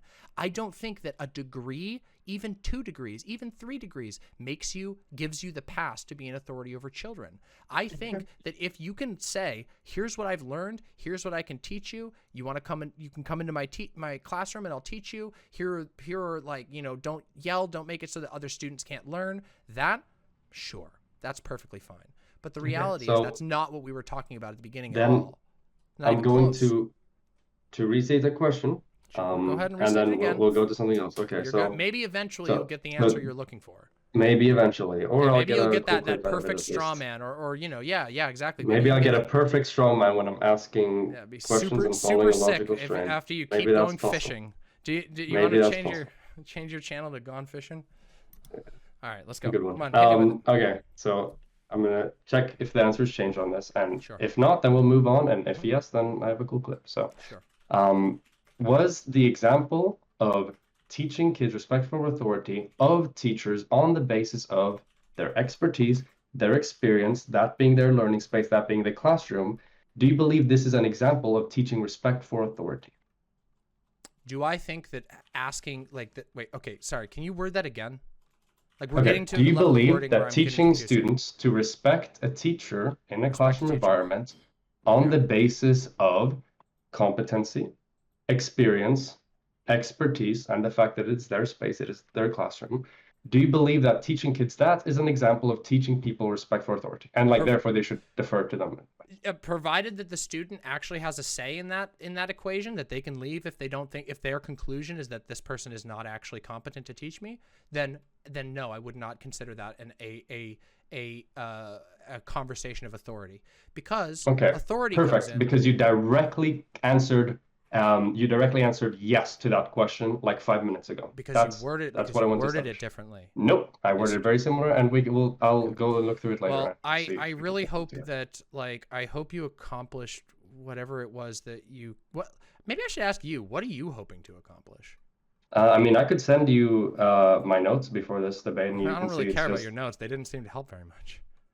Yeah, I agree. I got a bit surprised when it came down that we don't actually have any policies or anything we want to push. Yeah, totally. Yeah, when you don't have internet virtue signaling points that you can go, I vote for me in this. No, that's stupid. See, because out of discourse and policy, it is absolutely the policy that is the virtue signaling. This is the funniest thing to me ever. Like, the fact that this entire conversation has boiled down to you being completely unwilling to actually engage with anything outside of your very, very, very slim way of interpreting politics is, like, frustrating. Because it's like this whole conversation, we've been talking about all these different things, but at the end of the day, your problem is This is what, and I'm going to be a little presumptive here, but you think I'm an unpragmatic anarchist who doesn't have any policy prescriptions. But when I told you that policy prescriptions is not what I'm even trying to talk about, because I'm not talking about advocating for some politician to pick up some policy. Those things are a totally different conversation. We're talking about the underlying structures here and how I think we reach meaningful change. And you're unwilling to engage with that because you say, well, you don't have a quippy 3-point plan. But that's not what I'm talking about. I've never been talking about, I've never advocated to be talking about that. You want to have a conversation with, I don't know, maybe you want to like measure the size of your studies or whatever with other people. That's perfectly fine. You can do that. I don't think I've said a single study in this entire debate, but that's fine. But I mean, you made the joke about the data mail. I'm just, just playing along with you. So I don't know. Right. Like, I don't really know. Like, I think there was a lot of room for this conversation to have like a lot of productive ends. And I feel like we did touch on some really interesting issues, but you seem fixated on one, insisting that policy, which even by your own words is an incredibly vaguely defined term, is the thing that has to be talked about here. And then secondly, when we actually engage with... Well, to be fair, I didn't say had to. I said it's okay for the purpose of this discussion that we don't have it, but generally I would prefer if we did have policy. So sure, but I mean, but you came to talk to me. And you came to talk to me about what I believe on things. And I don't think that policy is what we're talking about here. I think we're talking about philosophy. I think we're talking and that's why I content prepared for both. Sure. Well, that's why I said that, hey, it's fine. We can do the discussion without the policy, but it would have been cool. But that's weird that you say that you prepared for both because you didn't. You at least if you did, you didn't use those notes because all that you engaged on for most of this time was pedantry around the word I think policy. I've probably given the most comprehensive breakdown but from another person on your takes on schooling. It's really interesting. Right? I was in the middle of a sentence there and you did that again. You told me to use my spine. I'm using my spine. I mean, but using your spine means say, hey, here, I'm going to say something, not like literally try to just talk over the other person. Because I haven't talked over you. Like, that's just, so, yeah, like, I don't know. Like, it's fine. Like, I get it. Like, if you believe that, like, all of this is equal and that we should, like, all of these scenarios that we've said are all easily, like, defined as any human relationship of respect or honor or whatever, or being polite to other people is an example of authority. I don't think that is. I think that's an incoherent definition of authority for any of the purposes with which we're discussing. And I don't think that like a teacher having the ability to say like, hey, you're making a noise in the space that we're trying to do something in is any different from like a roommate saying, yeah, can you get out of my room? Like maybe you could argue that like, in that position, you have the authority, right? But they're not respecting it, so you have to resort to force. It's your room, right? It's your space. You expect it. No, because it's okay. No. It's not. It's not. Example. I need to get people to jump in here because you've been going on. Why don't we do this? Why don't you jump out here? Because I don't think this conversation is going anywhere. And like, frankly, I'm not really here to like go back around when you're completely inflexible on what you define as authority. And the interesting reason is the reason why the only person that is giving two different answers for the same question in this debate was not the same question. And anyway, okay, we'll see. Yeah. And do you think perhaps that the reason for that, for whatever you are positing, which I don't even know if that's fucking true, like the whole reason is you had to reword it like 3 times so that we could come to an agreement, and in between. But you asked for a rewording multiple times. No, I asked you to restate it. I never asked for you to reword anything. I'm interested in getting your actual opinion, not like whatever you want to concoct to like, I don't know, win your election or whatever. Like I'm interested in actually getting to what you actually believe in the things that you say. So when you say things like that you think that absolutely students should respect authority, and then we boil it down and there's like a conversation where you reveal that you believe that it's that an interaction between 2 individuals is an interaction of authority. I think that that's a watering down of authority that leads to a lot of what I would call like rhetorical and political sleights of hand, where you go, well, in this conversation, I will say that authority is just the ability for a teacher to say like, hey, the student is causing problems, they need to be out of the room. And then in another conversation, you will then argue in favor of schools teaching kids that their teachers have authority over them because they're qualified. Those are two different, completely different outcomes. But I think it's convenient for people from your position to constantly have a Mott and Bailey about what authority actually is. If we're just talking about the ability for like a teacher to be able to have a basic level of human control over their environment and not have a kid throwing eggs, sure. If you want to call that an authority, they can have that particular authority. But do I think students should be taught that a teacher is an authority over them? No. These are fundamentally different things. It's that simple. You gave two different answers to that question, but we'll see. Okay, Maybe I cool. misremember See, I can something. see you've gotten trapped in the dialogue tree. So this is why I'm saying I think that like at this point we're only going to start irritating each other and getting like more annoyed, because like that response to what I just said there is completely irrelevant and also stupid. Like I just explained my position and you go, well, two answers or something. Okay, so why don't you engage? Well, it can be indicative. What's it indicative of? Of what? Well, This whole conversation, you're fishing for gotchas, and then you're trying to like act like you're psychoanalyzing me, dude. Come the fuck on with this. Chill. Like what the fuck? You're in no position. Not only have I not made a single claim to your character throughout this entire debate, I don't know. That sounds like you an implication. have sufficiently managed to not only make a characterization of my character, but also made a characterization of my character making a characterization of your character. So it seems like you have that entire field covered for both of us, which is why I didn't necessarily feel the need to do so. Yeah. Now, there is just, and I know you kind of feel this is run up, but there's just one final thing, and I really don't think this will take a lot of time at all. Sure. And this is actually the one I want to start with, but it was the thing about time and paying attention to time and time management that is taught as like a disciplinary thing in school.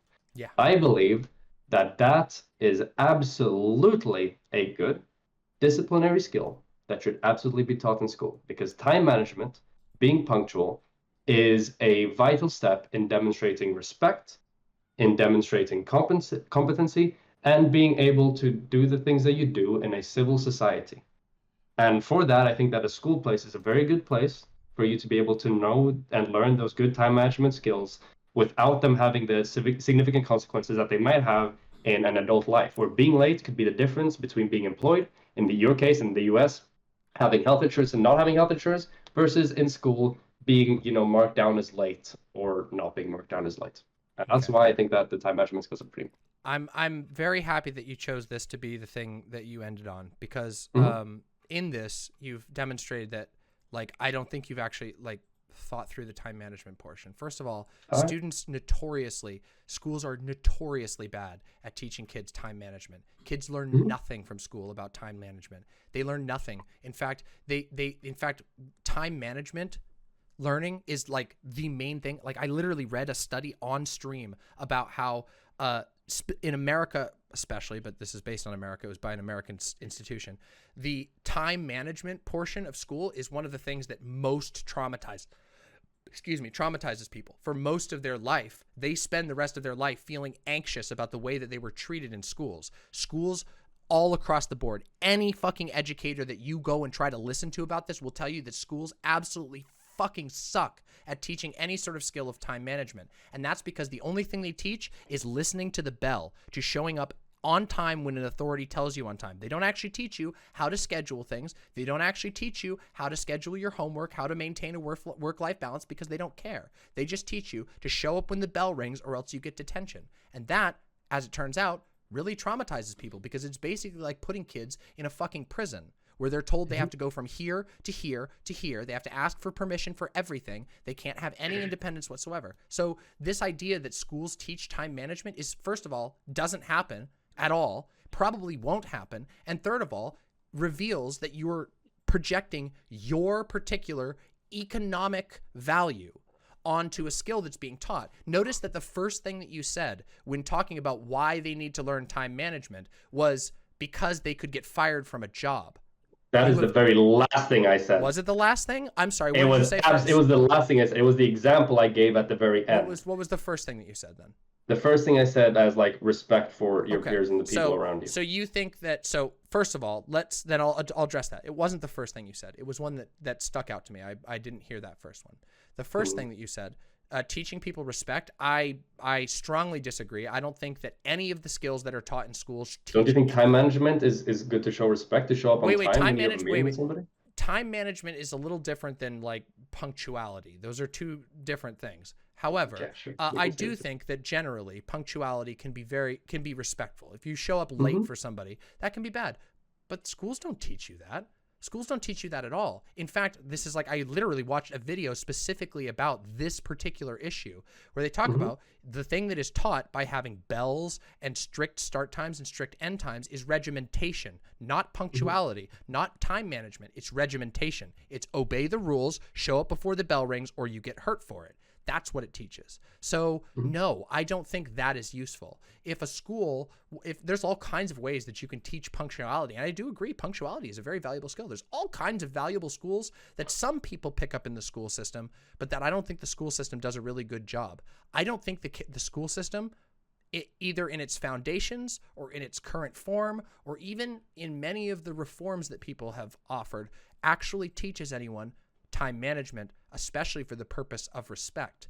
What they do teach is how to show up at your job on time so you don't get fired. And I think that goes back to the thing I said at the very beginning of this, which is that before we go back to that, let's finish with this. Okay, sure. Okay.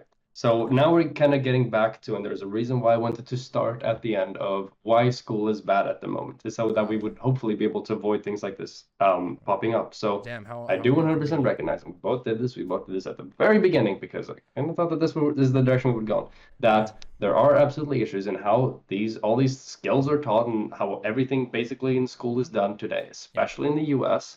No matter how much the American brain seeks to deny that through your entrenched nationalism that you have gotten through your hyper-authoritarian school systems. But regardless of that, what's trying to be conveyed here is that it's absolutely possible to teach punctuality and teach time management in a way that isn't in like a traumatizing manner that you may have discussed previously in those specific examples. So for instance, if rather than, hey, you're late, fuck you, you get detention, you like disrespected me as a teacher, as an authority, yada yada yada. Instead of doing that, being like, hey, you came late, now what's going to end up happening is that you have kind of like disrupted the environment for the rest of us. It's kind of a sign of disrespect to like a lot of your peers, because now they who were here and they put in the time and they put in the effort and they had the respect to be here on time, their learning is kind of delayed a bit. So there's a difference in different approaches to how to be able to teach time management and punctuality. I believe that it is possible for schools to be able to teach this in a good way that is conducive and that gives the kids the skills that they need in order to succeed later in life. Whether that be in the realm of, like respect and punctuality for family and friends, or it could be in a professional capacity.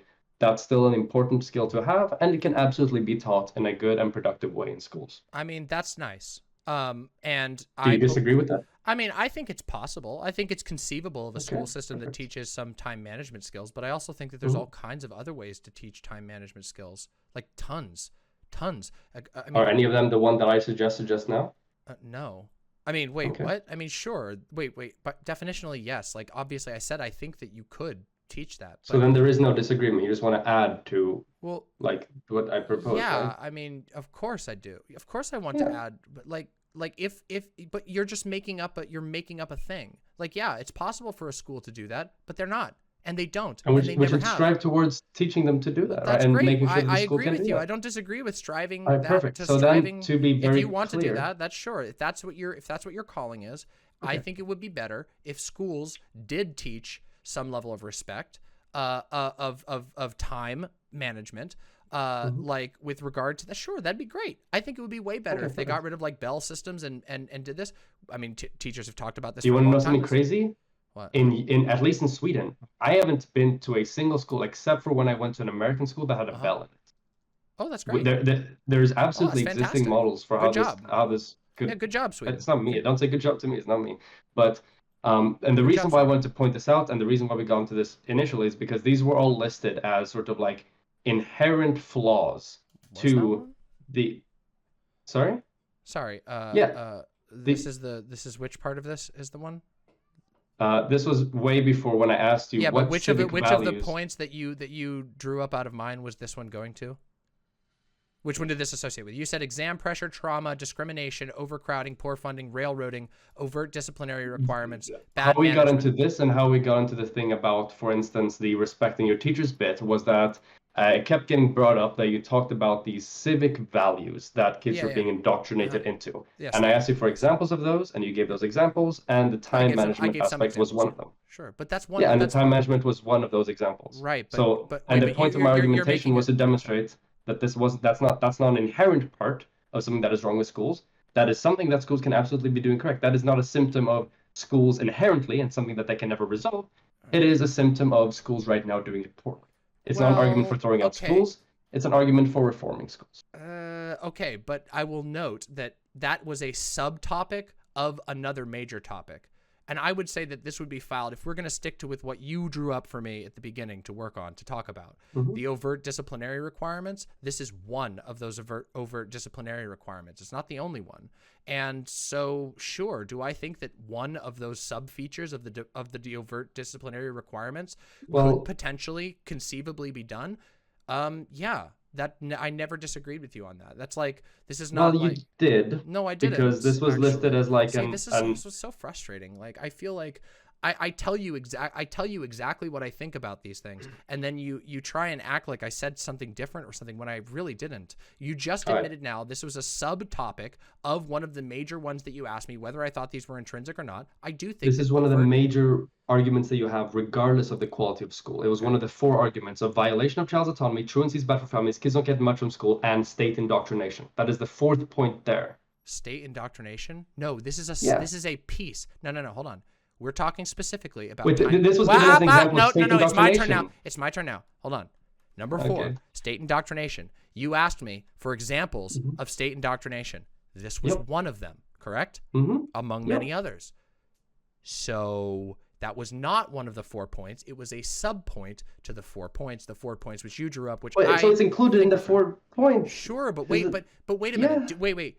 Hold on. Are you not like understanding what a sub-point is? Just because one of the sub-points can be resolved doesn't mean it doesn't mean the entire point of state indoctrination is false. Yes, thank you. And I never stated anything different. I was just stating that. But you did actually. I was stating that specifically you stated the argument about state indoctrination in the form of time management is not a good argument.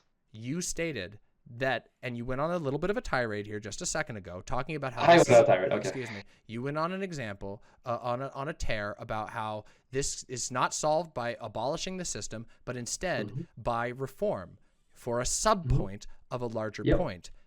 And so what I'm saying is, you did not defeat that point. You only talked about one subpoint, but you did not. But part of defeating a whole point is defeating subpoints on the way. Except you didn't really defeat the subpoint. I literally did, because this is not an inherent flaw of school. This is, you have debate. We agreed bro that brain. this you is. really have debate bro brain. You talked about one particular example, and you said in some hypothetical, is it possible for this particular skill that is in some part government indoctrination to be taught well in schools? Of course, I think that a school could potentially do that. Therefore, it's not an argument against mandatory schooling. It's an argument for reforming school. No. That subpoint doesn't belong in the field of points. Wait. That's against not true. mandatory. No, see, this is where you're getting too eager, because just because there's a potential world in which a hypothetical school could do this thing correctly. We thought it could be done. Excuse me, I was literally explaining what I was saying. So I know that you're very excited to get your debate bro points. You're not going to get them. So here you go. Exactly what I had just said. So even though this thing, there is a hypothetical school you could invent in your head, in the magical wonderland where you invent any school. You could have a school that does teach time management correctly. But that doesn't mean that it's going to happen in this school system, or that this school system would encourage that. So sure, I've never once disagreed with you once on the state that we could make the existing school system better in certain ways. Of course we can. There are all kinds of little tweaks that we could do here, but they don't solve the underlying problems, and the underlying problems of which this is a symptom. You see, you're treating a symptom and not the cause in any way. So it's very silly. It's like saying, it can't be a cold because you took Tylenol and it made your nose stop running. Well, no, it's still a cold. You just took Tylenol to deal with the nose running. Do you see what I mean? You're treating a symptom and not the cause. The demand for state indoctrination and the imposition of what an ideal citizen is on those students is the problem, and this is one of the symptoms of that problem. You may be able to, in some hypothetical, fix that part, but there's still all of the other parts of that operating, and that's provided that you can actually make it happen, which you haven't. Even if you we agreed that it could be made to happen. But of course, and we also see that in a lot of other countries, this time management aspect is handled in a good way. Well, we never proved that. All you've said is that one country, that a school that you went to didn't have bells. I don't think that's I'm saying that it is standard practice, and basically, like, you don't have that data. I'm sorry, you don't. Okay, okay, fine. I don't know the data. It's true. All Europeans who are listening to this right now, can we have a 1 if you did have a bell in your school in Europe, and a 2 if you did not have a bell in your school? And that's maybe that's wrong, but there's a fuck ton of schools that don't use bells. Maybe this is an American thing. But hey, I'm not necessarily expecting a Twitch chat to give the most representative or the most accurate answers on this. Sure. But that's so, all right. But the point, the greater point stands. No, and I need to make just because me disapproving of the argument about the time management thing specifically as not being a functional argument against school mandates. But it is. Of course, that doesn't mean that the entire argument against school mandate falls apart 100%. No, I never claimed any different. I'm just saying that subpoint to that broader argument doesn't belong there. And the purpose and how I'm going about trying to work through this argument is by knocking out the subpoints until one main point falls and then going to the next one, trying to knock out the subpoints. And that's typically, and I realize now that we are far too short on time to be able to work through many more of these subpoints. Clearly. I mean, but I just think that's a strange approach, because to me, it seems like acknowledging, oh, wow, actually, our school systems do have a lot of state indoctrination built into them that are deeply, deeply ingrained into the system. Your argument for, quote unquote, knocking out this subpoint doesn't actually knock it out. All it does is create a hypothetical school that does not actually exist, in which it could potentially happen, but it doesn't exist. And it hasn't existed, even though educators do acknowledge that time management is taught poorly. It's talked about all the time. This is a well-recognized issue. It still doesn't change. The answer to and then the question, of course, that follows is, why doesn't it change? And the answer, of course, is, well, it's actually very convenient for the people who decide what a good citizen is to have a good citizen be somebody who follows the rules, who goes where they're told when the time is, who shows up to their job on time and is never late. But that's not realistic. And also, that's not a good way of teaching time management. So it doesn't knock out my point. You didn't address the core point. We're going to work. I just want to work through this one final thing. Just work through a very like basic logic train. Okay. Okay. So the argument that is being made is you believe that mandatory schooling should be abolished. And part of the threshold for that to be met, it needs to be an argument that specifically is intrinsic to mandatory schooling and not something that can be reformed out of mandatory schooling. For if an issue you point out can be reformed out of mandatory schooling, it is not an argument against mandatory schooling, it is an argument for reforming it out. Do we agree with this so far? No, I don't agree with that. And here's the reason why. I can give you another example. Let's say that I am for the abolishment of a standing army. We'll pick something ridiculous, but that's very clear and easy. Let's say I'm against I'm for the abolishment of a standing army. I want to get rid of standing armies because I think they're bad. And in those examples, the things that I list of shit that happens as a result of having standing armies is that, well, when you have a lot of equipment sitting around, people want to use it. That equipment, there's a pressure to use things that you build. This is just a very rudimentary example. I hope we're not going to go super deep onto this, but I can show you the difference. You might say, well, that's a problem of over-equipment, and we can solve that particular issue because of just not equipping the army as much. That doesn't mean it's not an argument against a standing army. It is one of many potential confounding issues that all add up to lead to my position. So this is a very strange and granular and extremely hyper-fixated point. And it doesn't even do what you're saying it does. It doesn't knock out that point at all. This is just one example of the many ways in which schools, intrinsically, from the way they were designed, modern schools, modern mandatory schools, are designed to force people to behave as a certain ideal citizen. And they're pounded into that role, even if it doesn't fit them well, even if it causes them harm, because it is deemed by the state or by the economy or by the very complicated democratic process that kids got to go through this. And I don't agree with that. So there you go. This doesn't affect the point at all. You're literally addressing one symptom and ignoring everything else. It doesn't have anything to do with intrinsic this or intrinsic that. This is a real attachment. And what you're doing is by removing it from the context and putting it into an imaginary school that could exist, you're ignoring what reinforces school behaving that way in the first place. Does that make sense? I mean, I understand what you're saying, but it doesn't like overcome the very like basic surface level logic that I was trying to work through there. I don't know. Maybe I'm genuinely misunderstanding something, and I'll watch it back later and I'll be like, holy fuck, I'm brain dead, or maybe not. Who knows? Yeah, I guess like another thing that stuck out when I was watching the video. I'm curious. Do you believe that the average 14-year-old is not like meaningfully more intelligent or responsible than the average 18-year-old? What? Do you believe that the average 14-year-old is not meaningfully more intelligent or responsible than the average 18-year-old? Do you mean the other way around? That an 18-year-old is more intelligent? I mean, it doesn't matter what order it's around. Do you believe that I think as a very general rule, probably most 18-year-olds are smarter than 14-year-olds. They've lived for 4 more years in an incredibly major part of development. But that's not entirely true. There are all kinds of precocious teenagers who've been really good. I think like there's not just outliers either. I think there are a lot of students who are really smart at the age of 14, and there's a lot of students who are kids who are. But if we're going by the average, right?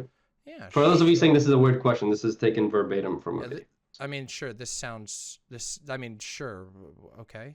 I don't know what you're getting at, and I don't know what you're quoting. No, I'm genuinely like curious if that's like something that you believe, or was just like a rhetorical. Wait, what? First thing. I do not know what you're talking about. Like I actually. Okay, the question was, do you believe that the average 14-year-old is not meaningfully more intelligent or responsible than the average 18-year-old? Do you believe that an 18-year-old and a 14-year-old are on average at the same degree of intelligence or responsibility? No, probably not. No, I mean, I don't think so. Right. I don't. Did I say that? Was said in your first video. What did I say? Can you quote me that? It was about whether or not you saying this in. No, I want you to quote me it. If you're gonna try and quote sure. grab me, I can give you the context, and then maybe you could remember it, and then maybe you didn't need to that would be fantastic. fantastic. Please do. So the context of this was that you were saying that people won't choose to attend classes, and you said, well, at 18 we expect people to be able to attend classes, and there isn't a meaningful difference in like responsibility and intelligence between a 14-year-old and an 18-year-old on average. So therefore, we shouldn't be worried about them not choosing to do classes because at 18 years old they choose to do classes. What? No, let me see. Hopefully your transcript's enabled. Maybe. That doesn't sound like 18. My wording at all, nor does it sound like my argument, but I mean, maybe. Okay, perfect. I have quoting. So please, from the video, Magma Hot Take, Compulsory Schooling Sucks, at 3504. Okay. In college. And let me tell you, the average 18-year-old who's going into college is not smarter than the average 14-year-old. Not meaningfully. They're just as dumb.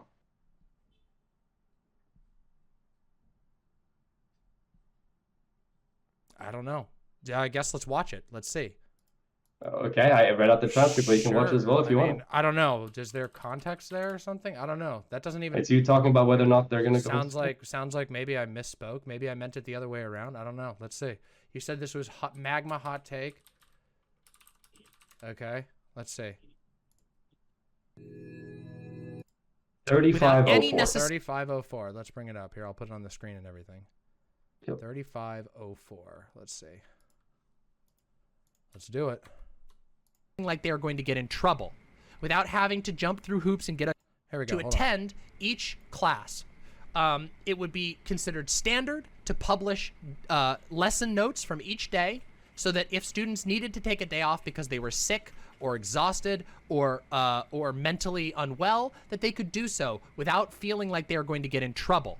Without having to jump through hoops and get a doctor's note and all of this nonsense. They could just not if they wanted to. We already do this in college, And let me tell you, the average 18-year-old who's going into college is not smarter than the average 14-year-old. Not meaningfully. They're just as dumb. But in college, we let the students skip.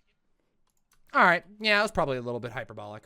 But I mean, I still think that my overall point stands there. My overall point, which was that with regard to showing up to class on time, a 14-year-old and an 18-year-old is about the same. But yeah, it was a little bit hyperbolic. I mean, obviously, on average, 18-year-olds are going to be a little bit smarter. But like meaningfully, do you think they would be meaningfully smarter? Yeah, I think they would be meaningfully smarter. But I mean, like, I mean, you're grabbing from a stream and you're talking about a very specific point in which I was referring in the context of that video very specifically to their ability to show up on time without getting in trouble. And for that, I absolutely think there's basically no difference between an 18-year-old and a 14-year-old. I showed up, I drove I didn't drive myself in that particular case, but I went out to the bus and got to my classes on time for high school just as easily as I did at 18. For that particular thing, yeah. I mean, sure. Right. I will gladly own that was a little bit hyperbolic, that particular line, but I still think that within the context, my point completely stands, which is that in the context of attending classes on time, there's no real meaningful difference between an 18-year-old and a 14-year-old with regard to being able to show up on time. And that seems to be reflected by basically every school in America having kids show up to class at 14 on time for the entirety of high school. Yep, I would basically, I would still disagree to some extent, although it's less inflammatory, so I disagree less. But I was just like checking for consistency, really. And then I have one final thing here. Yeah. Do you believe that people should never have to do something they don't want to do? I mean, I think it depends on what you mean. Like, do I believe that people should never? I mean, there's a lot to that question. That's a pretty big philosophical question. Do I believe that people should? Yeah, do I believe that people should not have to do things that they don't want to do? In general, yes. I generally believe that people should be able to live the life that they want to live, that you shouldn't coerce people into doing things. I think that there are... Ever. Actually, I should have thrown that in there. There was an ever there as well. Ever? Yeah. I mean, yeah. Because I don't think that people should be forced to do things that they don't want to do ever. Yeah, I mean, I don't think that we should force people to do things. Like, I mean... Wait, are you doing is this like a clip thing, like where you're taking like a rant that I was doing and saying like, hey, and then you're taking it out of context and trying to make No, that's why I'm asking about it. If I were to do it in a bad faith manner, I would just be on stream like, oh, look at what she believes that would justify X, Y, and Z, yada, yada, yada. And instead I'm asking you about it here when you're right here to talk about it and elaborate. Yeah, if you're asking like what I think about that, yeah, I don't think that we should. I think we should avoid forcing people to do the things that they don't want to do. I really think we should take that very seriously. Now, obviously. Yeah. I do think that there are some situations where we don't really have much of a choice. I don't know if these really apply to like conversations of coercion. And in fact, like a lot of anarchist thinkers have gone back and forth on this particular thing. Like, for example, like the world is passively coercive. And so some anarchists would use things like natural coercion. So like, for example, we don't have a choice in the fact that we're born with stomachs that demand that we eat. So are we being coerced by our stomach? Yes. But without adopting like extreme Zen Buddhism where you like ascend hunger, I don't think that we can like we can reasonably consider that like a form of coercion. Like we have to eat. Humans have to eat. Same thing goes for like struggles with animals. But as far as society goes, I really think that we should very much avoid forcing people to do things that they don't want to do, by and large, like as much as possible. What about like if, and this is like kind of bring it back to the discussion, what about if like a kid, for instance, like wants to refuse to take some form of medication or treatment that is necessary for their survival? Yeah, I mean, I think that we should do our best to convince that child to take their medicine. That's what I think.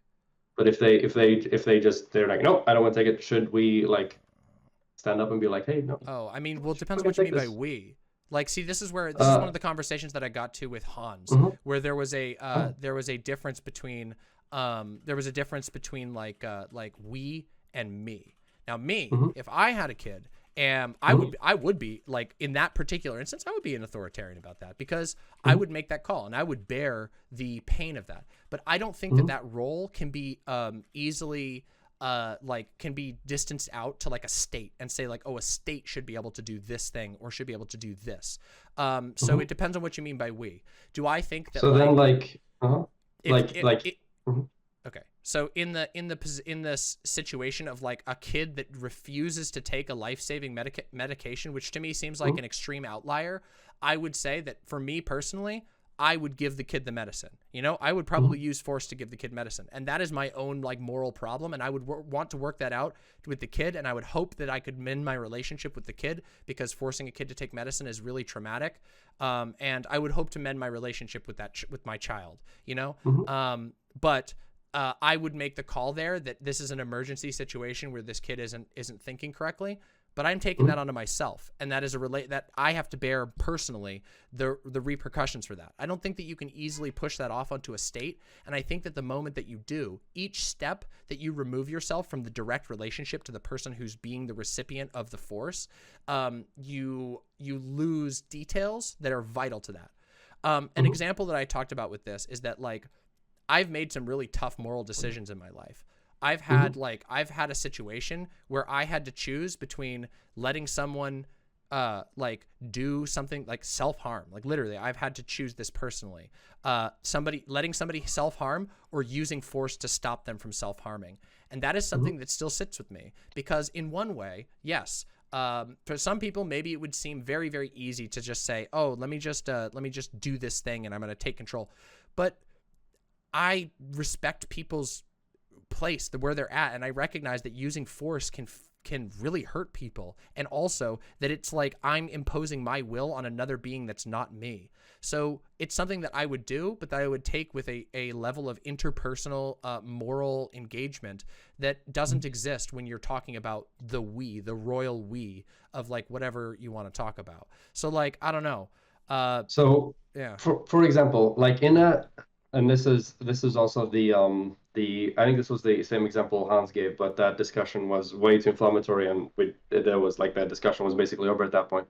But in this situation then, where there is a child who is going to like engage in self-harm or kill themselves, and I understand that from your personal perspective, what's your view on that? Yeah. But if there's nobody, if you are not able to like intervene, for instance, do you think that the state should step in there and save that child?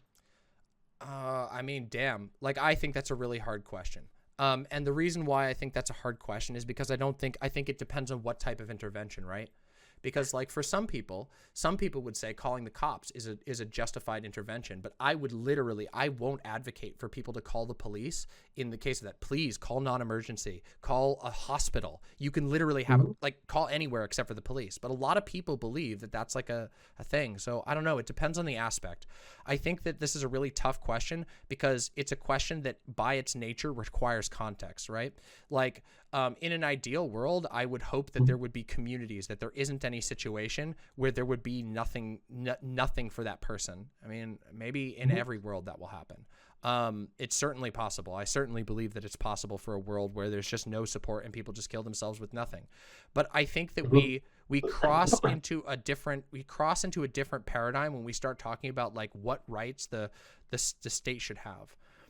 If we're going to take a world that has a state in it, would I? God, I don't know. Like, I think that's really hard. So like I can give like a situation then with like context. So sure. This is in a non-ideal world, then obviously where the community hasn't been able to step in and do the role. Sure. There is a child, and they're in a house. They're there alone. They're locked in. They have ingested a substance that's going to lead to their death.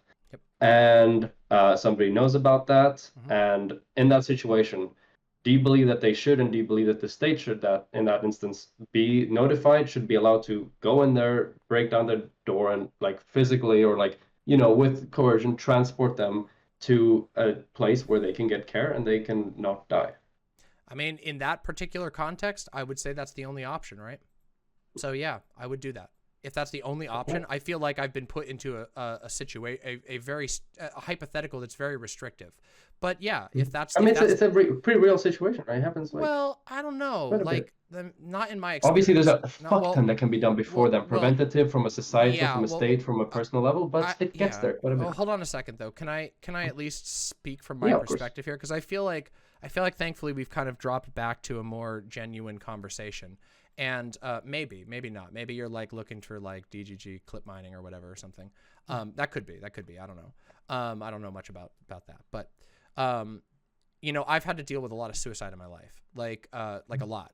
And for me, first of all, like the chance that somebody's alone at home is like, it's actually quite uncommon.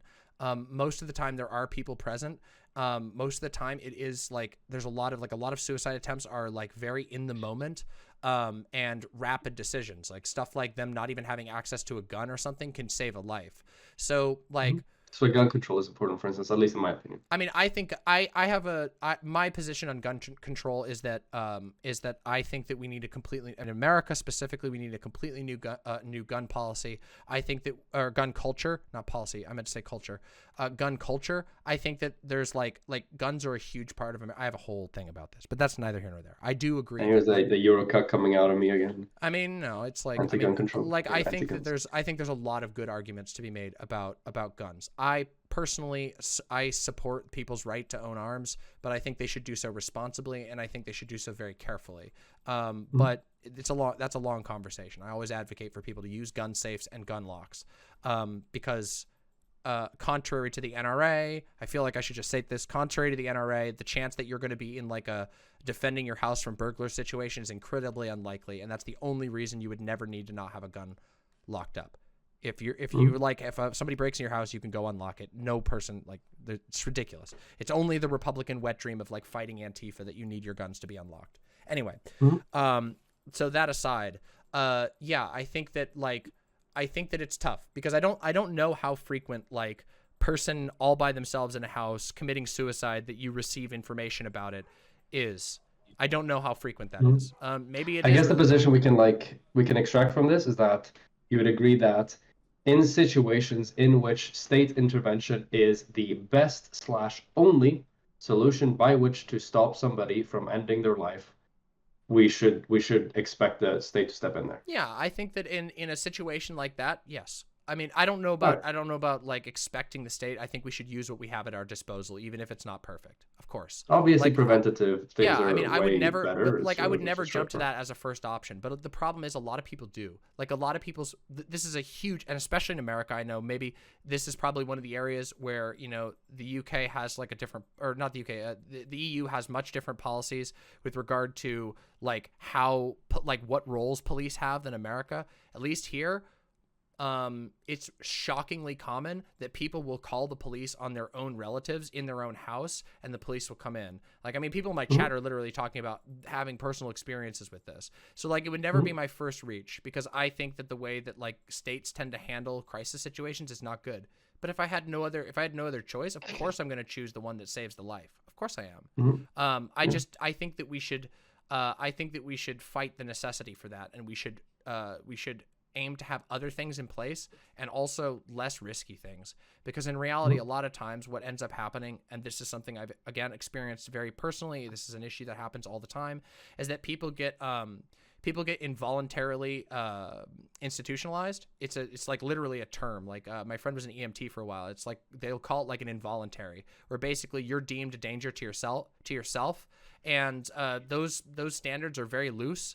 And you can be put into an institution for like 3 days against your will, where you're functionally in prison, even if you're feeling better, even if you've overcome it and you're scared of this new environment, or it could be exacerbating it, you're still put in there. That's a very, very, very common solution in America. So I think that the reliance on the state to solve these sorts of issues is troublingly problematic. What about a form of like state intervention that isn't like necessarily like police go in there, battering rams, break down the door, find you, move you out, but state intervention that still like sends some forms of like agent of the state. So whether that be like social workers and stuff like that as well, with maybe a police officer in case it does escalate to the sense where some level of force is required. Yeah, I think that's fine. Like I mean, like I don't. That's not the type of world that I advocate for. That's not the type of world that I fight for. But I recognize that like that's something we're dealing with right now. I'm never gonna put like my small political qualms over somebody's life.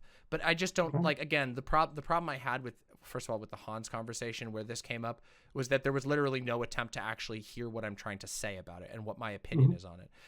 It's not that I don't think that anybody should ever involve the state ever. It's just, I think the state has a lot of problems. And I think that like especially when it comes to mental health, like what we're talking about is the state being called on people who aren't harming anybody. Like it could even be like, do you know how common it is like around here for like somebody to just be like sort of talking to themselves as they walk around and they look a little scuffed, and we don't even know why. It could be OCD, it could be Tourette's, it could be that they're schizophrenic, and they get the cops called on them because to do a wellness check, and then all of a sudden they end up in prison because maybe they panic or something like that. That is fucked to me. And I think that like once you get to a point where like you have a society that's constantly like calling the state authorities for every issue, that you functionally destroyed your social network, your ability to have a society at all, because people aren't connected to each other. People don't have any human connection with one another. They're all just deferring to the state. So yeah, that's my sort of complicated opinion on that particular position. I just don't think it's very common that we have that particular one. But if I was in that situation, I had no choice. It was either person dies or I call someone on this vague hope that that person saves their life. Of course, I'm going to choose the one that has a chance at saving them, for sure. Obviously, yeah. All right. Yeah, excellent. There was just like, yeah, obviously it was, that conversation was very heated, so there was never an answer to that question, which was, yeah, it was an interesting question, so I'm happy we were able to arrive at a good answer. Me too, me too. It's something I do take seriously. Again, like that's an issue that's very close to my heart. Yeah. As many people who watch my show know, like it's something I've had to deal with a lot in my life. And so I think sometimes the solutions are, I think a lot of people have an approach that just like, I mean, we know there's a mental health stigma, but we have this approach that like all people who are having a mental health crisis are inherently dangerous to themselves or others, when in reality, that's not actually held up in any data. Some people are, of course, there are situations, but the vast majority are not. They're just kind of freaking out and need some assistance of some sort. And sometimes that can just be a shoulder. Yeah. So yeah, I think at the end of this, like, well, we both absolutely agree that we should 100% strive for societies in which we minimize the amount of times in which like people are forced or coerced into doing things here and there. Yeah. There are obviously still situations in which we need to recognize that, hey, because we for the best good, because of like a rational like decision that we make as like people, we need to be able to recognize that, hey, in some instances we need to do something here, we need to step in here to some capacity. Yeah, and I largely agree with that. I think there are, of course, circumstances in which that's the case. Obviously, like there's numerous analyses that go on. If I'm in a position where it's like I don't know, you know, the enemy of my enemy is my friend sort of thing. Like my enemy is death. And if it's genuinely true that in that particular example that like getting somebody over there, even if it's a state official, would help them, well, there we go. Then the enemy of my enemy is my friend. So there you go. It's just that I think there's a lot of times there's an attempt to make hypotheticals that I don't think are very honest or avoid talking about the issues that I'm talking about. But I think in this case, that's not that's not one of them. All right, excellent. Well, yep, that was about it. I mean, there was a there's a hell of a lot that there was notes on here that didn't get touched on, but that conversation would probably require professional trainers to ensure that we don't get fucking dehydrated and worn out. So yeah, maybe I'll probably put that one on the back burner. Yeah, no, listen. Not everyone can be a 9-hour streamer. No, I get it. But I guess no. Yeah, no, it's all good. It's all good. I'm just teasing. All right. Well, was there any other hot and spicy memes you wanted to grill me on? You wanna hit me with anything else? That was about it. Do you have any hot and spicy memes you want to grill me on? No. I mean, I don't really have all that much. Like, I don't know. I can see we have some sort of fundamental differences about like how like how we calculate power in politics, but you know that's natural. SOCDEMs and anarcho-leaning people tend to have those disagreements. But I mean, I don't know. I'm glad we got to talk on some things. I'm glad we were able to calm it down at the end, and I hope your curiosity about my positions was sated. I don't know. I don't really know of any other like. I don't really go hunting for like hot takes to take down, so I don't really have any hot takes of yours to take down. But yeah, that's because I have no hot takes. All my takes are immediately agreeable because they're just ice cold. That's how they are. All of them come out as cold as the fucking Arctic ice. There we go. Here's the thing. Everyone thinks they're hot, but they're just the right kind of hot. So they're hot away. Wait a minute, and then they think about it for a second. Like, it's delayed burn. So it's like the what you're saying is it's like the. Well, I was gonna say a warhead, like the candy, where they're sour and then they're sweet, but I don't know. This is hot, so. All right. Well, Rose Wrist, it was good talking with you. If there's no other memes, let's call it here, huh? Yep, that was about it. All right, All right, you want to excellent. plug? You want to shout yourself out before you go? Yep, sure. My name is Rosewrist. YouTube, just check it out, Rosewrist, 2 words. And I also have a website, and I see that we too are the brave .com fighters against all these disgusting .ggers. So yeah, rosewrist.com there as well. And yeah, same goes to you. So feel free to name me. Yeah, my name's Demon Mama. If you want to find out more or you want to poke my brain, you can come by demonmama.com. It's a similar site to what Rosewrist has. Love to talk to you. Come say hi. All right, thanks for talking. All right. Bye. Have a nice day. Bye-bye. You too. All right. All right. All right. Well. We finished that conversation. That was interesting. That was certainly an interesting conversation for sure. It went a lot of directions I didn't really expect. Yeah, I don't know what was going on. Some of those, Crabe says, Menku Mama at it again. I do my best. I do my best. Thank you. Interesting is one way to put it. Yeah. It was certainly, it got spicier than I thought.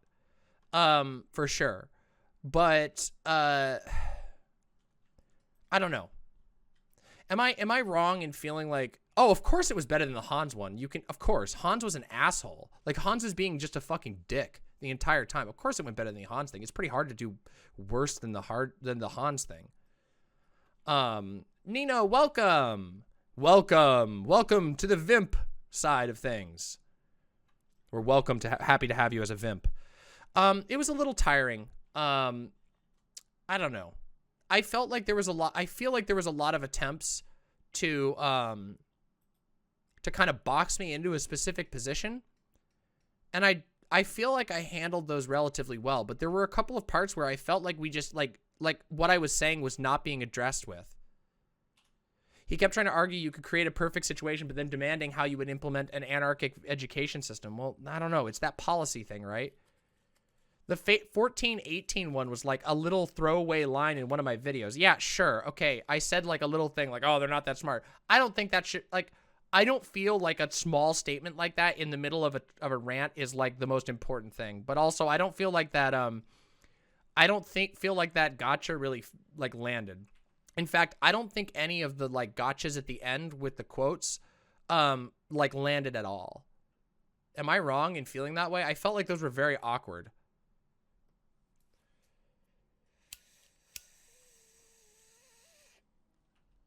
It was pretty clip chimpy. Well, you know, whatever. If he wants to clip chimp, that's fine. It felt like a lot of reaching. I just really wish that like, I really wish that people would stop reaching and just listen to me. Like, I actually say the things that I believe. I don't do any of this like weaseliness. Like, I put a lot of work into this conversation. I wasn't trying to get any gotchas. Like, I just straight up said, like, I don't think that that's a meaningful way of defining authority.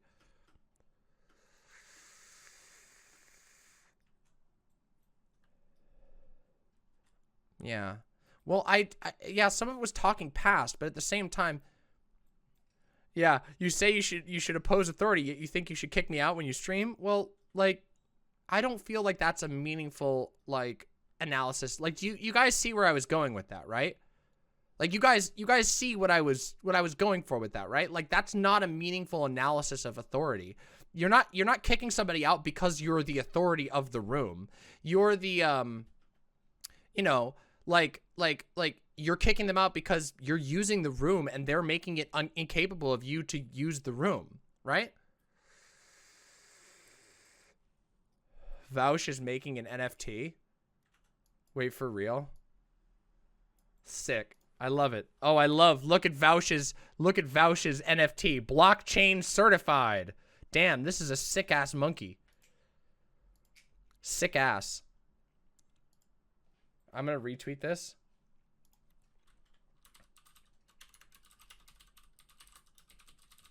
Right clickers molding. There we go. Right clickers molding. There you go. Bam. I did it. Yeah, I should have just retweeted it myself. I should have just stolen it. Wait a minute. Watch this. Hold on. Watch this. Ready, everybody? Watch what I'm going to do right now. Watch this shit. Well, that's what I was trying to say, but I kept getting interrupted on that particular point. I was trying to say that, by the way, Jessica.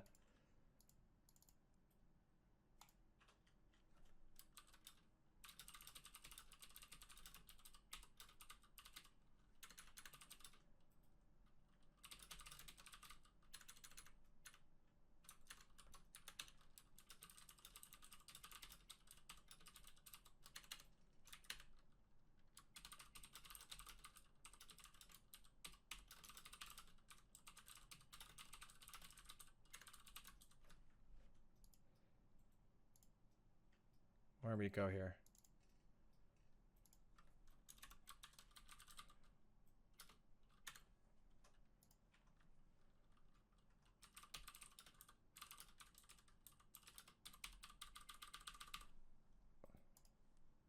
There we go.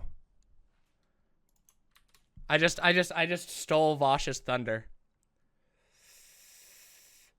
Okay, all of you have to go drama frog now. You all have to go tell Vosh, all of you Vimps, you have to go tell Vosh that I stole his NFT by right-clicking.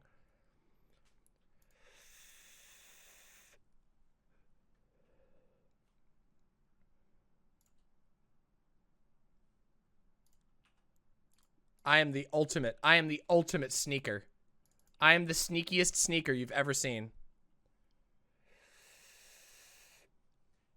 A lot of people are guarded, but I try to let my guard down as much as possible when I'm talking to people. But I don't know. There were a couple of points where it was like, I don't know, with the talking thing, you know, that's when I started getting a little debatey.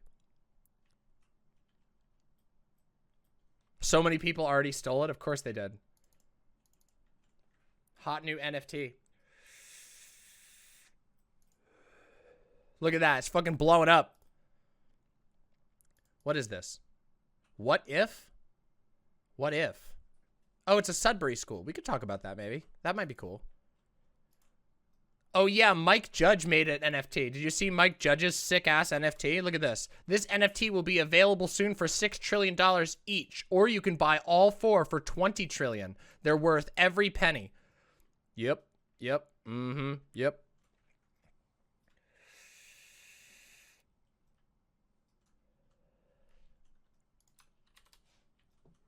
I'm happy. I'm very happy. Your NFT? You mean our NFTs. True! What about instead of mandatory school, the government incentivize it instead? Not going to school could be incentivized as well, giving people a choice. I think that's perfectly fine. I think those are much better systems. But the reality is that, like, this is the thing that it boils down to. The reality is that in these conversations, what is revealed is that there are structural oppositions to better school systems. We could have a better school system, but we don't. We have everything we need to make a better school system, but we don't. We even have the critiques. We have people who were in positions of power to change the school system, but it didn't change. Why? Why doesn't it change? And the answer is because it's not supposed to change. It is designed to have a certain outcome.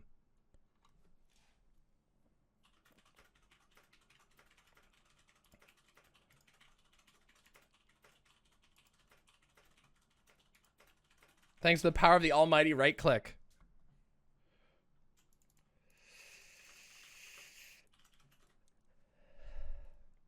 Look, I don't have any bad, like, I don't have any hard feelings for Rose Wrist, by the way, just so that you all know. Like, I was a little disappointed with the way that conversation went, but like even though we kind of banted a little bit, it never got really like super toxic or anything. So I have no problems. Like, again, I don't have, like, if I have a disagreement with somebody, it's not going to be that big of a deal. We got a little spicy, but it wasn't anything bad. I did call him a Eurocuck. That was a little mean. It was a little mean for me to call him a Eurocuck. You know, it's funny. We were going to talk about NFT. We were about to talk about NFTs. It's not that we're afraid to improve education. It's that education doesn't, look, it's not that we're afraid to improve education. It's that education is the property of the state. It was built and designed for the state. It serves the interest of the state, and they don't want you to change it. We're going to talk about some fucked up NFT shit here in just a minute. We have a lot of we have some fucked up NFT shit to talk about. Holy shit.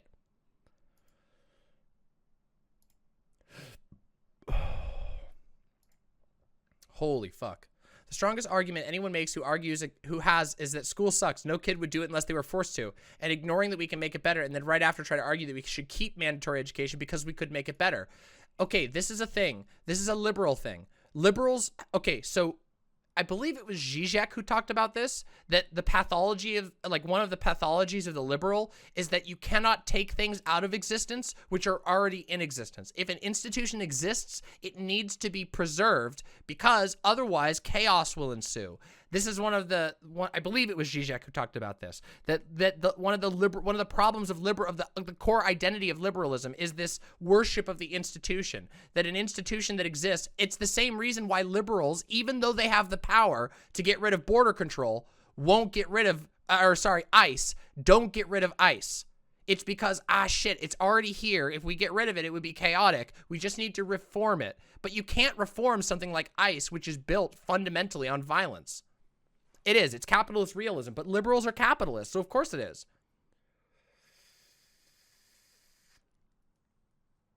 Mixed Dizzy says, I think we could stand to shit on the Nordic countries more. Sweden makes you get court approval to change your legal gender, and only to a binary, no third gender options. I learned this fact, and I'm proud of this knowledge. I mean, it's true.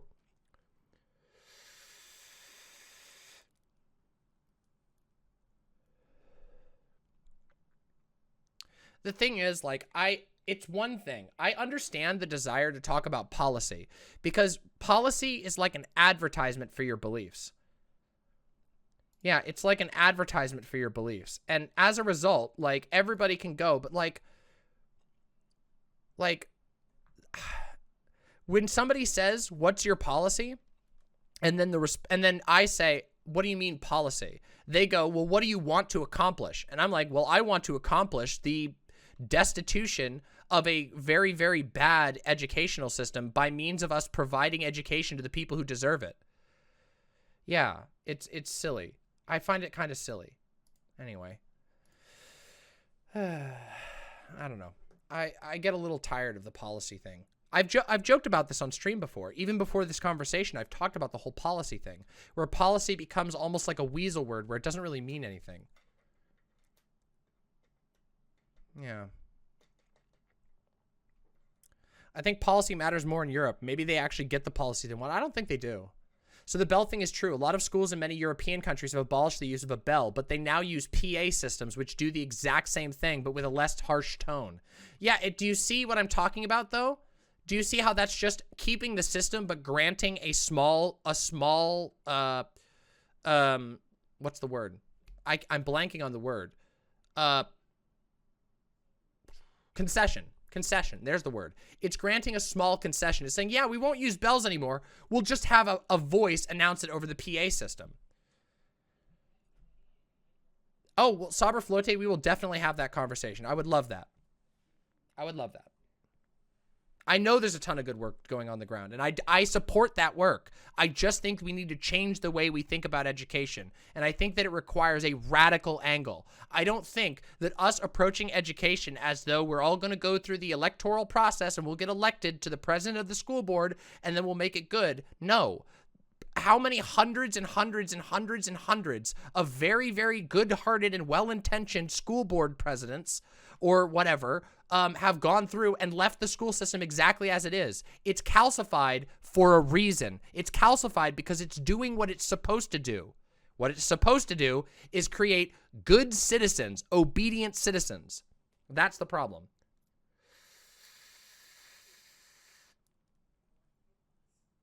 I had bells my whole life. We had bells all my entire life. Every school I went to had a bell. Wow, Saber Flote, that's really difficult. Yeah, see, this is the difference between a individual analysis of like good people doing things versus an analysis of a system that crams people into accomplishing certain things.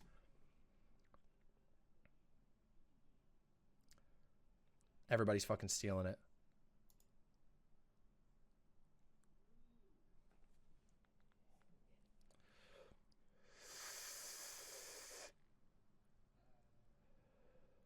Interestingly, the prep school I attended in Russia did not have a bell. Yeah, it's kind of interesting.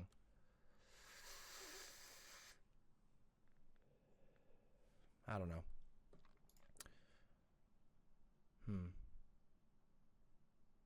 Yeah, but all kinds of things are illegal and people still get away with it all the time. Something being illegal is only good if you have a way to actually enforce it and if that enforcement actually works. It doesn't. I have not read Freedom to Learn. I have probably read some of it. I haven't read the whole book.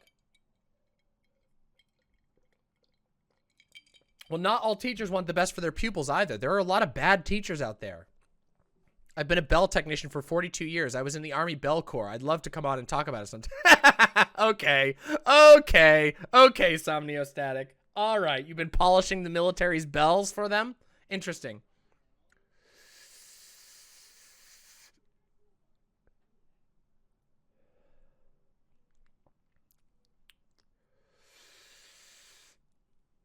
No, there's plenty of good teachers and there's plenty of bad teachers. The problem is the system that they have to go in.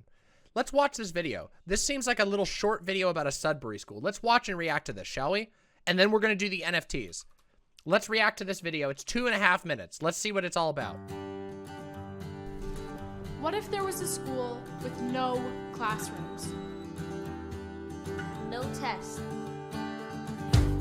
No homework. No principal. What if I got to hire my own teacher? Inside how much they got paid.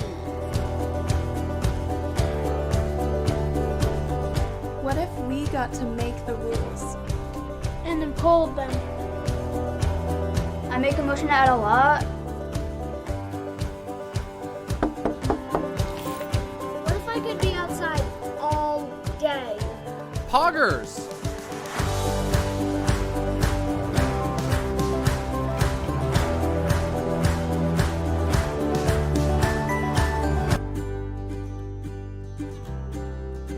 This looks a lot like the one that's in my area. What if it was truly okay to fail? And fail. And fail. And.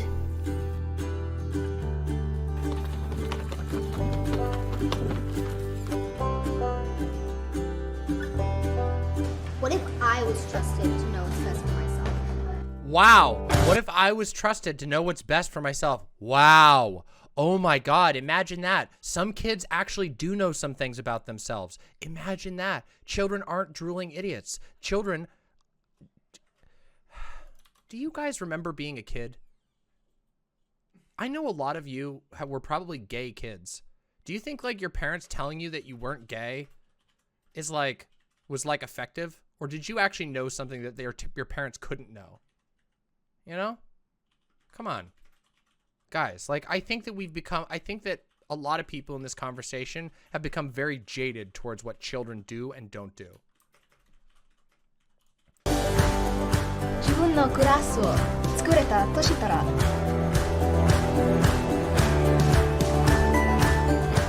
What if I could arrive at school at 8:30? Or 9 a.m. I agree, Craig. Or 11 a.m. What if I could practice all day? All day. all day. All day. All day. All day. What if the only person evaluating me was me? What if I could be myself? Accepted and respected. With no questions asked. At the Hudson Valley Sudbury School, these are realities.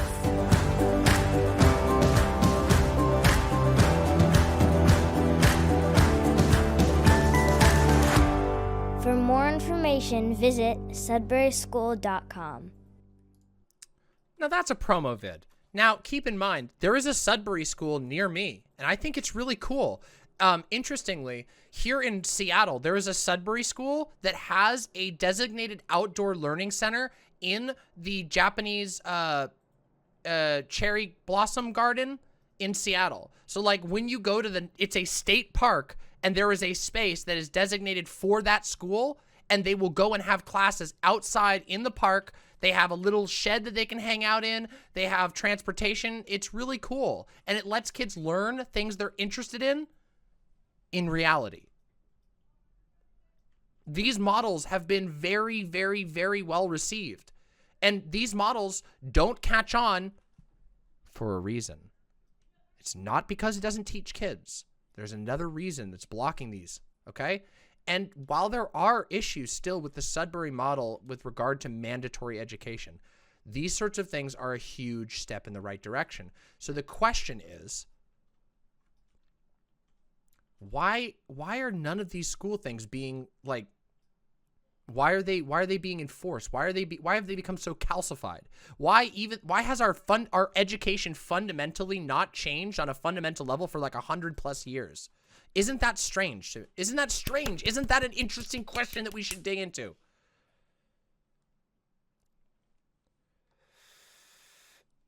Okay. I need to hit the restroom.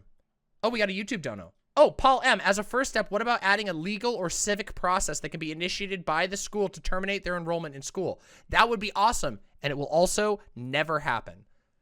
But I agree. If that could be done, and if you have a path to accomplish that, let's do it. Until then, I and the people that I talk to, I'm going to advocate that they act within their power to teach, to grow, and to reduce our dependence on a horrifically abusive system that basically fucks everybody up. Okay? And with that, hey, Fawn, you want to entertain these impies? I can try. Please entertain the impies. Fawn's going to entertain you for a few minutes. We'll talk about that when I get back, Somnia Static, and then we'll do NFTs, okay? Those of you who are here, if you have not subscribed or liked the stream, why? Please do so. I'll be right back, okay? I'll be right back. Here you go, Fawn. I'm going to go to the bathroom. Okey doke.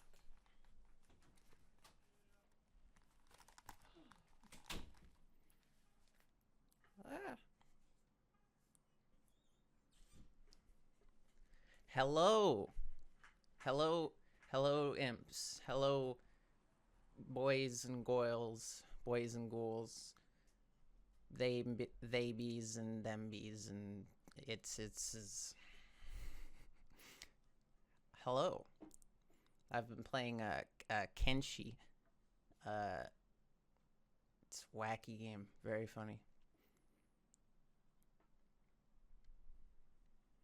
I brought this thing because I remembered that it's been in the room and there were a few people asking for it, but I didn't have it yet.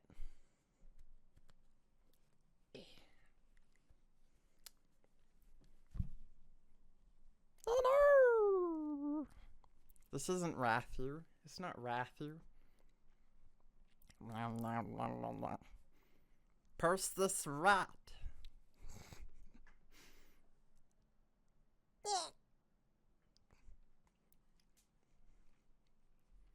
It is a cute puppet. Sorry I'm a bit out of it today. So I'm not very entertaining when you're talking about school. Sudbury. Down at the Montessorium school.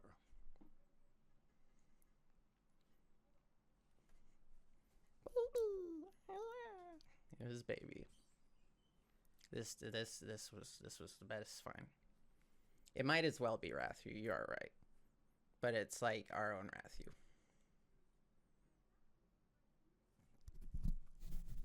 Stop it. Well, thank you.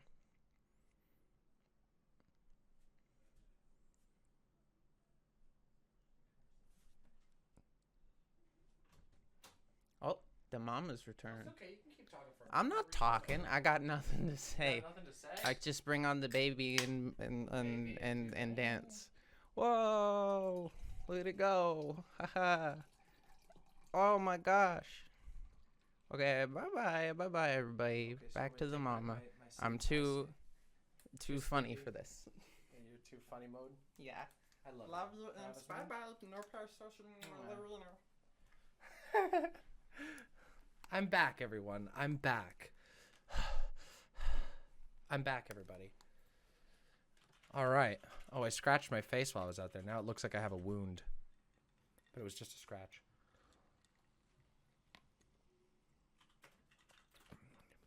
How's everybody doing? My hair was pretty great in that old clip. Oh, thank you. I appreciate that. It looked different. I'm probably going to get my hair done soon. I haven't done it in a long, long time. One last thing on the schooling topic before we do NFTs, which is homeschooling. Is homeschooling often an avenue for religious indoctrination? Yes. So is public schooling. I don't know if you know about this, but oh my God, did I learn a lot of Christian values while in public school. I had to swear under God. I learned a Christian-centric history, Christian-centric world history. The problem is that yes, religious indoctrination is an independent issue that has totally different things than what people think. You cannot legislate. It's okay. It is almost impossible to legislate out in religious indoctrination. Religious indoctrination has to be beaten by availability of information, compassion, and a society that doesn't force people in to clinging to religious enclaves. But the problem is that we have more cults in America now than ever before because our society is not delivering on people's needs. So I don't think that the religious indoctrination portion comes into this almost at all. Almost at all. So I literally learned that masturbation was a sin in health class before I even learned what it was, and this was a public school. I also went to a public school that taught abstinence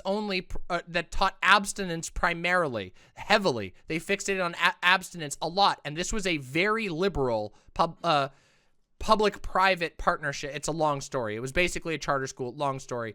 Anyway, how do you help kids being indoctrinated through homeschooling? The way that you help kids through who are being indoctrinated through homeschooling is through, one, making people aware of what the signs of cult-like behavior are so that there's a social understanding that if a family is keeping their kid away from social engagement except with other members of the cult, that's problematic, and you can start to do outreach to that community. The reality is cults go unnoticed because they're not connected to anybody outside of the cult. That's the problem. That's how cults perpetuate. They isolate people. So what you do is you need to be able to find those places. You need to be able to do outreach. You need to be able to connect with them. You need them to talk to other people with different worldviews. And then also, you need to be able to have a society that doesn't drastically encourage people to jump into cults. Keep in mind that the U.S. state doesn't care about Christian cults because Christian cults almost always are patriotic. They go along with the state. Why do you think the state doesn't give a shit about all of the fucking Christian cults all over the place in America?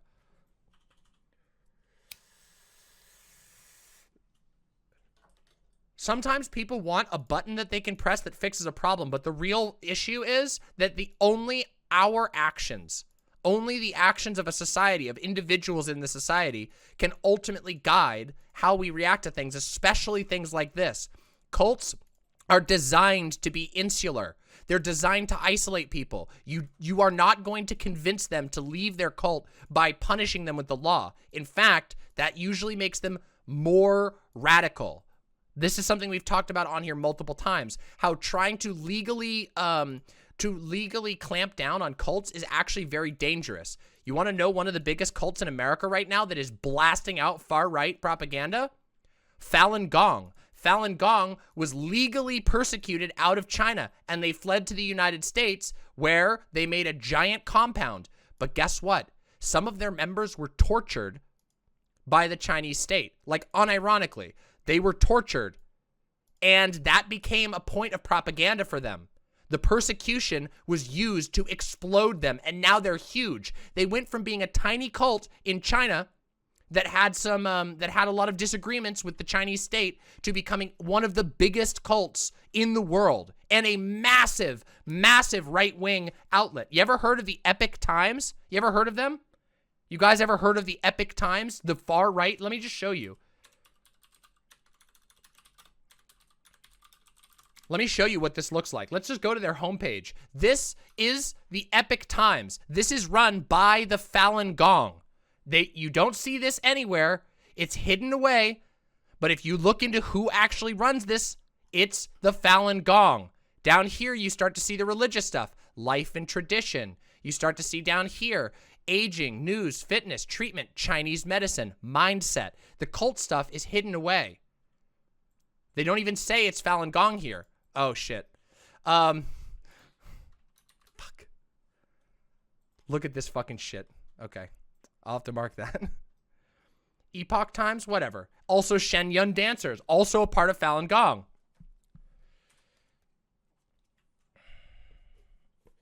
Yeah, it's bad.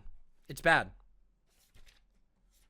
Hold on, let me just real quick. Okay, hold on 1 second. Give me 1 minute here.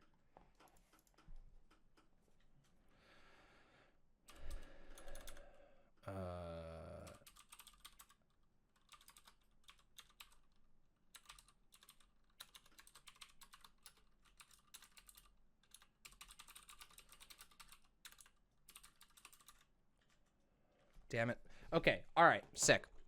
So, yeah, I've spoken with Environment Seattle says, I've spoken with Falun Gong members dozens of times because they're very active in Seattle. Go talk to them in Westlake Park and ask them about health and vaccines. My local, as far as I know, they're like a international chain, but they stock the Epic Times because the Epic Times brings them newspapers for free. For months, at the front of my local grocery, there was a stack of hardcore, like vaccine conspiracy theory just sitting right there.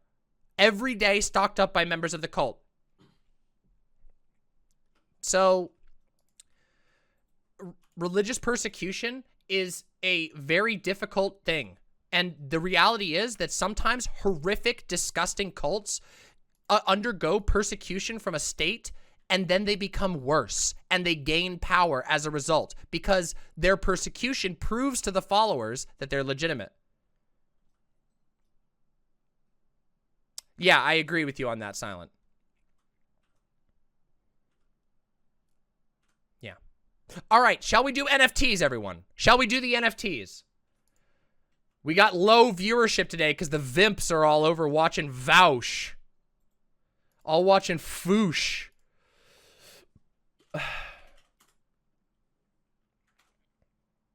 We got to talk about NFTs. Now, you all know, you've already all been here. You've already all been here for me to make fun of why NFTs are stupid and bad. And why they're hilarious and why they're horrifying. And anybody who gives even a slight shit about life on Earth at all should oppose NFTs on principle. Because, I mean, they eat up a house. Every single NFT that's minted eats up a house and a half of energy. And then they eat up another house and a half whenever they're traded. That's a lot. That is a huge amount of energy consumption. And what that means is the planet gets warmer and warmer. No, for a day. A day's worth of a house and a half. Per transaction, per minted NFT. And there are hundreds of thousands of NFTs now. It's bad. It's very bad, okay? We've already done this in another segment. That segment is going to be up on my channel, so you guys can watch that if you missed it. Many of you were probably here for it. NFTs are bad, okay? But something bad is happening. Something very bad is happening. And that is that NFTs have become a fad. And as we know, when people get on a bandwagon, the bandwagon effect is pretty wild. Like, for example, Funko Pops. Let me give you an example of something that's a fad that should not be a fad and that is actively damaging everything that we believe in. Let me find the one. What's the one? Let's see. Skyrim Funko Pop. What's the worst Funko Pop I can think of? There's some egregious Funko Pops out there. Oh my God. Oh my God. Look at this shit. Oh! Here we go. Here you go. Ha! Mike the Liar. Everybody remember Mike the Liar? Ha ha ha! Look, he has a big head. I think we got a like, oh, do we have it? I bet we do. Hold on. I bet we do. Oh my God, we do. Oh shit, we do. We have the worst crossover of all of time. But that's not gonna stop us, is it? That's not gonna stop us from seeing this abomination. We have the Baby Yoda fucking Funko Pop. I don't even think this is the real Funko Pop. I think this is a fake Funko Pop. Here's the Grogu, Mbongu, Grogu with cookies. Oh, this one's got cookies. Wow. Amazing. How incredible. We sure do love our shitty, ugly, expensive, horrible, environmentally unfriendly choking hazard toys, don't we? Do they have the Squid Game? Is that real? Yeah, yeah. This right here? Oh my God! It's real! It's fucking real! It's fucking real! Oh my God! Hold on, I need to change the title of my stream real quick because I need people to know that we're talking about this. Baby Yoda is killing the planet? NFTs and Funko Pops. All right, here we go. We're changing the title, okay, everybody? Hold on, I gotta do this. We have to do this. I need people to come here and get angry at my NFT takes, okay? Let's see. Am I just like, oh yeah, I'm demonstrating. Okay, hold on. I'm boomering right now. So give me a second here. Here we go. Here's the stream manager. Let me just change my stream title real quick because we gotta get right into here. We gotta get right into it, okay? Baby Yoda is killing the planet? Question mark? There's some clickbait for you. There's some motherfucking clickbait for you. I hope you have fun with that. All right, we're ready, everybody. We're fucking ready. So now we have seen the truest abomination of all, the anti-capitalist, pro-capitalist Funko Pops. Ugly, stupid collectibles, just terrible, monstrous, horrible toys, okay? Now, Funko Pops, for some reason, are popular. Even though nobody likes Funko Pops, they don't serve any purpose, people collect them. They're like wasteful, expensive Mighty Beans. At least does anybody remember Mighty Beans? Anybody remember those things? Am I boomering right here? I'm probably boomering. Mighty Beans were these stupid little plastic beans that you could roll down a track and they would shake around. And they were collectible. And they were also this big. They were also fucking this big. Okay? These things are like this big, made out of vinyl, and they cost like 20 bucks. Mighty Beans were like $2 or $3. People get onto fads. Pokemon cards were a fad. Magic was arguably a fad at one point. Some of these things stick and are good, and other things are just giant bandwagons. Yeah? Now, I hate to tell you this, but if you thought that the idea of our oceans being clogged with millions of unbought Grogu, Mbongo, Baby Yoda, Funko Pops was a horrible idea, if the thought of the ocean being blacked out by a sheer mountain of discarded Funko Pops that are scientifically crafted to never rot for 10,000 years and cannot be recycled, then I hate to tell you what you're about to find out about NFTs, because guess what, everybody? Everybody's jumping on the NFT train, and it's embarrassing. Let me show you. Let me finish the cigarette first. They're so bad. So bad. Let me get you what we're going to talk about here, because we got a lot to talk about. Oh boy, do we have a lot to talk about. First off, let's talk about Twitter. So we all know that Twitter has been sort of the central point of a lot of the communication around NFTs. But take a look at this. Twitter is launching a dedicated crypto team, part of its push towards decentralization. Now, we're going to read that article in just a second. Bone Druid with the $10. Thank you very, very much for your generosity. I collect stuffed animals. My favorite is my Inkari alpaca. They're made with alpaca wool from Peru, sourced from small farmers, and most of the money goes to supporting them. That's Pog. Stuffed animals are really cute. It is not wrong to collect some things, okay? It's natural, okay? It's natural to collect some things that you like. That's humans love that shit, okay? Stuffed animals, fun. Funko Pops, stupid. NFTs, extremely planet-endingly stupid. Okay? So let's talk about this shit. Okay? We're going to read this article together real quick, and then we'll jump into the whole NFT thing. Because I got a lot to say. Okay? Lot to say. So first of all, Twitter is launching a dedicated crypto team, part of its push towards decentralization.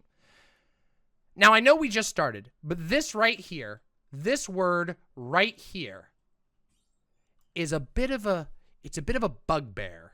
It's a bit of a, it's a sticking point. This word sticks in my craw. What does decentralization mean? Decentralization means that there's no central authority that makes all of the rules about something. And you know, I'm like an old school anarchist from way back in the day. You know, like Breadbook. You know, Kropotkin. I'm an old school anarchist from way back in the day. You know.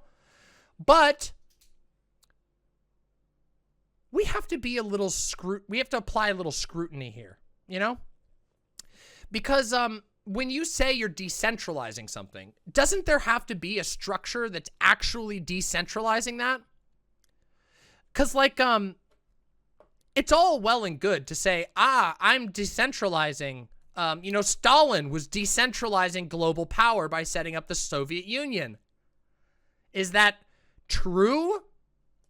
Maybe if you really bend yourself backwards, maybe Stalin really was, you know, decentralizing political power across the globe. You see, this is what we call a buzzword. It's a word that doesn't really mean anything, but kind of sounds nice. People like the sound of decentralization. But let's see if what Twitter is doing is actually decentralizing anything at all. Twitter is building a new division for all things blockchain at Twitter called Twitter Crypto, and they have hired Tess Renierson as the team's engineering lead to set the strategy for the future of crypto at and on Twitter. First, we'll be exploring how we can support the growing interest among creators to use decentralized apps to manage virtual goods and currencies and to support their work in communities. Decentralized apps. That's a little weird. What do you mean by decentralized app? Do you mean like peer-to-peer that like that it directly connects from person to person, that no person can actually read all the messages? Well, no. Twitter has absolute control over everything that goes on their platforms. They can delete anything at will. They can read every tweet that goes on their platforms, including the ones on your private. There's no privacy or decentralization on Twitter. It all goes through Twitter. So what do they mean by this? Looking further ahead, we'll be exploring how ideas from crypto communities can help us push the boundaries of what's possible with identity, community, ownership, and more. I don't know what any of that means. This sure sounds a lot like what Mark Zuckerberg was talking about when he was talking about the metaverse and helping people reach the things that they want. Looking further ahead, we'll be hold on, let me get us the camera for this. Looking further ahead, we're going to be exploring ideas from crypto communities that can help us push the boundaries of what's possible with identity, community, and ownership. Okay, sure, dude. Renierson will work under Twitter Chief Technology Officer Parag Aragwal, and their to-be-hired team will help drive Twitter's push towards decentralizing social media, the company said. The company says there's a massive and growing interest among creators to use decentralized apps to manage virtual goods and currencies, and Renierson will be focused on those issues, with a long-term goal of exploring how ideas from crypto can help us push the boundaries of what's possible. Wait. This article had the same quote twice. They put the same quote twice. Okay, that alone is a sign that there's nothing here. That's just corporate word salad. In September, Twitter announced it was enabling creators on its platform to be tipped in Bitcoin. and the company says it will explore crypto payments for other features like its ticketed spaces, the company said. Not all people want or are able to accept traditional currencies. Twitter CEO Jack Dorsey, who is also CEO of financial services firm Square, that's interesting. Square. You know what Square is, right? That's Cash App. That's the thing that you, every time you swipe your card at a restaurant and they have that little white thing, that's Square. Interesting. The Twitter guy has his money in Square, another payment processor. Has been a vocal proponent of cryptocurrency, Bitcoin in particular. He displayed a Bitcoin clock while testifying before Congress in March and opened a new Bitcoin business unit for Square called TBD in July. So that was a really short article, and it didn't really tell us much. Well, let me explain something about this nonsense about so-called decentralization. Are you guys ready for yet another paint stream? We love the paint streams. We love the paint streams. They're so good. Paint stream. Let's do the paint stream, shall we? Let's get our little paint stream up here. I'm going to show you something, okay? So, here is a coin. We're going to call this the butt coin, okay? So it's going to be a B and a U in one. It's butt coin. B-U-T-T. That's what it looks like right there. That's the butt coin logo, okay? So here we go. Here's your butt coin, okay? Now, this butt coin is attached to the blockchain.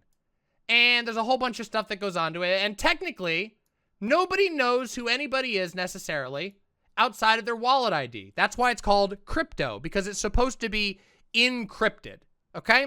It uses what's the word? Not cryptology. What's the word? Encryption. What's the fucking word? I can't think of it. What the fuck? My brain is just farting. Doesn't matter. You know what I'm saying. Cryptography. Thank you. It uses cryptography to basically make sure that you, the owner of the coin, are secret. Nobody knows who you are. They just know that you exist. You exist, or somebody who owns this coin exists. Now, this means this stuff here keeps your identity secret. Thank you. So it keeps your identity nice and shielded, okay? So this is one of the reasons why people like blockchain stuff. Because everybody is encrypted and you can keep track of the bitcoins, that means that you can buy things privately. There's no bank that can decline you, except for when there is. See, the actual process of trading a Bitcoin, we'll switch to green for this. The actual process of trading a Bitcoin involves a whole bunch of fucking numbers that look like this. It's like some incomprehensible number and then another incomprehensible number. And these are your wallet IDs. And to send from one person to another person anonymously, you have to do this process, and it's kind of annoying, actually. There's the default Bitcoin stuff is very rudimentary. You have to type in and copy and paste big numbers, and there's a delay. Payments take a certain amount of time. If you've ever done this, you will be given a code that says, okay, we're waiting 20 minutes until our server tells that you've sent us the Bitcoin, and there's like a big delay because, there's all the computer processing, and they got to make sure that that your wallet has the Bitcoins. All of this is done privately, relatively, okay? So here's the other person. Here's their butt coin. Here, we'll put their butt coin wallet over here, okay? We'll even draw the butt coin wallet. I like drawing, okay? I'm bad at it, but I like it, okay? So we got the B, we got the U, and we got the TT, okay? So this is how it works on a direct thing. But the reality is that a lot of people who are looking at crypto, the guys who want to make the money, they look at this and they go, oh my God, this is very confusing. I have to do what to send you $1? I have to do what to buy my product? And they get very sad because it's incredibly annoying. Okay? It's super, super fucking annoying to be in this position and to be like, what is all this numbers I have to do? What is all this tech I have to understand? I just want to buy my product securely. And so what these people do is they go to a whole bunch of companies, which we will call we'll call them, we'll just put a big $sign and we'll call them an exchange. Okay? Now, there's all kinds of different exchanges, but there's a problem, okay? Because when you're trading Bitcoins directly, you're relatively private. Somebody would have to know what this giant number, who actually owns this giant number, and that's not so easy, is it? But see, this is what happens. Once you enter the exchange, it becomes different.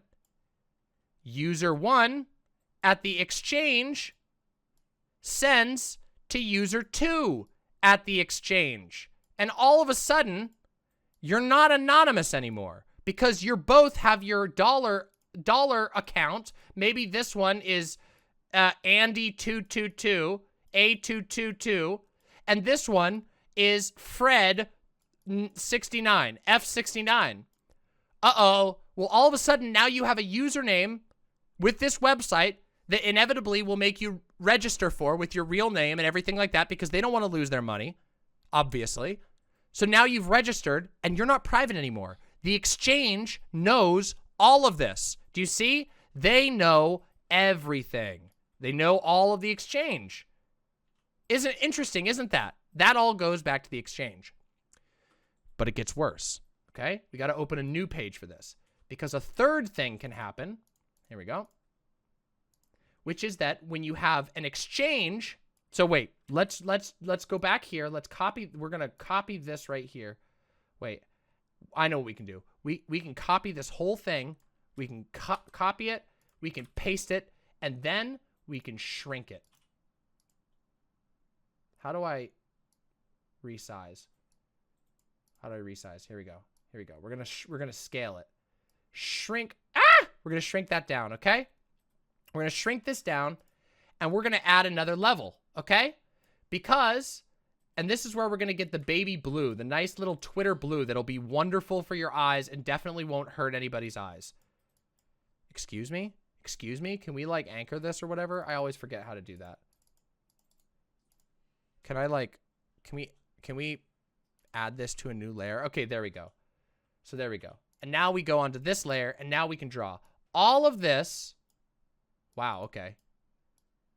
All of this is a part of Twitter.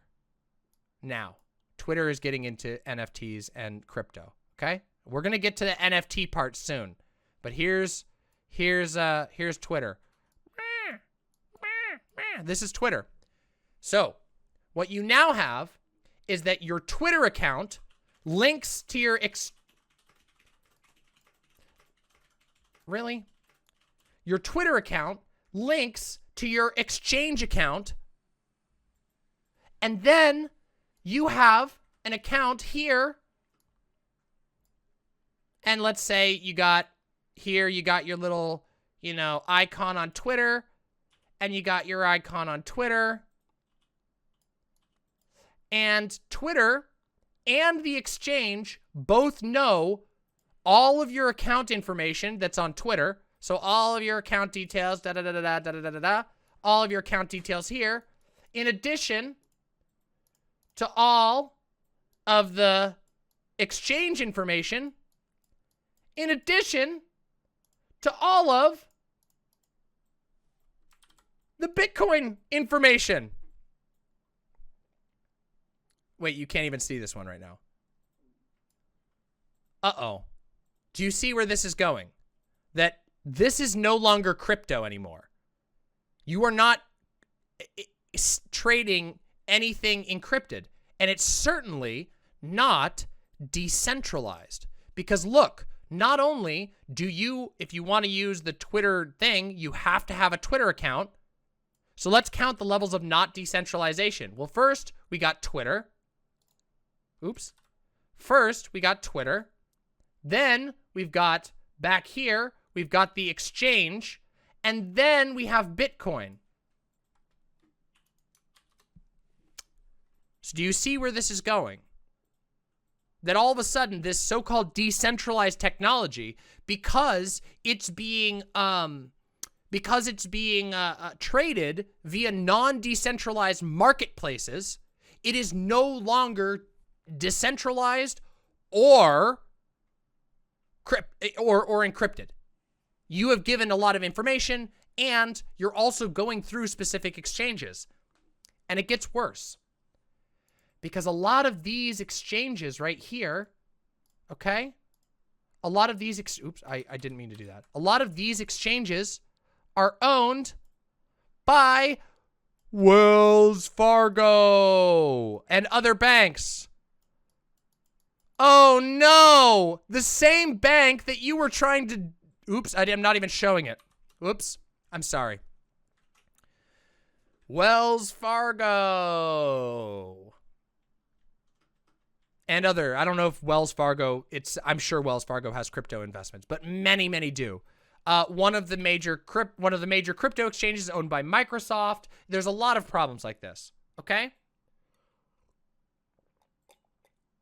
And right now, large corporations control, unsurprisingly, a huge amount of crypto. So if I was to tell you that I was opening a decentralized bakery where everything was cash only and it was decentralized because it was cash only and nobody can track cash, you might go, huh, well, that sounds cool, but it's not decentralized. You're just giving me the money in cash and I'm taking it from you.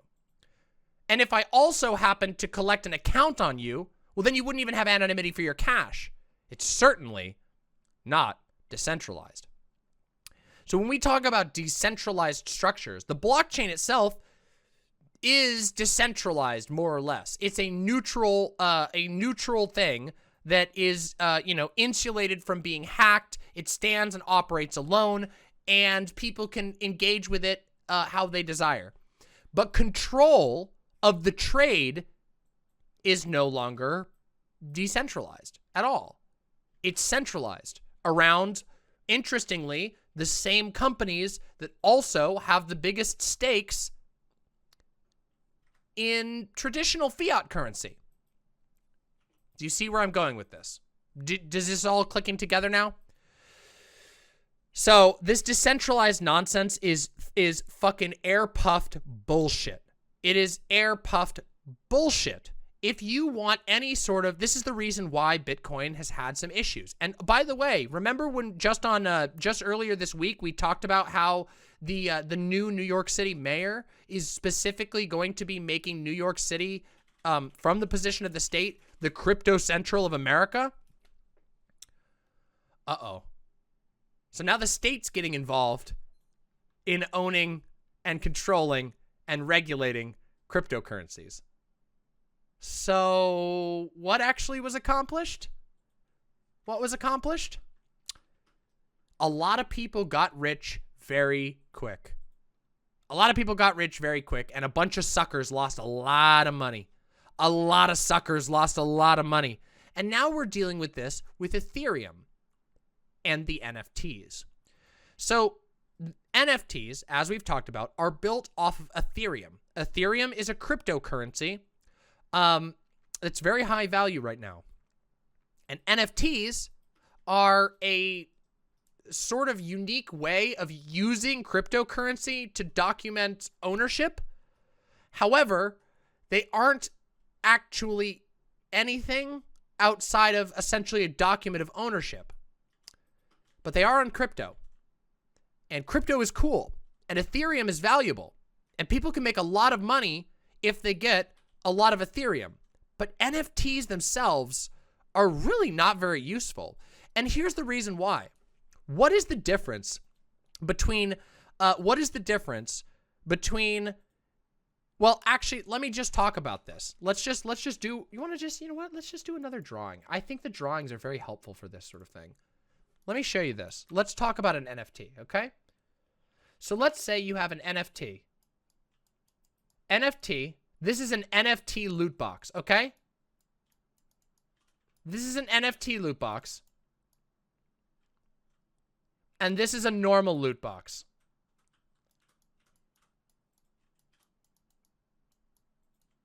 Okay? So you, the wise consumer, the consumer trying to find your way in the world, here you are. here's your thing, and you're trying to, you know, you're sitting like this, and you're like, and you've got your hand here, and you're going, I'm thinking, and you're trying to decide whether you want to go with the NFT loot box or the loot box, okay? Oh, Ashmar, I have very bad news for you. I have very, very bad news for you. We'll get there, though. You got to wait with me because I got to explain the principles, okay? We got to explain the principles. What's the difference between this one and this one? Well, both of these are issued by, let's call it PA. Pentertainment Electronic Parts. Electronic Arts, okay? And this one is also issued by PA, Electronic Parts, Arts, okay? And this one is legitimate as marked by the Electronic Arts. It's a legitimate skin or whatever, or maybe you get a little gun or whatever, okay? Maybe you get a little pew-pew shooter thing. Okay, here you go. You got a cool pew-pew shooter you like. Okay, there you go. Bam. Okay, there's your cool pew-pew shooter. And this one, you also get, your account also gets a cool pew-pew shooter. But now this one is the real one. And this one is the not real one. Well, it's still real, but it's not the same level of real. And the only reason why this one is real and this one is not real is because somewhere at PA, they burnt down a patch of rainforest to make this an NFT on Ethereum, which is this little diamond symbol with this thing, okay? That's it. That's the only difference. So somewhere on EA's servers, when you buy the NFT real gun skin, somewhere on their servers, they have a little magical internet certificate that only took an entire day's worth of energy for 2 American houses. And that's the only difference. For you, in the game, you got the real version or the fake version. Oh, and they can charge fuckloads more for this one because it's one of a kind. One of a kind. Woo! And this one only costs $1, and this one costs $3. But you don't want to be the loser. Do you want to be a loser? Do you want to have a big L on your head, or do you want to have the real gun? Would you want the real loot box skin gun, or do you want the fake one? You might think, wow, this sounds like a dystopian scam out of a fucking Neil Stephenson novel. Well, guess what?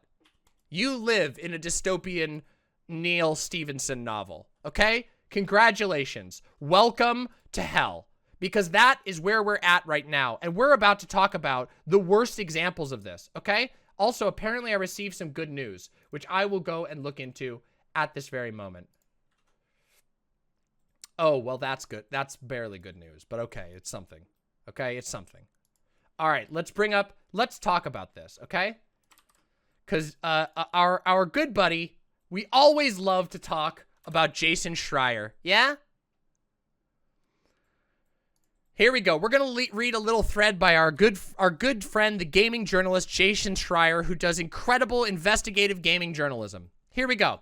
I've been reading and chatting with people in hopes of understanding why so many game companies are acting so excited about the blockchain, and every single answer seems to be, this is the future of the industry, but we don't know why.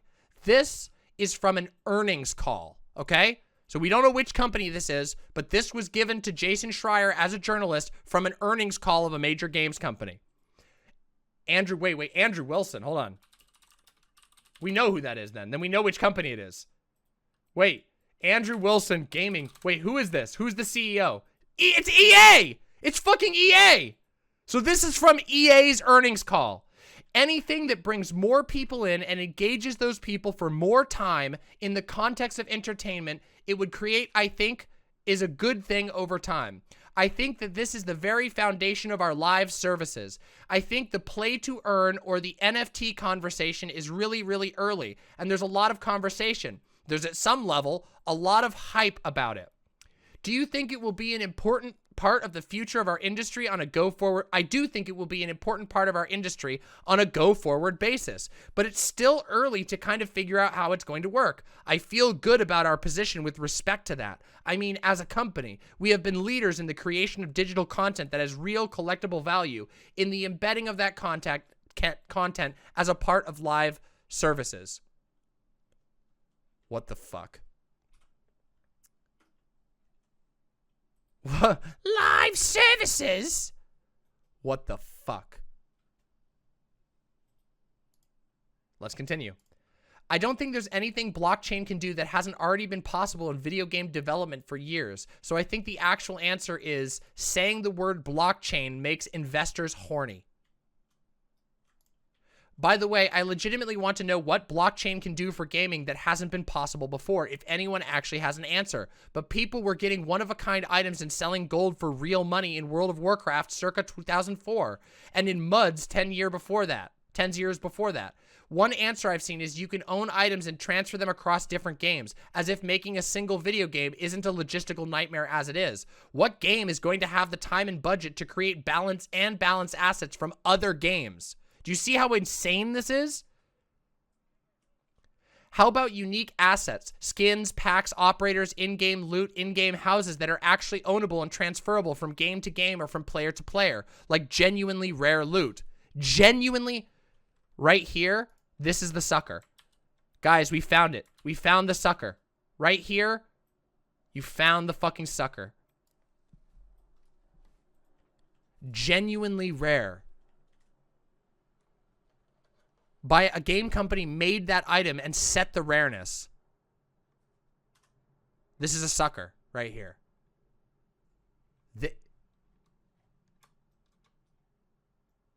What if somebody charged you $1,000 for a hat, for a Crash Bandicoot digital hat, $500 for a golden Crash Bandicoot hat that you could wear on your avatar on the PlayStation Store, would you buy it? What if they only made one? Only one person could have the golden hat. Ah, but what if they made that an NFT and it was $5,000? Now it's genuinely rare. The game company arbitrarily decided to make a rare hat, and now they arbitrarily decided to make an NFT rare hat. Yeah, okay. Okay. Let's see what Jason Schreier has to say. Let's say I own an item in game A and I want to bring it to game B. The blockchain might let me prove that I own it, but for me to actually get it in game B, the developers would have to have taken the time to draw and model it in game B. Why would they do that? How would they even be coordinated? It wouldn't happen. This is what Jason Schreier is saying. Jason Schreier is being very, very nice to this individual. Also, I am the chosen one. A flower never picks itself. 1/3 of the threaders. Love for NFTs I can't afford. Okay, so this guy's a turbo sucker. This guy is a turbo sucker. Oh, I'm so sorry. Oh my God. Okay. So EA wants to sell you magical, unique... EA wants to sell you more manipulative things, as if loot boxes, skins, battle passes, as if all of this shit wasn't manipulative enough. Now there's going to be real loot boxes and poor person loot boxes. Do you really want to be strutting around with a fucking common ultra rare? Wouldn't you rather have an ultra turbo rare? You don't want to walk around with a D legendary, right? A default legendary. No, you need the NFT legendary. That's how you know you're truly an elite gamer, and your money isn't going to go into the trash when the game goes defunct a year later because they launched the sequel. Isn't that incredible? Isn't that fucking incredible? Isn't that just... Doesn't it just make you want to freak out? Doesn't it just make you want to go crazy? I'm sorry. I'm very sorry. I'm sorry. Everybody, I lost my cool. I'm supposed to stay calm and collected when I'm talking about the burning of our planet for double rare invented fake lottery guns. And remember, all of this, the end of the day, is built on top of Ethereum, which is currently sucking the oxygen out of your fucking throat. If you want to imagine what crypto is doing to our environment, just imagine somebody taking a fucking shop vac and shoving it in your mouth. Okay? If you like the idea of having the air forcibly sucked out of your lungs, but also out of the lungs of your family, then guess what? NFTs are for you. Congratulations. But it gets worse. Okay? It gets worse, everybody. I know. It gets worse.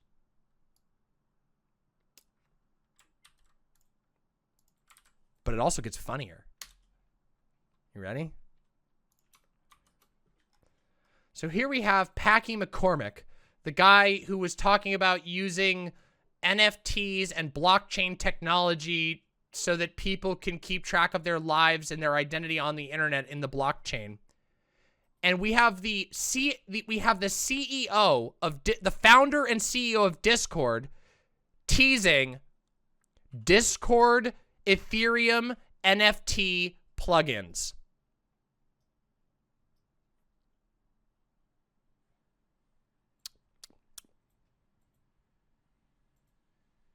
I bet you can't wait for me to be able to charge you for a one-of-a-kind NFT Mama Mold. Only costs you $30,000 to get the NFT original Mama Mold. Don't even joke about that.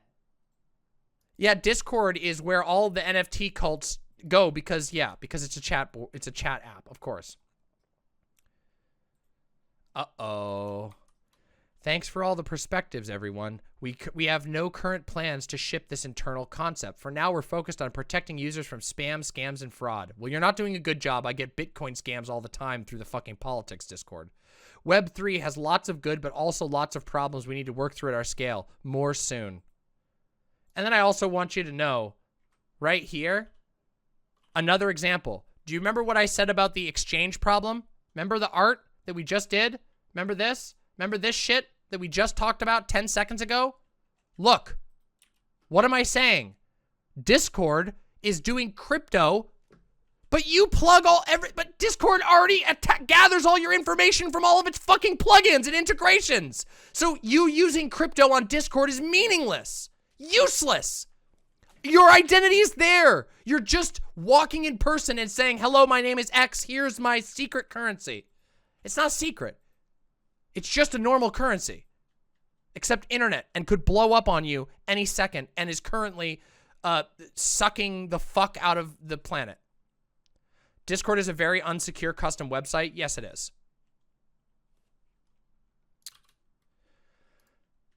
However, uh-oh. This meme! You're not making the fight against capitalism better. You're just making the environment worse. True! Fawn, look. You're in this one. Oh no, Fawn, you were getting into the NFTs? No! This is so good, Silent. Oh my fucking god. That is so good. I need to save this into the memes immediately. Holy shit, that's good.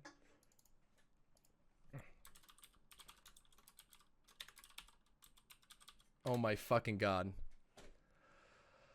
Holy shit.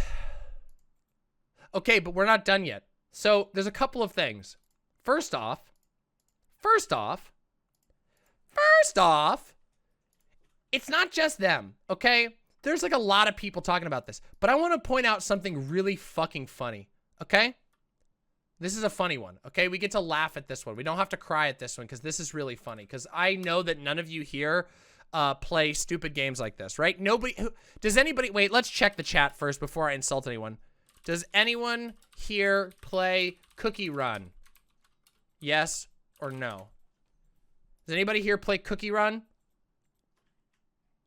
Oh, whew. That makes me happy. Uh-oh.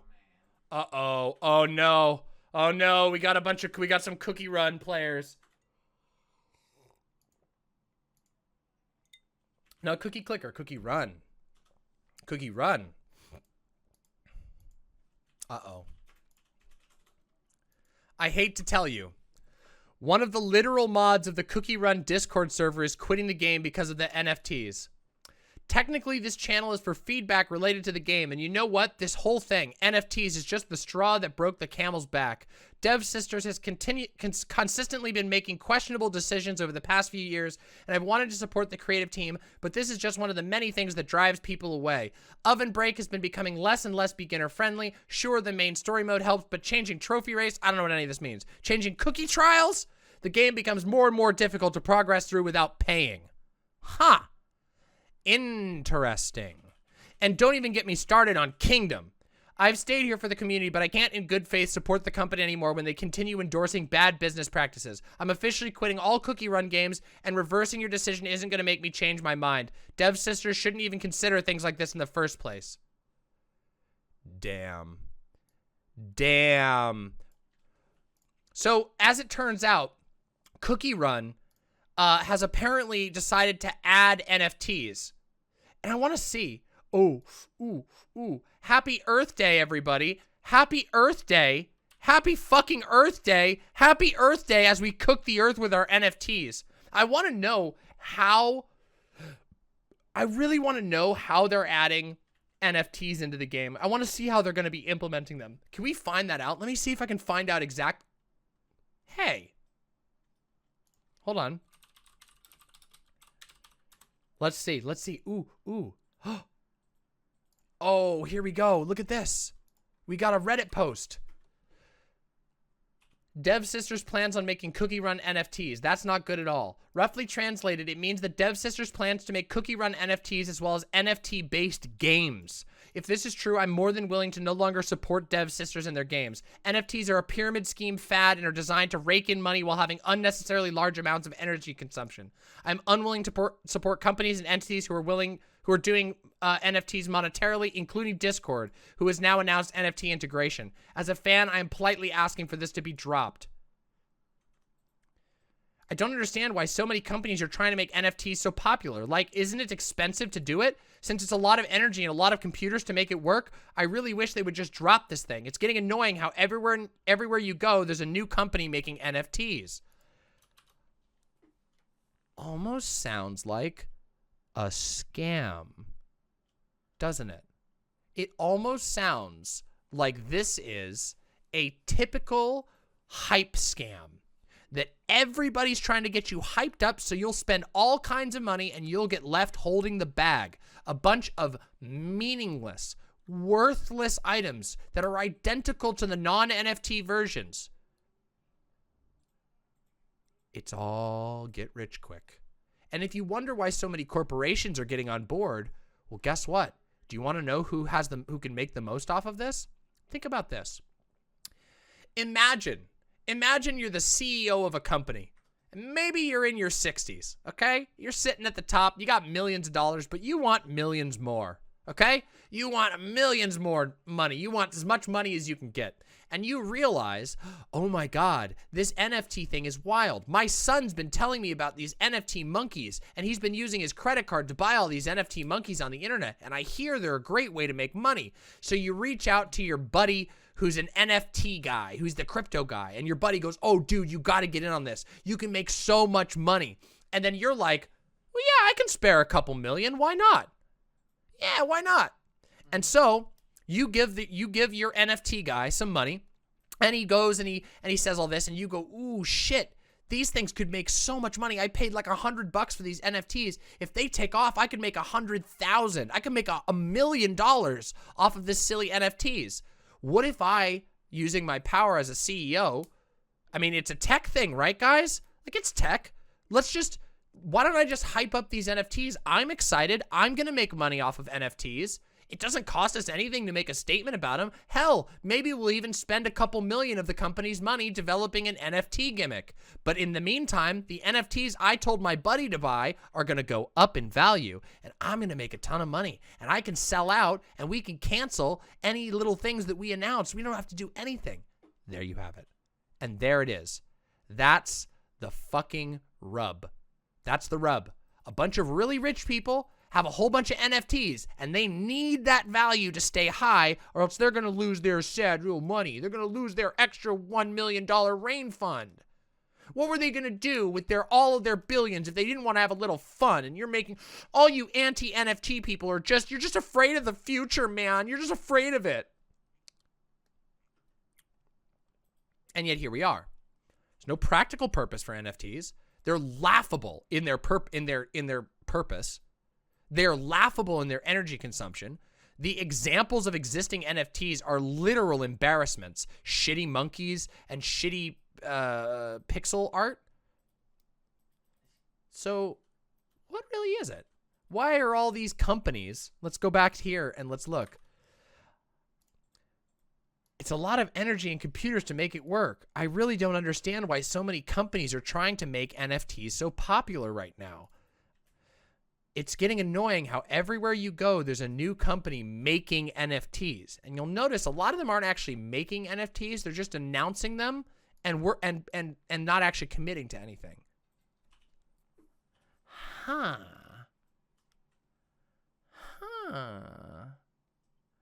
Wait, you mean to tell me the Bitcoin idiots are doing a pump and dump scam with NFTs? No! I mean to tell you that they might be doing a pump and dump scam with NFTs for legal reasons. I have to say that.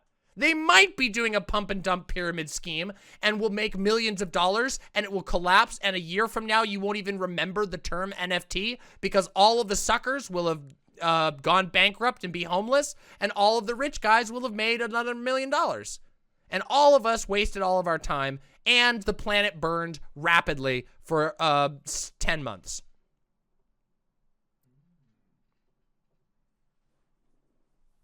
Isn't that awesome, everybody? Isn't that amazing? Yeah, somebody should put in their fucking phone to remind me a year from now and ask me a year from now what an NFT is, and if I remember what an NFT is a year from now, then it will be a miracle. You will. What's that? You will. I don't know that I will. I think the bubble's gonna pop in January. It might put a trauma into my head, but I bet in January this bubble's going to pop really hard because remember, January is when the new U.S. Restrictions on NFTs go into effect. I think it's January is when those laws go into effect, where they have to report them on taxes, and all of a sudden, it's not a tax loophole anymore. You got to report it. You got to pay it. And guess what? Some of the suckers are going to get caught paying taxes on NFTs that are worthless. Can you imagine? Hey, can you imagine if you bought like let's say you're a rich person, okay? Let's say you're a rich person and you bought a $100,000 NFT that's actually worth nothing, but you paid on paper for a $100,000 NFT. Tax time rolls around a year later, you forgot about your NFT because it's stupid and nobody cares. But guess what?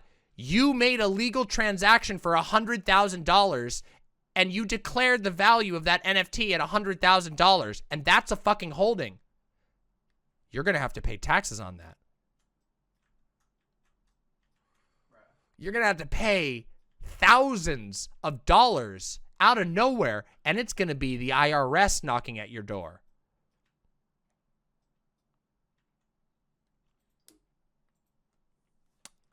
Uh-oh. Let me tell you what. The NFT bubble popping is going to be the start of a lot of middle-aged white guys' most exciting decade of their life. It is going to be, the NFT bubble popping is going to be like a global fucking midlife crisis. It's going to be ridiculous. There's going to be a bunch of like wannabe investo bros who are suddenly broke and their wife wants to fucking kill them because they emptied out the children's fucking college fund to buy a monkey NFT that they thought was going to make money. It's going to be brutal, everybody. And you all get to sit from the comfort of knowing that your planet is just being cooked alive so that a bunch of guys can live out their Wolf of Wall Street fantasies instead of you know, being the one who got scammed and becomes homeless overnight. Cool, huh?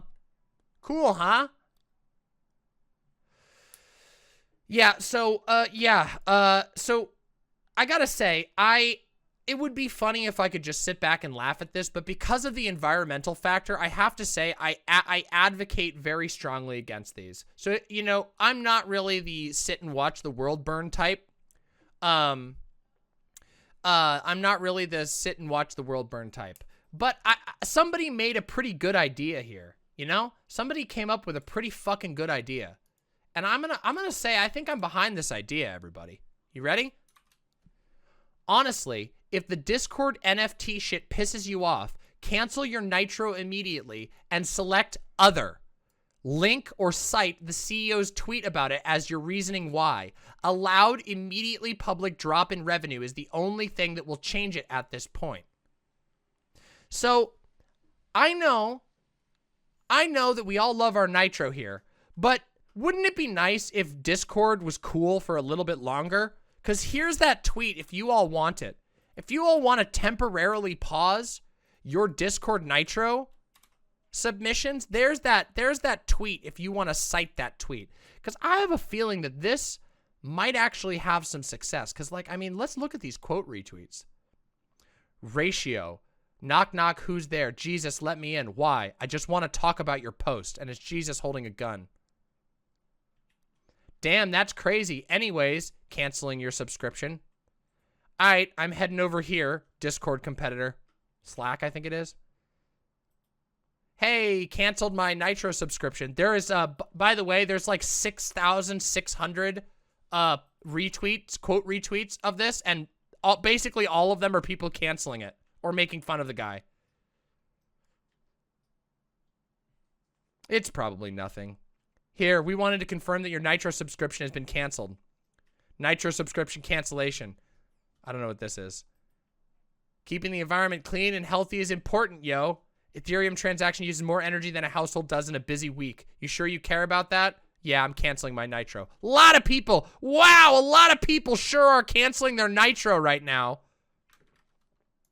Just saying, this is one of those opportunities where you can do a surgically targeted boycott and it can actually do some good. Because I can tell you what, Discord doesn't want to lose their Nitros. Nitro is their entire business model. They rely on Nitro. So, just something to think about. There's that tweet if you want it. You know, you've got it if you want it. I've got it. I know I'm going to be using it. Listen, I like Nitro too. It's unfortunate. It's really unfortunate. But yeah, so we got EA jumping on the NFT wagon. We've got Ubisoft already jumped on the crypto wagon. We got Discord jumping on the NFT and crypto wagon. Not fucking good. Not fucking good. If you hear people talking about NFTs, I genuinely think you should do your best to not be cruel to them. But please, please strongly advocate people do not touch those goddamn NFTs.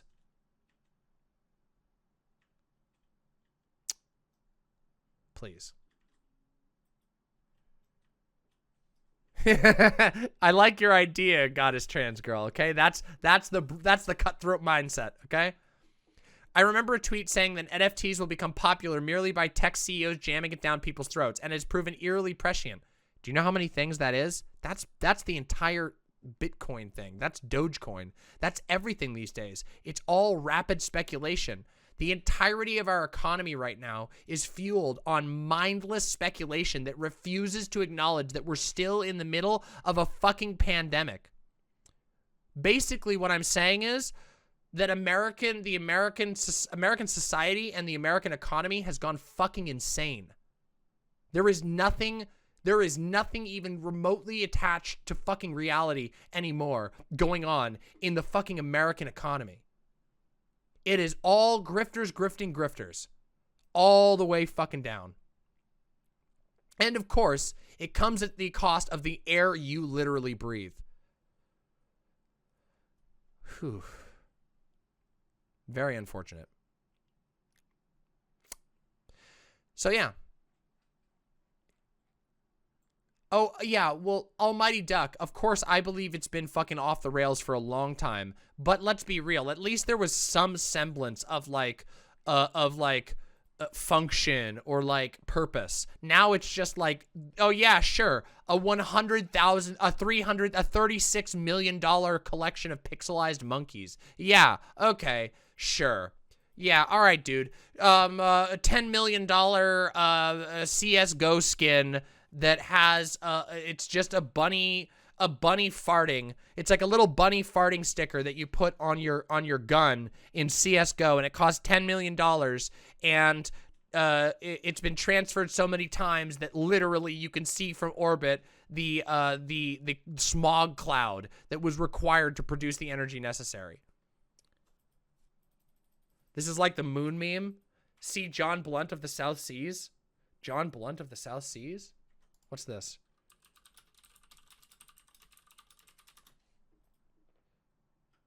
The South Sea Bubble. Let's watch this. You know what? This sounds interesting. Let's watch this. Let's watch this. Let's watch it.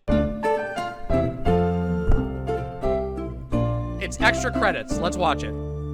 Welcome to the 4th installment of Extra History. This time it's going to be a daring tale of high seas, adventure, and romance.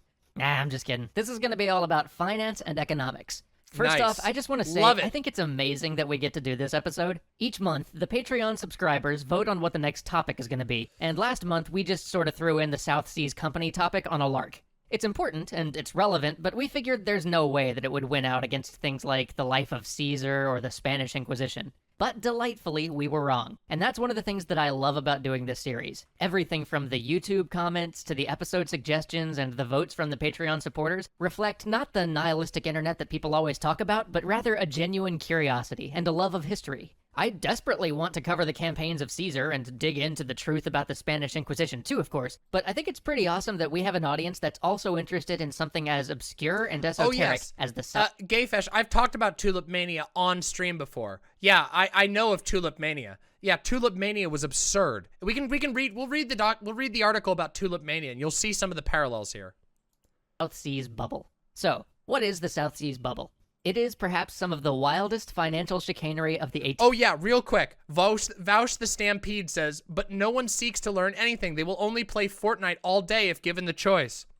Motherfuckers, you guys watch my stream, and I make you watch boring philosophy shit all the time, and 300 of you still show up 3 times a week to listen to me talk about the most weirdest shit you can possibly imagine. The existence of my stream proves that humans have an intrinsic desire to learn random shit. Anyway, let's continue. 18th century. And why are we covering it? Well, because it has a lot of parallels with some of the events of the last few years. It gloriously highlights the importance and value of financial institutions, while also serving as a warning about the incredible danger of invented wealth. But before we can talk about the South Seas... Wait a minute, everybody. Don't tell him that all wealth is invented. Ah!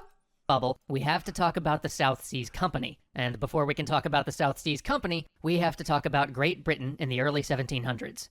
First off, there was no Great Britain in the very early 1700s, because until the Act of Union in 1707, England and Scotland were 2 different countries. But since that's right in the middle of the story that we're about to tell, I'm just going to refer to England as Great Britain throughout, if that's okay. And the first thing to know about our Great Britain is the fact that in the late 17th and early 18th century, it pretty much could not get enough of being at war. Not only did the English go through a major civil war in the 17th century, which I am sure we're going to cover someday, but then they just continued to fight pretty much everybody in Europe for the next 100 years. So with that in mind, I'm just going to start us off in 1710 with a guy named Robert Harley. August of 1710 looks like it's going to be a great month for Mr. Harley. Through a bunch of political wrangling, he's just gotten himself appointed Chancellor of the Exchequer, a position that's basically the same as the Secretary of the Treasury in the U.S. He's been out of power for a Aw, while, but sick by gum, poggers. he's gotten himself back in it now. He's thinking everything is gonna be great. Then he looks at Britain's balance sheet. In one column is the £5,000 still remaining in the government treasury, and in the other column is a hastily scrawled note saying somewhere roughly probably around £9 million in big red ink. To give you an idea of just how big this debt is, the current, yes, current Chancellor of the Exchequer announced that a payment toward this consolidated debt will be made on February 1st of 2015. That red ink From 1710! They're still paying off the debt from 1710. National debt is such a fucking joke. Oh my god. Incredible. is still being paid down today, 300 years later.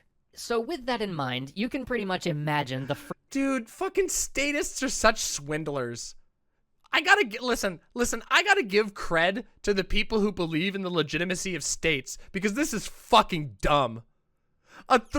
Literally every single person and every single person related to every person alive at this time is dead, and they're still like, oh, well, we have to pay the debts, they say, moving the money around to make it look like the economy is still going. Come the fuck on. freak out that Harley had when he realized just how impossible his job was. His first task was just to keep the government afloat through the end of the year. Unfortunately, there were a few hurdles between him and doing that. First, there was the problem of government accounting. At the time, Britain had no unified budget, so while everybody knew that they were in debt, until Harley did a thorough investigation, no one quite knew exactly how in debt they were. This meant that no real preparation had been done, and since every government department had its own budget and carried its own debts, even after doing a deep dive on the books, even Harley could only give a ballpark estimate of how much debt they really had to tackle. Second problem, the House of Commons was a deeply partisan two-party body. For the last few years, the Parliament had been controlled by the liberal Whigs, with the conservative Tory minority routinely blocking any legislation from the opposite side of the House. Damn, sounds well, familiar. now the Tories had come into power, and you better believe the Whig minority was going to do the same thing to them. Of course, in response, the Tories were busy calling for the impeachment of members of the previous Whig government, and all of this just made raising taxes a near impossibility. With taxation as a revenue stream cut off, Harley turned to the next viable option to keep the government running, the Bank of England. The Bank of England, though, was created by the Whigs, and was a Whig-controlled institution. In fact, this is the beginning of the age of central banking. The Bank of England was really the first institution of its kind, a bank specifically designed to lend money to the government and make sure the government remained solvent. But since most of the board members of the Bank of England were Whigs, and Harley was a Tory, the bank was none too quick to help the government out. This left only foreign creditors as a possible source of revenue for the government, but given how deeply in debt the government already was, and how many people it was still fighting, outside credit wasn't really available. So, with no other options left to him, Harley turned to less orthodox sources, namely John Blunt. I love where this is going. Listen, I fucking love great historical scams. It's so fucking funny, especially when it's the government that gets scammed. Woo! Woo! I love it! Let's go. Of the Hollow Sword Blade Company. Despite Blunt being an odd name for one of the fellows in charge of a company which held the monopoly on making fine swords, our Mr. Blunt possessed a sharp financial mind and very few, if any, scruples. He saw the government's critical financial state not as some great national crisis, but rather an opportunity to make money. Lots and lots of money. But he couldn't just sell the government rapiers. No, Blunt needed cold, hard cash. So he dreamed up a scheme so convoluted, it's kind of hard to even describe, but I'm going to give it my best shot. Ooh, the let's real go. estate market in Ireland was currently up for grabs, as the British government had just confiscated large amounts of Catholic land. How convenient. Isn't that interesting? Isn't it? When you start to look through history, you start to see how frequently, when push comes to shove, the government just takes shit from people they don't like. Like, all the time. They're just like, okay, well, we have no real legal way of, like, getting you off this land that we want to build a pipeline on, so we're just going to take it from you. And if you don't like that, we'll just shoot you. It happens, like, all the time. It happens now, by the way. Like, literally, it's happening right now in America around basically every pipeline that we have running right now. Just so you all know. Anyway, let's continue. Blunt wanted the Hollow Sword Blade Company to buy as much as it could, as cheaply as possible. Unfortunately, the Hollow Sword Blade Company didn't quite have the capital to do that, so they needed to raise some money in a hurry. Normally, you would do this just by selling stock in the company, but Blunt had a much more intricate plan. He offered to trade stock in the Hollow Sword Blade Company for Army debentures at under market value to anyone who was willing to make the swap. Now, Army debentures were a form of government debt. Basically, they were a promissory note that the Army issued. Comrade C. Rab, thank you very, very much. True and true. Thank you very much for the tier 1 sub. Deeply appreciate it. Thank you. When it couldn't afford to, actually pay for things. The problem was, you can't exactly repossess the Army's car, so those promissory notes aren't actually backed by anything. By the way, this is another thing that happens right now. So, like, if you get paid in IOUs, if you get paid in bonds or anything like that from the government, how the fuck are you going to collect from the strongest military in the world? He brings up a good point. You can't collect on debts from a government that has nukes. That's why national debt is so fucking stupid. It's literally all theater. It's financial theater. Making them very hard for people to collect on, which in turn made them nearly worthless. Okay, so at this point you're probably confused. How's the Hollow Sword Blade Company gonna make money by swapping shares in their company at under market value for Army debt that most people are just looking to get rid of anyway? Well, Blunt realized that an offer this good was going to entice a lot of people into taking him up on it, thereby massively inflating the demand for, and thus the price of, Army debentures. So he very quietly went out ahead of time and had the company quietly buy up as many Army debentures as it possibly could before announcing their offer to swap debentures for company shares. That way, when they announced their offer, the value of all the debentures they picked up would go through the roof. On top of that, because the land he was aiming to buy was government-held, he could trade the government debt for the land directly at whatever value he'd driven the debt to.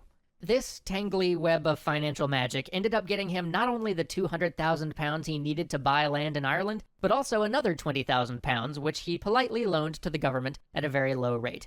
Now, what Blunt and the Hollow Sword Blade Company did here is certainly illegal today, and probably was illegal back then, too. In fact, there was even a court ruling against the company, but since they were now busy lending the government money, no action was ever taken against them. Oh, that's so genius! Oh, that's so ingenious!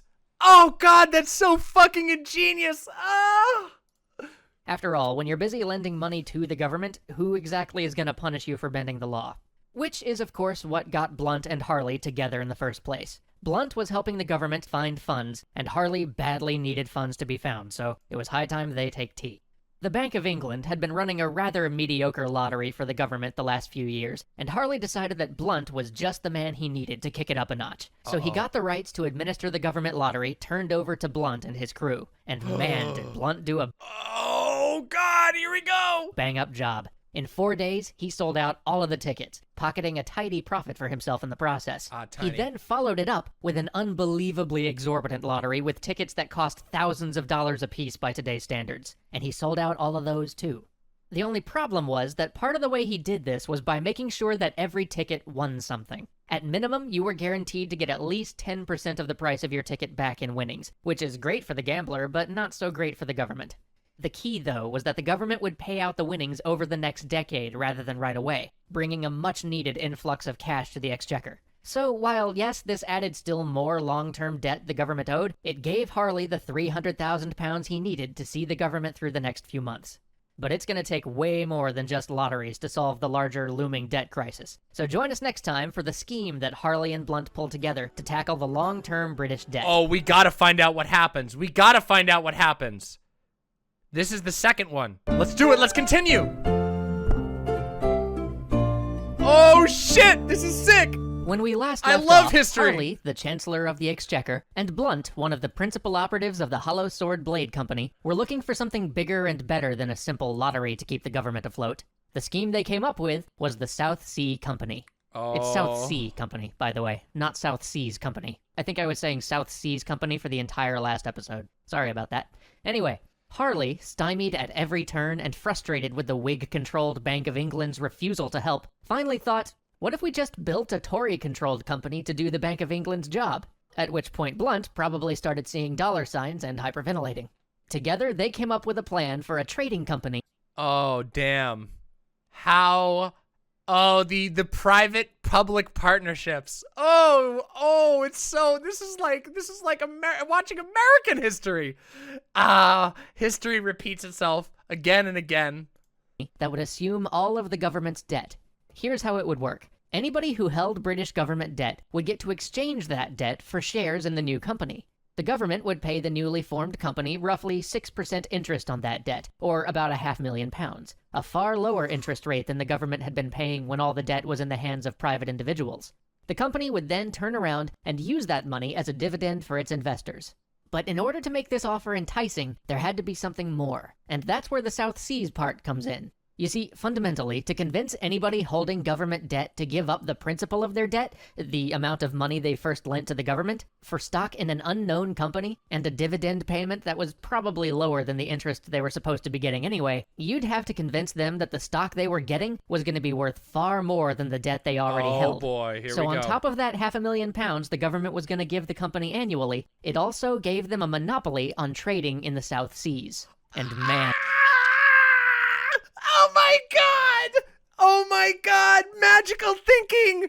Oh my fucking god! The government invents a company, grants that company the right to a monopoly on the South Seas that they literally can't do, and it generates a hype machine. This is fucking NFTs. This is fucking NFTs! I love it! And did they turn on the hype machine for this? Everybody from the government, to the directors of the Hollow Sword Blade Company, to Daniel Defoe, the guy who wrote Robinson Crusoe, started talking about the unimaginable riches that would flow from the South Seas into Britain once this company was established. And everybody in Britain knew how well the Honorable East Indian Company had done for its shareholders. Here was a chance to get in on the ground floor of something similar. There was only one small problem with this scheme. The South Seas mentioned in the deal referred to Central and South America. And by Central and South America, they meant all the major ports in Central and South America. And by all the major ports, they meant a bunch of ports that happened to be exclusively owned.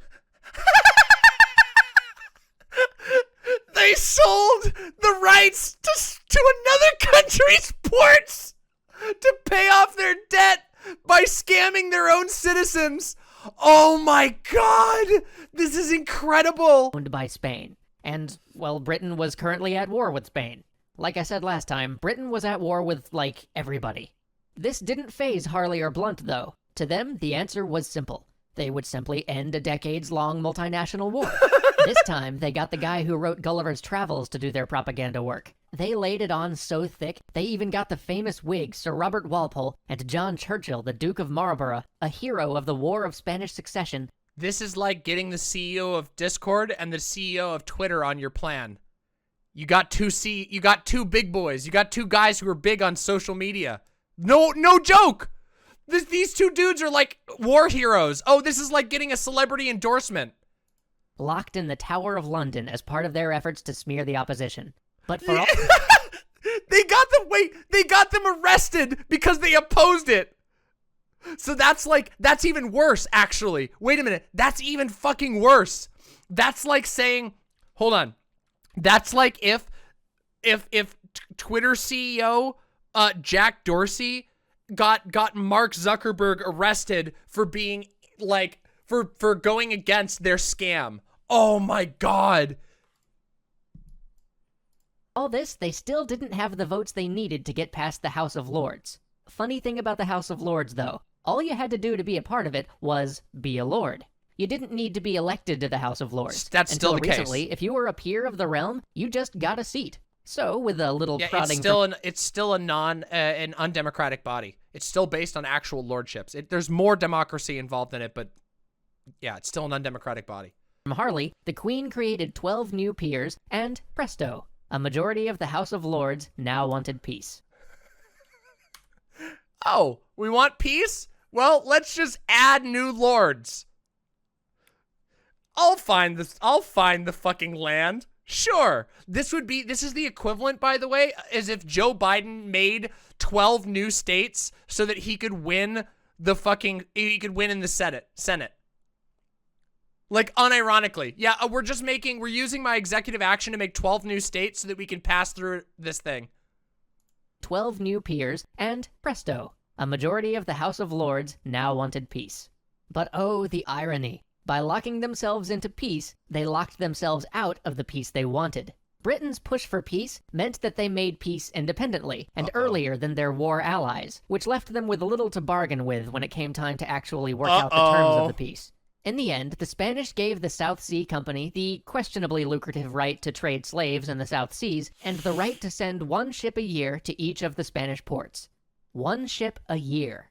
The Honorable East India Company was sending fleets of ships every month to maintain the kind of profits that Blunt and Harley had advertised. So while the public would continue to be told about the riches of the South Seas, it was now clear to everybody close to the venture that the South Sea Company was really just a financial institution whose sole business was managing the government debt.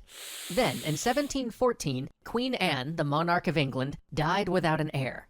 After much debate, George I, the Elector of Hanover, was chosen by Parliament to succeed Anne, and with the new king came a new government.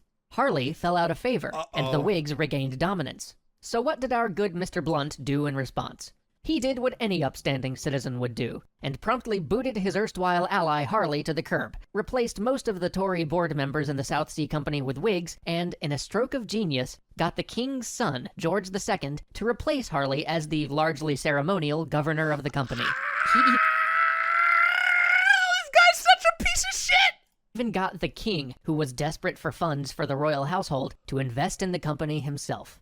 To further smooth things over in the transition, and to avoid some of the wrath of the now resurgent Walpole and Churchill, the very men the South Sea Company got locked up a few years before, the South Sea Company agreed to forgive the 2 years of interest the previous government had owed it, which helped the new administration to keep things afloat. In return, the government allowed the company to issue more stock of an equivalent value he did it to twice. offset the loss, which meant the company had roughly 10 million pounds of stock issued. To put that in perspective, that's about half the total value of stock issued by all companies in England. This for a trading company that's only ever... What a fucking unbelievable scam! That is a huge bubble. ...managed to lose money on trading. This wild success led members of the government to decide that it was time to offload more of the government's debt onto the South Sea Company. Because why wouldn't you, right? After all, if one company accounted for more than half of, say, the New York Stock Exchange with no discernible source of income, clearly the correct play would be to make it bigger, instead of, investigating its activities. So the new plan was to allow the South Sea Company to issue even more stock, and in exchange, the company, wait for it, would handle the government's debt from running the 1710 lottery. The lottery Blunt himself had created. Genius. That is a Montgomery Burnsian kind of genius. But make no mistake, the government's strange confidence in the South Sea Company wasn't just due to starry-eyed politicians' desire for somebody else to deal with their mess. There was something else to it. In 1717, the king and his son, George II, had gotten into a fight. In an act of spite, the king had removed his son as governor of the South Sea Company and replaced him with himself. John Blunt now had the king himself as the company's royal figurehead. Whoa, right? Now the king's reputation is on the line. This guy is a legendary scam artist. Not only did this mean that they received a level of trust and prestige that they had never even come close to earning, but it also meant that the company was now in some ways too big to fail. Too big to if the fail! South Sea Company collapsed, so might faith in the monarch, and they couldn't let that happen. But in 1719, as the lottery debt was being exchanged, another strange occurrence happened. There was a brief abortive attempt to overthrow the king by the Jacobites, the branch of the English monarchy that had itself been overthrown during the Civil War 70 years before. It wasn't successful, but when that whole affair was put to rest, the South Sea Company did everything they could to fuel the sense of jubilation spreading around England, going so far as to peddle fabrications like the fact that the pretender to the throne had been captured, ending the Jacobite threat forever. In doing so, they managed to crank up the stock of the South Sea Company from £100 a share to £114 a share. Doesn't this make you just want to hit one of these people? And that stock value increase is important because when the company had agreed with the government on how much stock they were going to issue, they agreed to an amount that would let them cover all the debt they were picking up at £100 a share. But now, as the stock price rose, they found themselves paying for that same debt at £114 a share. And at that rate, they didn't even need all those shares to cover the debt anymore. What did they do with all those extra shares that they'd issued but that they no longer needed to cover the debt they were obligated to pick up? Why, they sold them and pocketed the profit. Because, of course they did. Oh my fucking god! This gave Blunt ideas. Very, very big ideas. Oh no! Join us next time for the meteoric rise of the South Sea it Company, keeps going! the ennobling of John Blunt, and a company Please! I need to know. We need to see this. All right, last time we left off, John Blunt had just found a new way for the South Sea Company to make money. And since the company still wasn't making a single cent in the South Sea, it was time for him to roll the dice on perhaps one of the most ambitious financial schemes in history. He was going to take on the now impossibly large 31 million pound unconsolidated debt that the government had racked up by 1719. If successful, this would, beyond any doubt, make the 8-year-old South Sea Company the biggest financial institution in the world. It would also make anybody associated with the South Sea Company wealthy on a scale we can't even comprehend today. We covered this a bit. Well, actually we can, because we have Jeff Bezos, and this video came out when?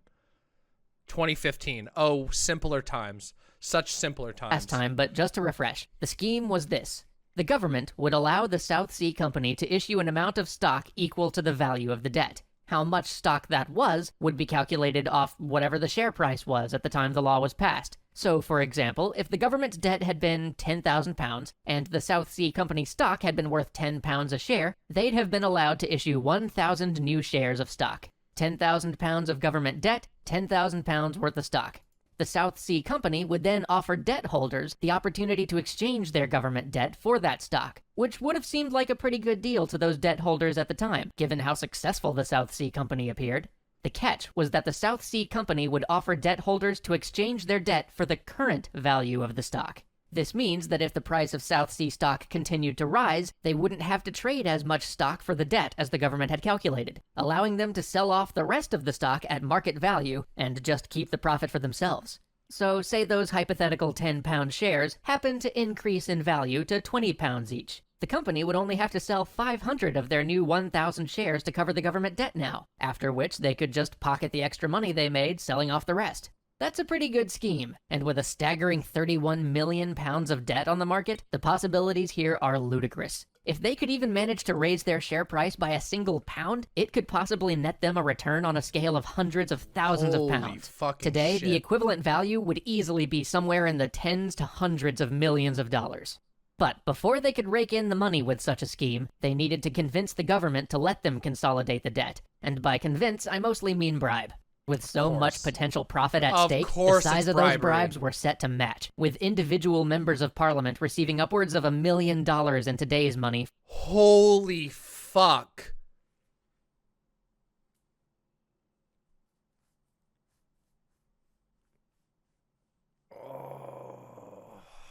Oh my God. For their vote.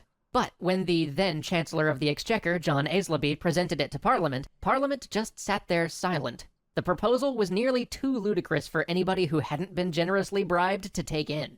But, inevitably, when they recovered from the shock of the proposal, rather than reject it outright, they simply started to debate whether the debt should go to John Blunt's South Sea Company, or perhaps instead to the Bank of England. As these were both Whig-controlled institutions at this point, it was really just a matter of getting the best deal. For some, that meant the best deal for the government, and for others it was the best deal for them personally. As this wrangling was occurring, Blunt thought up an even better way of incentivizing members of Parliament to see his way. Instead of straight-up bribing people, which was A, far more dangerous to do, B, sometimes required cash up front, and C, didn't give them any long-term benefit, Blunt struck on the idea of selling MPs stock, with the special caveat that they own— Yes! This is it! This part right here. The more people that he gets on board, this is exactly like the NFT thing. The more people who get on board, the more hype is generated. And then those people have a vested interest in buffing it up more. So eventually the bubble pops and somebody gets stuck with the bag. A bag which is now 31 million pounds. Holy fuck. It's literally the same. It's the same basic setup, yes. Only had to pay for the stock upon its sale. This required no cash from the South Sea Company, was arguably legal if you wildly stretch your interpretation of the law, and meant that the MPs only made money if South Sea stock rose, which would hopefully keep them interested in seeing it continue to rise. Even more beneficial, as these new high-ranking officials were seen publicly buying into the South Sea Company, it convinced a number of other officials and members of Parliament to actually buy in as well. There was only one last point of opposition to overcome, and that was Robert Walpole, a man Blunt had previously gotten locked up. Walpole wanted to have the government set the price at which shares could be exchanged for debt, regardless of their eventual... Can you imagine if you were that right? Can you imagine being Walpole and just being like, dude, this guy is scamming you. This guy is scamming you. And they literally lock you in the Tower of London for calling him a scammer. And then like 50 years later, when you're like an aging and decrepit old man, you're like, I fucking told you. Market value. This would have completely Dude, I would go destroyed the fucking profit crazy. potential I of would Blunt's go whole fucking scheme. Joker mode. Blunt's manipulation of the House of Commons won out in the end, though, and the deal ultimately went through, with slightly more favorable terms for the government and the South Sea Company paying a few £1,000,000 for the privilege. The South Sea Company got the right to consolidate the remaining unconsolidated government debt. Walpole didn't totally lose out, though. Behind the scenes, even he had been picking up cheap government debt in anticipation of the share swap. He wasn't going to let something petty like getting locked up in the Tower of London keep him from making a little money out of this. Throughout this process, everything was coming up roses for Blunt and the South Sea Company. By March, the share price had risen to £330. By April, though, the company's share price began to slide, and Blunt couldn't have that. After all, the company's only source of revenue was an increasing share price, so he stepped in with yet another ingenious scheme. He offered to sell the stock in the same way you might a used car. 20% down, and regular payments on the remainder every 2 months, which allowed people to buy far more stock than they could actually afford. Unlike a used car, though, the stock price could go up, and so long as it did, all people had to do was sell their purchased stock every 2 months, and they could cover their initial purchase and keep the profit. This resulted in many people owning 5 times as much South Sea stock as they could actually pay for. And when they did profit, much as Blunt expected, many of them simply reinvested whatever they made to do it all again in the next 2 months. This helped push the price of South Sea stock even higher. And by the time the royal seal was on the debt swap agreement, the share price had risen to a ludicrous £550. Now, technically, this agreement, the South Sea Act, explicitly forbid Blunt from selling more stock until the company began to trade its stock for debt. But since most of Parliament and the King himself were making a killing, nobody seemed to remember this clause at the time. As the weeks wore on, though, despite all of these shenanigans, the share price began to waver. So Mr. Blunt proposed to the board of the South Sea Company yet another novel plan. Why don't we use all this profit we've made to lend money to people wanting to buy South Sea stock? They were going to offer loans of up to £3,000 to individuals looking to buy into the South Sea Company. This money tree! This is money tree! Hey everybody, you can't afford to buy stock, so what if the company loans you the stock and you go into debt for the magical stock? Oh my god, this is like... Holy fuck. This is getting real. How have we allowed the UK to exist after getting this swindled?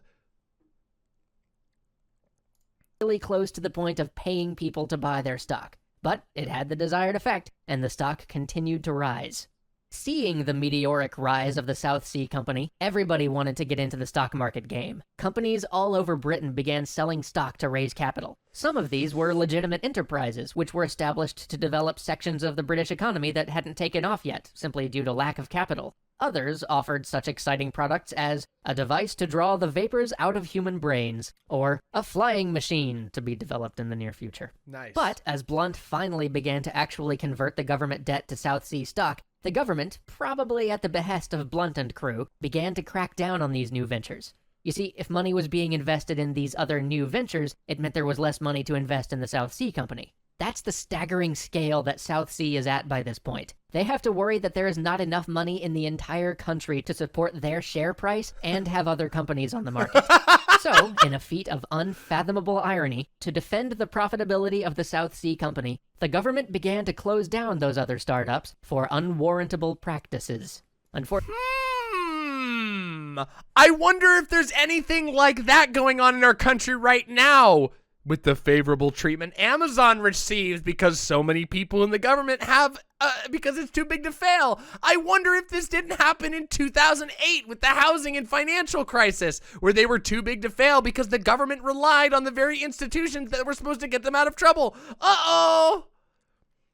Fortunately, this had the opposite effect that Blunt desired. As these other companies failed, the people who invested in them lost a great deal of money and began to sell their South Sea stock in order to cover their debts. But for right now, the stock was still on the rise overall, and with no rivals on the market and a fresh injection of loans from Blunt, South Sea shares skyrocketed from £503 to £830 apiece over the course of a week. What the Yet fuck? all was not actually well for South Sea. Between the copious bribes, the annuity payments, the loans, and the dividends, South Sea had spent over £8.5 million over a handful of months. And because many people were only paying 20% of their share price for their shares now, the company had little in reserve.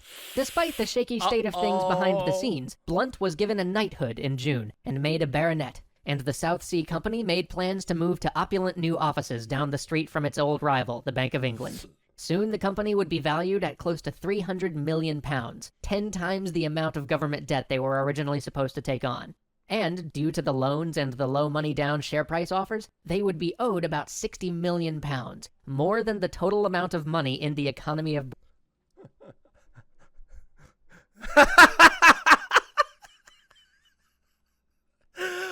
Oh my god!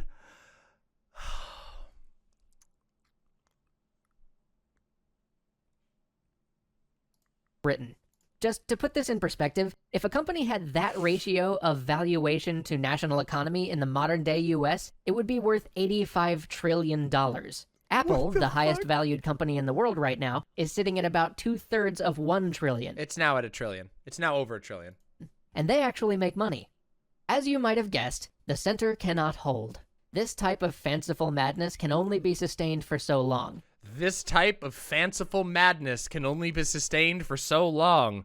This type of fanciful madness can only be sustained for so long. This type of fanciful madness can only be sustained for so long.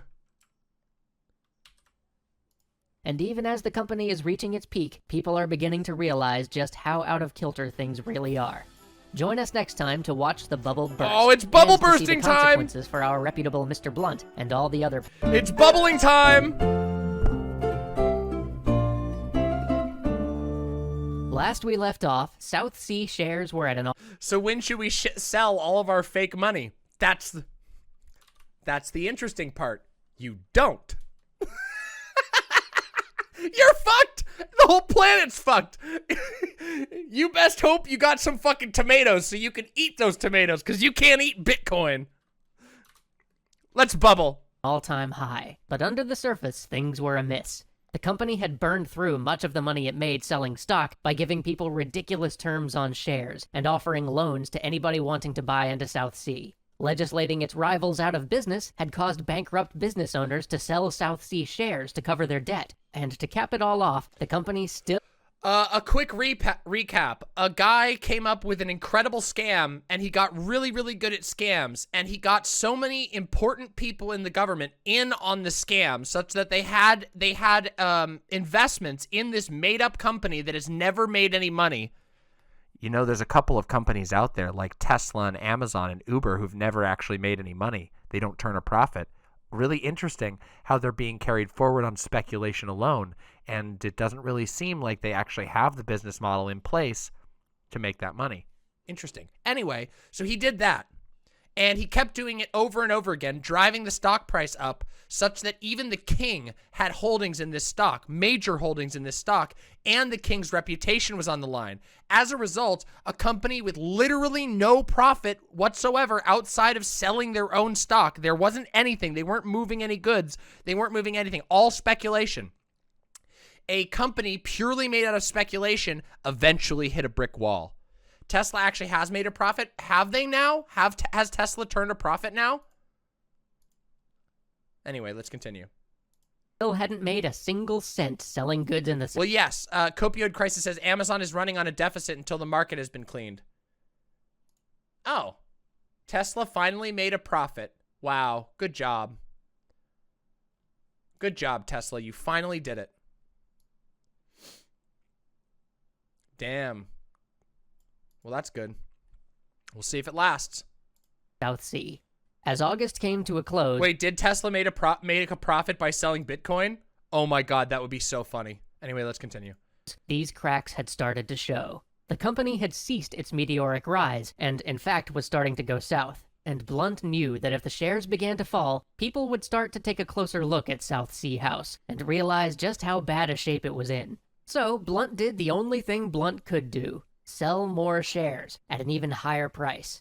This was Blunt at his bluntiest. He opened up a new round of stock for purchase at the impossible price of £1,000 a share, while at the same time quietly beginning to sell off what stock he owned in his own company. He pushed that fresh batch of stocks hard, though. This time he offered even more ridiculous incentives, asking for only 10% up front and no payments for a year. I mean, at this point, that sounds more like a late-night TV ad than a stock sale. But lucky for Blunt, the hype around the South Sea Company was still so strong that he was able to sell all of the new stock, bringing in about £1 million more. This was the last time, though. As Blunt sold these absurdly expensive shares, he had to know that anybody buying in was bound to lose their shirt. The South Sea cash reserves were just too low, and the stock price too high for them to conceivably continue to inflate the share value. He had pushed this monster as far as it could go. And ironically, the bump in share price that Blunt created with this new inflated round of stock was just what some of the earlier investors were looking for in order to get out. As those who had invested early and taken advantage of the 20% down deal had the rest of their payment come due, many found it to be a good time to walk away rather than reinvest their profits back into the company. One such investor was Robert Walpole. You remember? Oh, is Walpole gonna get his revenge? Are we gonna get Walpole's revenge? Remember him? The great opponent of the South Sea Company? The man Blunt got locked up way back when they were first forming South Sea? Well, despite the whole getting locked in the Tower of London incident, he'd been making a tidy profit off of South Sea stock this whole time, and was in fact planning to reinvest when his friend and personal financial manager, Robert Jacomb, interceded and stopped him from putting money back into South Sea. This not only saved Walpole his personal fortune, but, as we will see next week, cemented his reputation in days to come. As South Sea stock inevitably began to droop again, Blunt, having no cash left in the reserves to prop up the share price, tried one last desperate gamble. He offered a dividend of 30% on the stock, with the dividend moving up to 50% for the next 10 years. This was meant to be an offer too attractive to pass up, but instead, it just made all of those investors who were still dreaming the South Sea dream snap awake. Just to cover this dividend, the company would have to make roughly £15 million a year, or roughly a quarter of the gross domestic product of Great Britain. Shit. At long last, the British population thought to themselves, that seems a little unrealistic. With confidence in the company vanishing and nothing left in its coffers, the stock began to plummet. It fell hundreds of pounds a week, and by the middle of September was barely over £150 a share. This down from Blunt's £1,000 share sale just from 3 weeks earlier. Anybody who had invested late, and especially anybody who'd taken out loans to do so, was ruined. They got to hold the bag. They were caught holding the bag.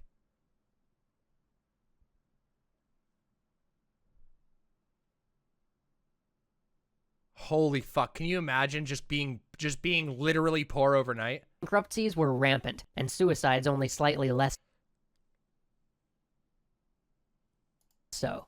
Soon, even the old Hollow Sword Blade Company closed up shop, with nothing more than a nice note on the door, saying they would certainly cover any of their existing obligations, so just, please, check back later. Unfortunately, no one informed the king, who was on holiday in his native Hanover. As the South Sea Company fell apart, so did the royal finances. Which leads us nicely to the final chapter of this tale, the fallout. Do you remember how Walpole had originally tried to convince the government to lock the shares the South Sea could swap for debt to a fixed value? And remember earlier how his friend Jacomb had made him divest himself of all of his stock before the collapse? Well, Walpole saw an opportunity in this. He presented himself as the righteous defender of the public against the madness of markets, attempting to seize this chance to get the public on his side, and to finally get even with those who had locked him up so many years ago. But Walpole was a man of wheels within wheels, and beneath this new public persona, and only slightly veiled chance for revenge, he was secretly playing at a much greater opportunity, a chance to take over the government. It would be a dicey game because he'd have to make it look like he was helping his fellow Whigs, while at the same time making sure that the current leaders of the Whig party got caught in the blast radius from the South Sea scandal. He would also need to save the king from the fallout, because he would need the king's favor if he was going to take over. Besides, if the king went down with the South Sea Company, the Whigs might lose everything, and that wouldn't fit Walpole's plans at all. Luckily for him, the Whig leadership had only one real plan: to have the Bank of England bail out their hated rival, South Sea. And even more luckily, he still had friends in the Bank of England from back when he first tried to have the government give the debt to the bank instead of South Sea. Walpole negotiated a much better deal with the bank than the rest of the leadership could, convincing them and the East India Company to offer to swap their stock for the now nearly worthless South Sea stock people were stuck with. He also got all outstanding debt that people owed the South Sea Company for buying stock on credit canceled, which made him a public hero. Many people still lost their shirts, but at least now they wouldn't lose their whole wardrobe. The British public was still in a fervor, though, and a parliamentary inquiry was demanded. This complicated Walpole's plans somewhat. On the one hand, he needed to appear to be all for rooting out the insidious corruption that had ruined so many. On the other hand, if anybody started looking closely at what had really gone on, the Whigs, the king, even perhaps Walpole himself would soon be implicated. This juggling act was about to get complicated, and it was all about to come to a head around a man named Robert Knight and his little green ledger. Oh boy. Join us next week for the conclusion of the South Sea bubble. There's one as more? We dive into all right, the we have to. I have to see it out. I'm sorry, I have to see it out. I have to see it out. Last time, we left off with Robert Walpole seeing an incredible opportunity in the collapse of the South Sea Company, and trying to maintain the very delicate balance between being the incorruptible hero of the people who opposed all this market madness, and pulling the strings behind the scenes just right so that the only horrible corruption that actually got exposed was that of the people who stood between him and being prime minister. Are you not edutained? Unfortunately for him, there was about to be a wrench thrown in the works. You see, Robert Knight was the cashier of the South Sea Company, and he had secretly been keeping a record of all of the company's transactions, including a list of everybody they'd bribed. Oh, no! Oh my god! Oh shit! He's the whistleblower! Fell into the hands of anybody with honest intent, it would bring down most of the political establishment of Britain and ruin Walpole's chance at power. Now, you'd think at this point the government would just raid the South Sea offices, confiscate everything, including this ledger, and take all of the principal actors into custody. Except they're the principal actors. Oops! But instead, they began to debate how to form a committee to investigate South Sea, which is probably partly due to a lot of prodding from Walpole.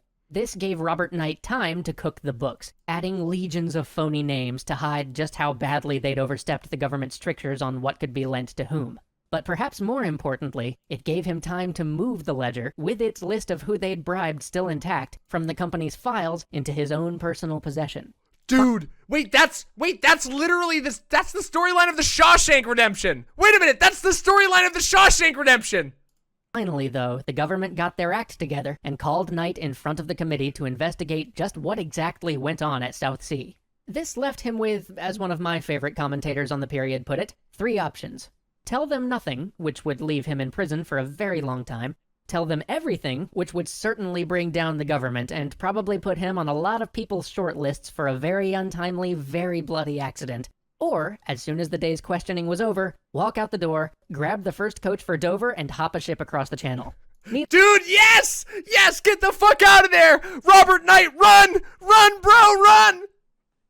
Needless to say, he chose option 3. Because this was the government and nobody was working on weekends, no one realized he was gone until the following Monday.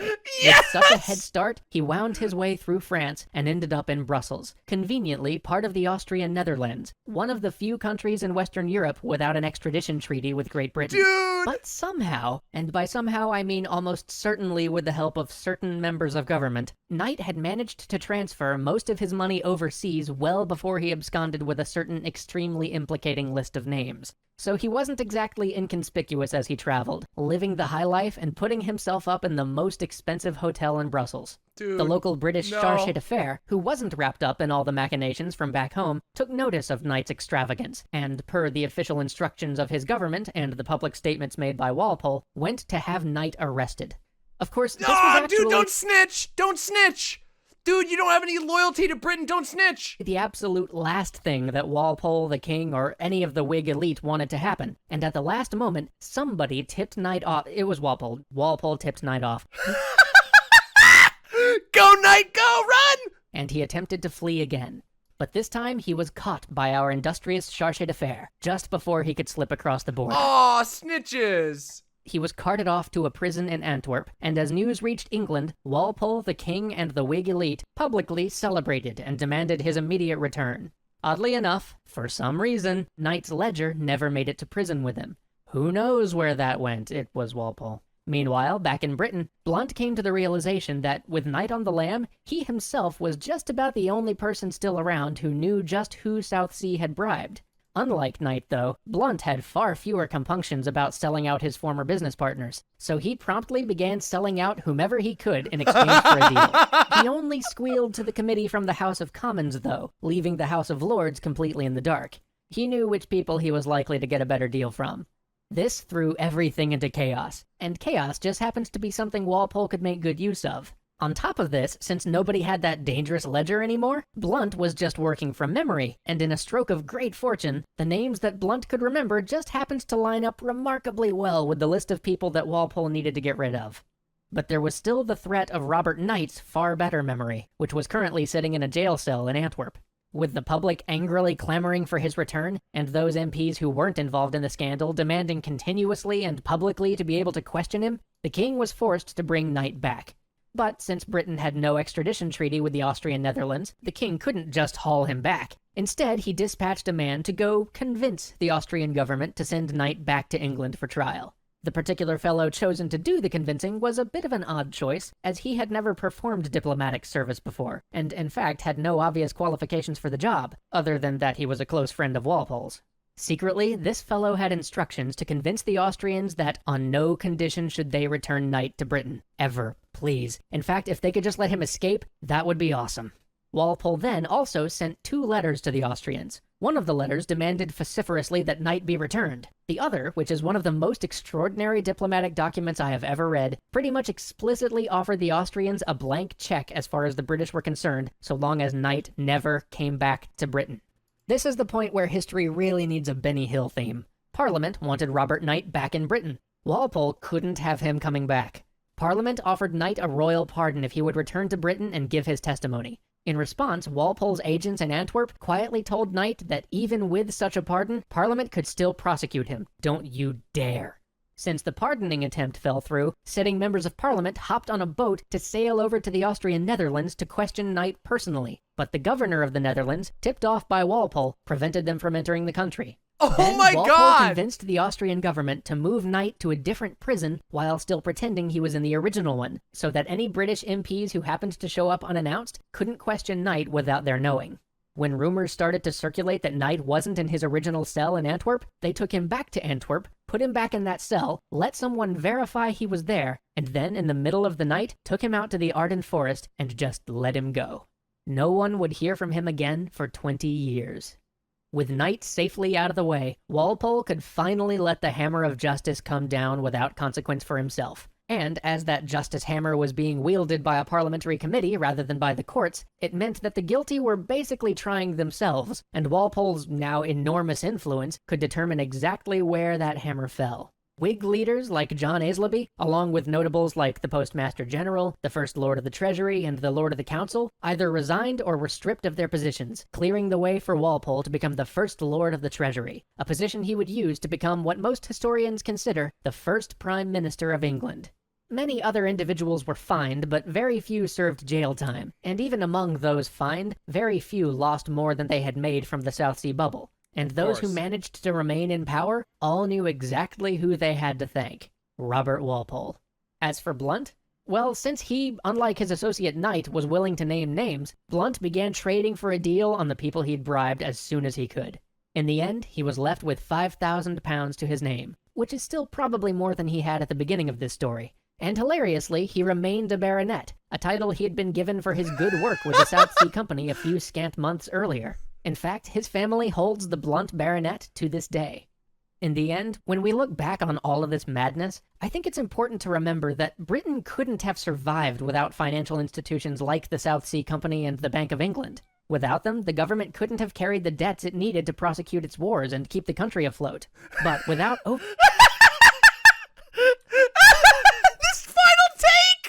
This final take this is like baby brain political analysis, but after turbo brain historical animation and a great historical story, and then the conclusion is, well, yeah, but they wouldn't have been able to keep going to war. They wouldn't have been able to keep being colonizers. Oh! Oversight, with politicians financially tied to the entities they were supposed to be responsible for reining in, and with the public good being guarded only by the very people who stood to profit from the public. The public good, all of the people who legitimately got involved on this and trusted it, and because it had the signature of the king, got fucked.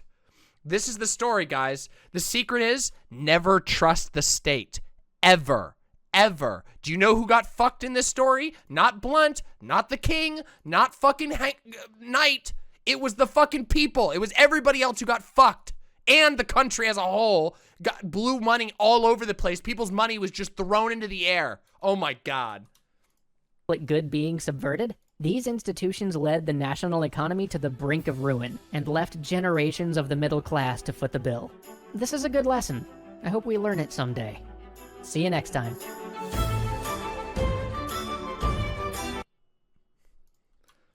The middle class. Oh yeah, and all of the peasants who had to die in the wars that they waged. Oh, Jesus Christ, everybody. Oh my fucking God. Holy shit. Okay, that was really good. That was extra credits, the England South Sea Bubble, a video from 6 years ago. Wow, damn Walpole. Good job, buddy. Good job, fucking Walpole.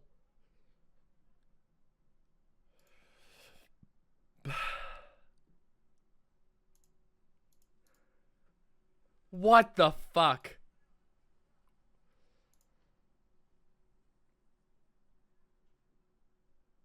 Jesus fucking Christ. Okay, everybody. I am exhausted and my head hurts, okay? Today has been a fun stream, but guess what? I need to go rest and I need to go eat, and I've been going for 6.5 hours. So, what we're going to do is we're going to raid out and we're going to wrap for tonight. And then I'll be back on either Friday or Saturday, depending on what I decide to do with the experimental thing. But we got to find somebody to raid first. So let's find somebody to raid real quick. Can we find somebody? Twitch.tv.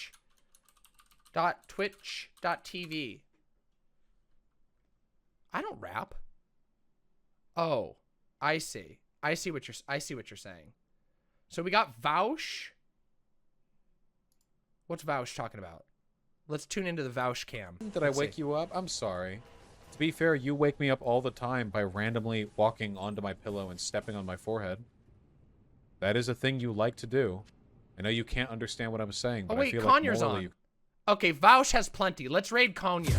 Let's raid Conyer. We're raiding Conyer. That's right. Everybody, we are going to raid. Ah! Hold on. We're going to raid Conyer. There we go. All right, everybody. This isn't a baby stream. Excuse me, I went for 6.5 hours, okay? Yeah, it's a baby stream for me, but you all are just spoiled.